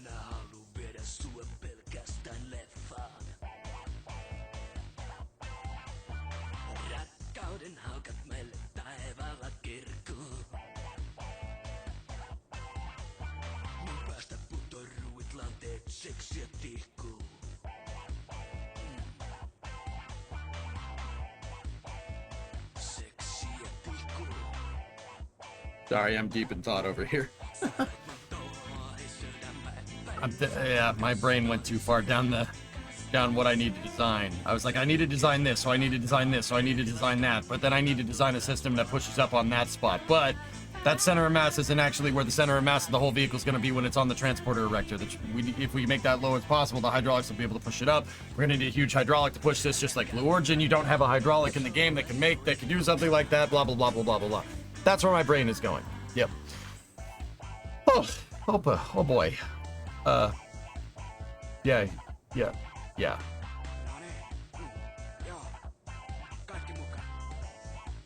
Sorry. When I'm sitting here doing that, that's what's going on. My brain is, I'm designing parts that don't exist. It's a really easy thing to do. You're trying to put this whole thing together. Here, let me show you the last time I tried to do this.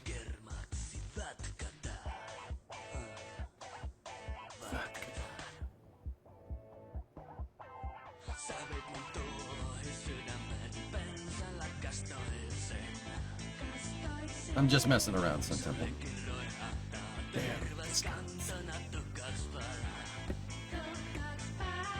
It's 1,800 parts. Give it a second.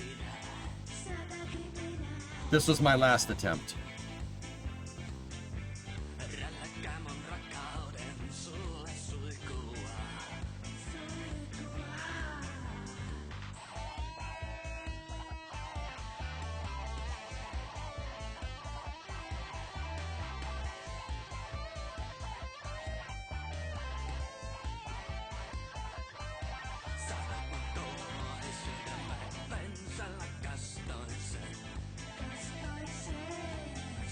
Bowling contact joints. Yeah, maybe.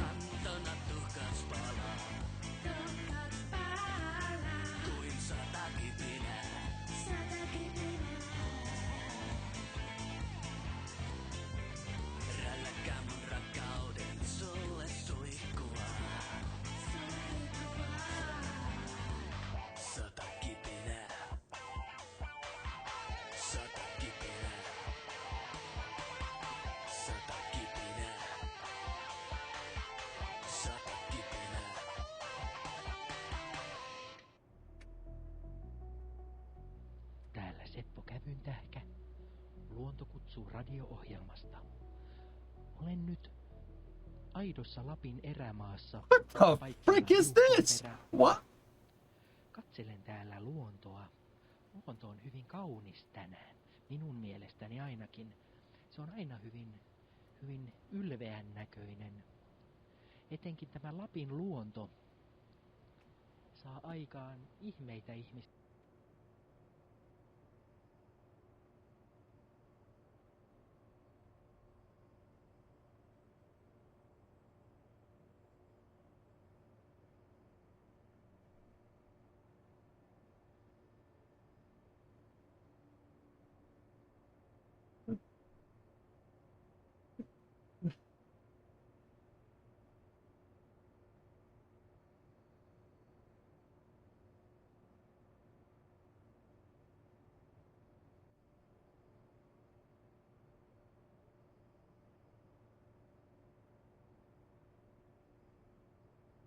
You don't remember this? I remember it blowing up a lot. Yeah. Why? Why would I do this way? I mean, that's the only way we could. I remember what doomed the Condor 9 pad was multi-port docking logic being redone. But damn, is it a nice pad. I spent a lot of time on that damn transporter erector. It's supposed to look like 39As. Brendan, this is a launch pad. It's supposed to be 39A. Nice pad, now re-engineer it. Scratch building this would probably be a better idea. Oh my goodness.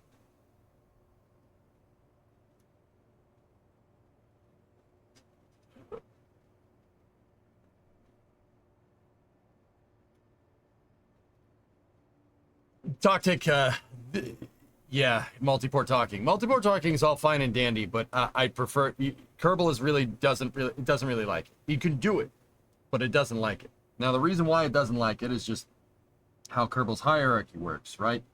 But long story short, something that I've learned over the years is to never, ever, ever, ever, ever, ever, ever use a docking port connection as a structural connection. Bad idea. No.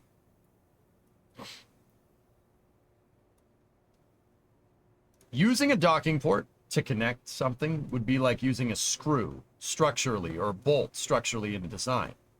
Bolts are not designed to be structural. They're designed to hold structural parts together, right? Right? A docking port is not very structurally sound. Neither is a screw. They're just used to hold structural things together, right?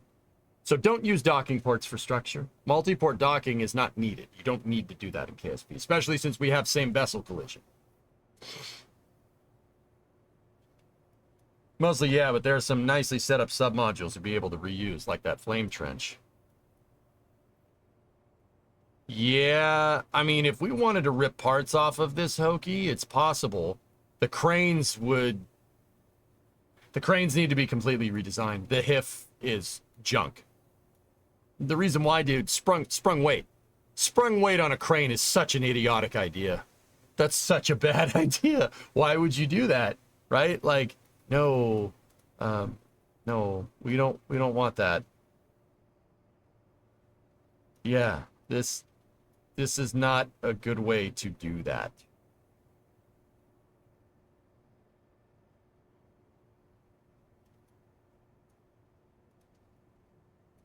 Still great engineering for its time. Yeah, you're not wrong.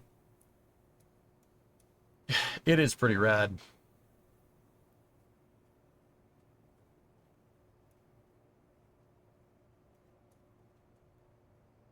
Yeah. Is that an ore tank for the engine section? Why didn't we just overclock stuff? Oh, we didn't know how to overclock yet. Man, when is this? What is this from? May 20th. That's right, I did it. I redid this for DM2.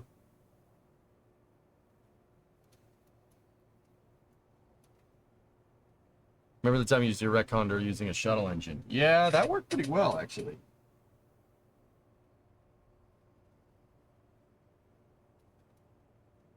They're Bobcats. Yeah, that was Rocket Guy's idea. Clustering 8 Bobcat engines. Technically, this is a 8-engine booster instead of a 9-engine booster. It just looks like 9 engines. We don't need to do that nowadays. Nowadays, you could just put LVT-45s in there and overclock them and call it a day. And that'll get you the thrust that you need. Holy crap, dude. We really, yeah, it's really been a while, huh? All right. Before Flame Trench, I'm going to do it. This is such a bad idea, and it's going to end in explosions. I just want to see it.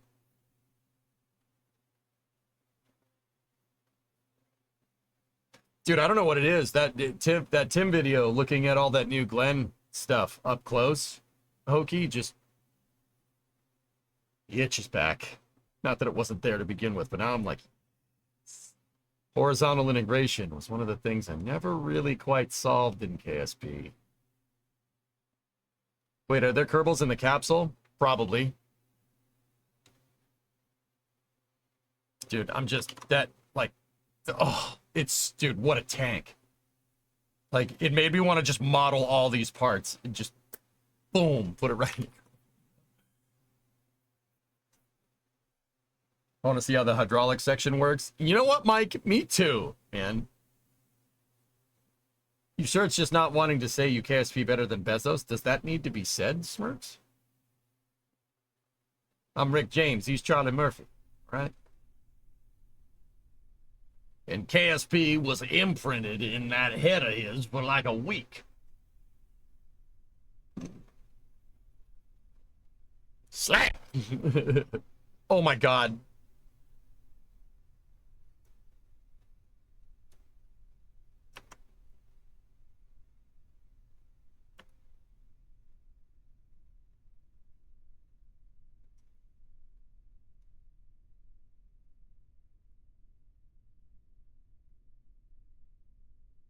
Oh, it's so bad.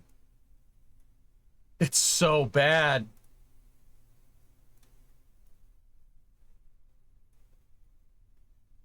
It's so bad. Ah! Where is Jeb? Jeb, where are you? Is he in the crane? Am I being punked? Ashton!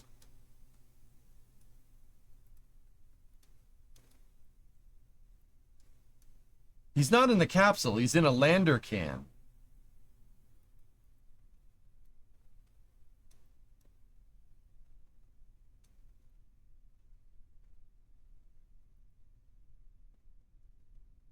All right, this is probably a bad idea, but...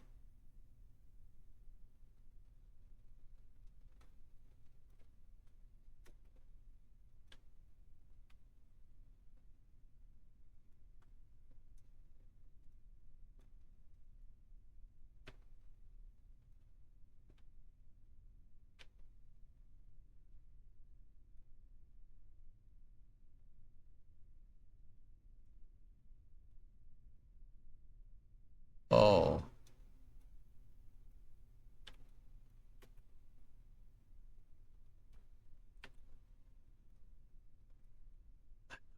Hit the floor. Let the bodies hit the floor. Down, down, down, down,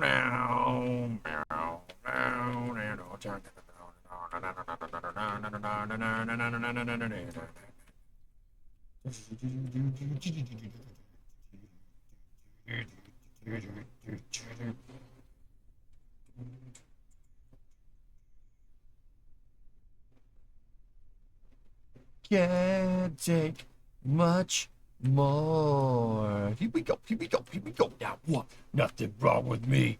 Nothing wrong with me. 3, nothing wrong with me. 4, nothing wrong with me. Sorry.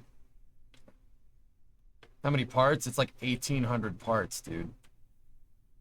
Oh, Jebber. Okay. I can only count to 1. I can only count to 2. I can only count to 3. I can only count to 4.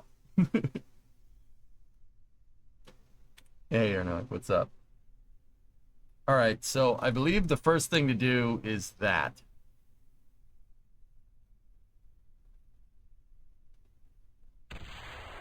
Nope. Nope. That wasn't the first thing to do.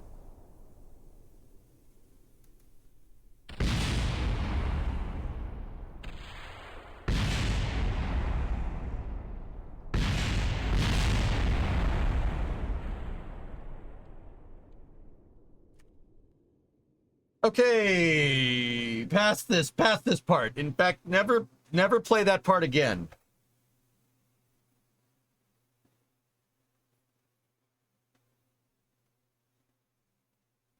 That was in fact not the first thing to do. Yeah. Jeb's just sitting there going, "Wow, that's fine." We saw nothing. We swear. Yeah, no, it's good. I thought that was the first thing to do, but it's not the first thing to do. I know this thing wouldn't have worked anyway. It would have gone to dock and exploded. But, you know, you just got the explosions earlier. I mean, I could retool this for MLV, I suppose, Hokie, if we really wanted to. I mean, I would...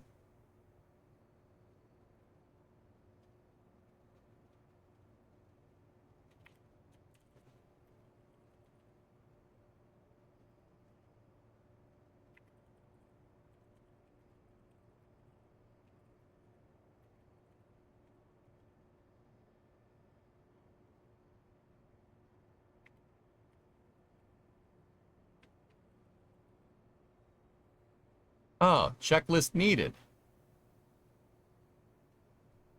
Thanks, past EJ.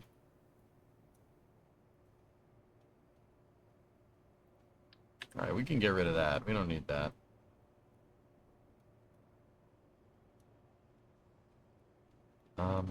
If we're gonna do that, we also don't need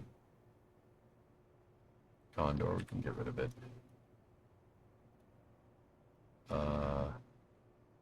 The cranes are absolute. The cranes would absolutely need to be redone. That's not even a judgment call. Yeah, just yeah. Past this part. In fact, never play this part again.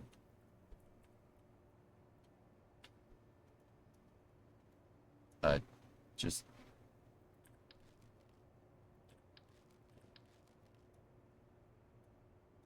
oh boy, we're still at 969 parts. Nice. No tower. Oh, is MLV the Dorito? I'll redesign the tower. Boss, T-minus 30 minutes until Flame Trench. Yeah. The hydraulics need to not exist like that. We shaved off 1,000 parts, though, but this thing doesn't do anything. I guess we could retool it, Hokie. I mean, I don't...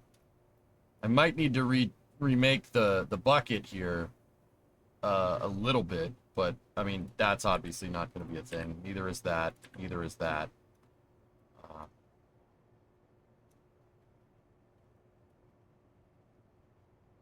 Yep, we're going to lose EJ to another pad. Shut up. I don't know what the hell I was thinking by doing that right there like that. The easiest way to do this right, it accurately like SpaceX, is to weigh down the reaction frame, which is they put all the components in the reaction frame to move the center of mass closer to the center of pivot, so you don't need as big of a hydraulic. That's what they did. SpaceX's hydraulics are over here somewhere. I chose to do that. No,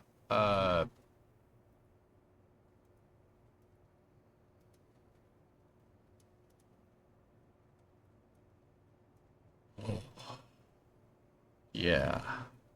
Okay. Yeah, we're gonna...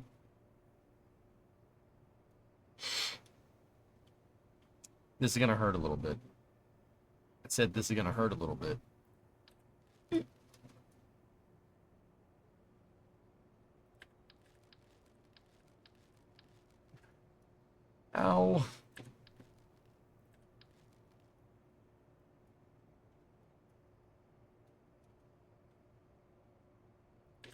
Look at all the coping mechanisms for to try and combat the hydraulic drift. Batteries?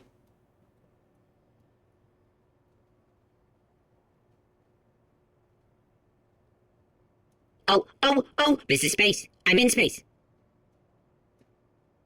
Nova gifted a sub to Jackal. Time to model the transporter erector in Maya.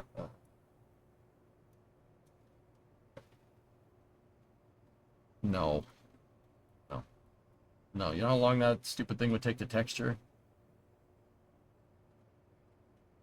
No, Shy, I think it's because I didn't understand what the hell I was doing.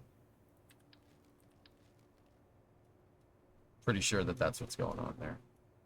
Get rid of that, get rid of that, get rid of that, get rid of that. The fuel tank design sucks. That's just a needless... yeah. It's a waste of parts. Are these all full of fuel?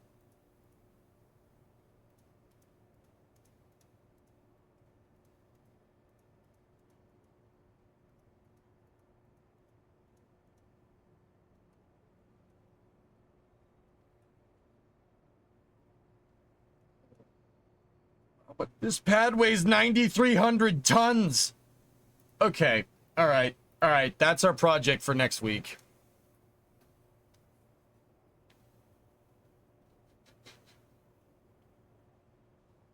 You think it's heavy enough? Like, you think it's heavy enough? What the hell?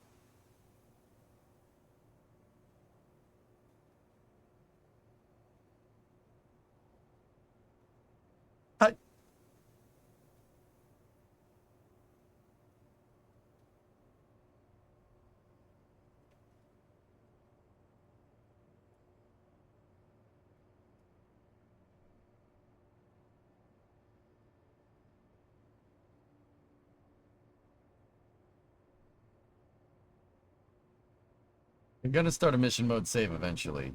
Yeah. Yeah, I want to. Dude, this is... This...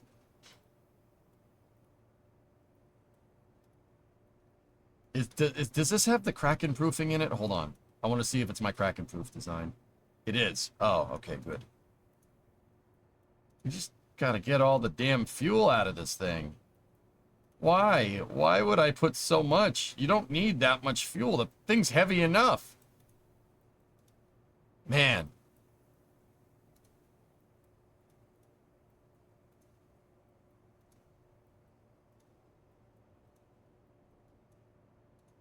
Or even these center... They're all full of fuel. What? Why? Why, EJ? Why? Why would you... Oh my God. Mein Gott.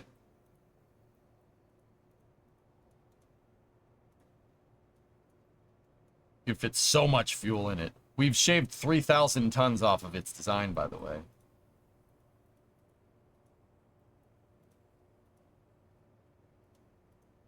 Yeah, that was not a misspeak.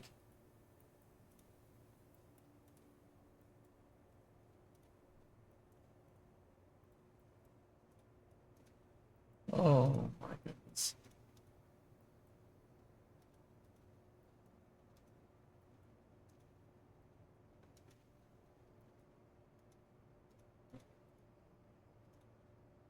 Every single tank is full.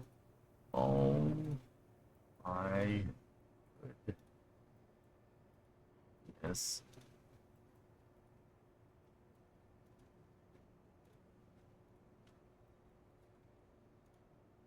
We're half the mass that it was.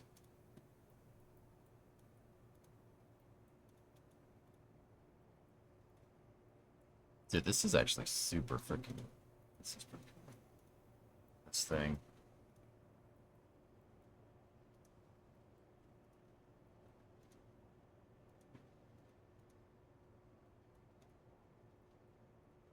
Man, the SSTO pads were way better than this. It's the same design though. It's the same plate design, believe it or not. Like the base plate for the SSTO pads is the same.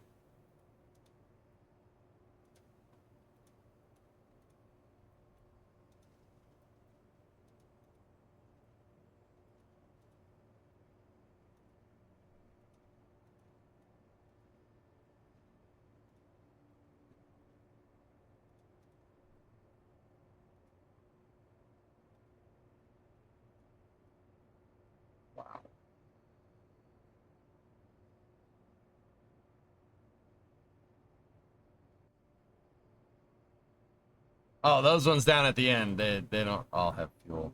Nice. Oh, no, they did. Yep, never mind. Wow. Flame trench, mod check. Oh, yeah, okay.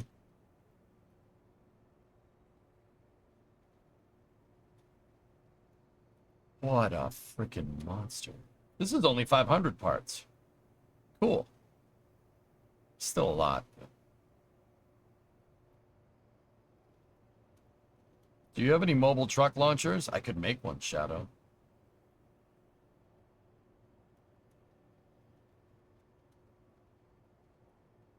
Yeah, this is supposed to be a copy of 39A. Like, that's the flame trench at 39A, and they...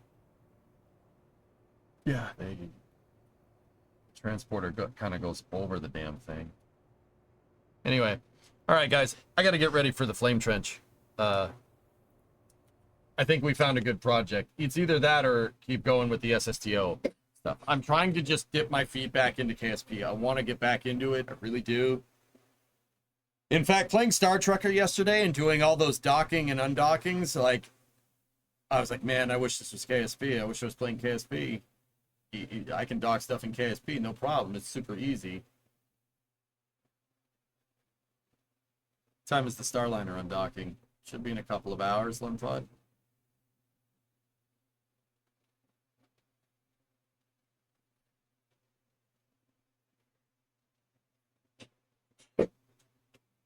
And before KSP Space Truck.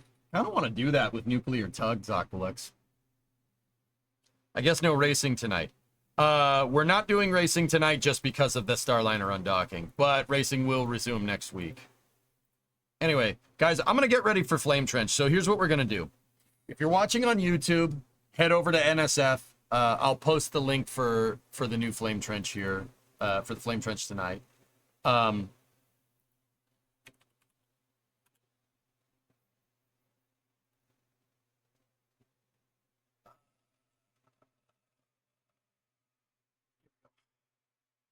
I'll post the link over there. Will you all cover Starliner undocking on Flame Trench? Absolutely. And then I'm going to shut down the YouTube stream. If you're watching on Twitch, no need to go anywhere. Flame Trench is rebroadcast here. Yeah,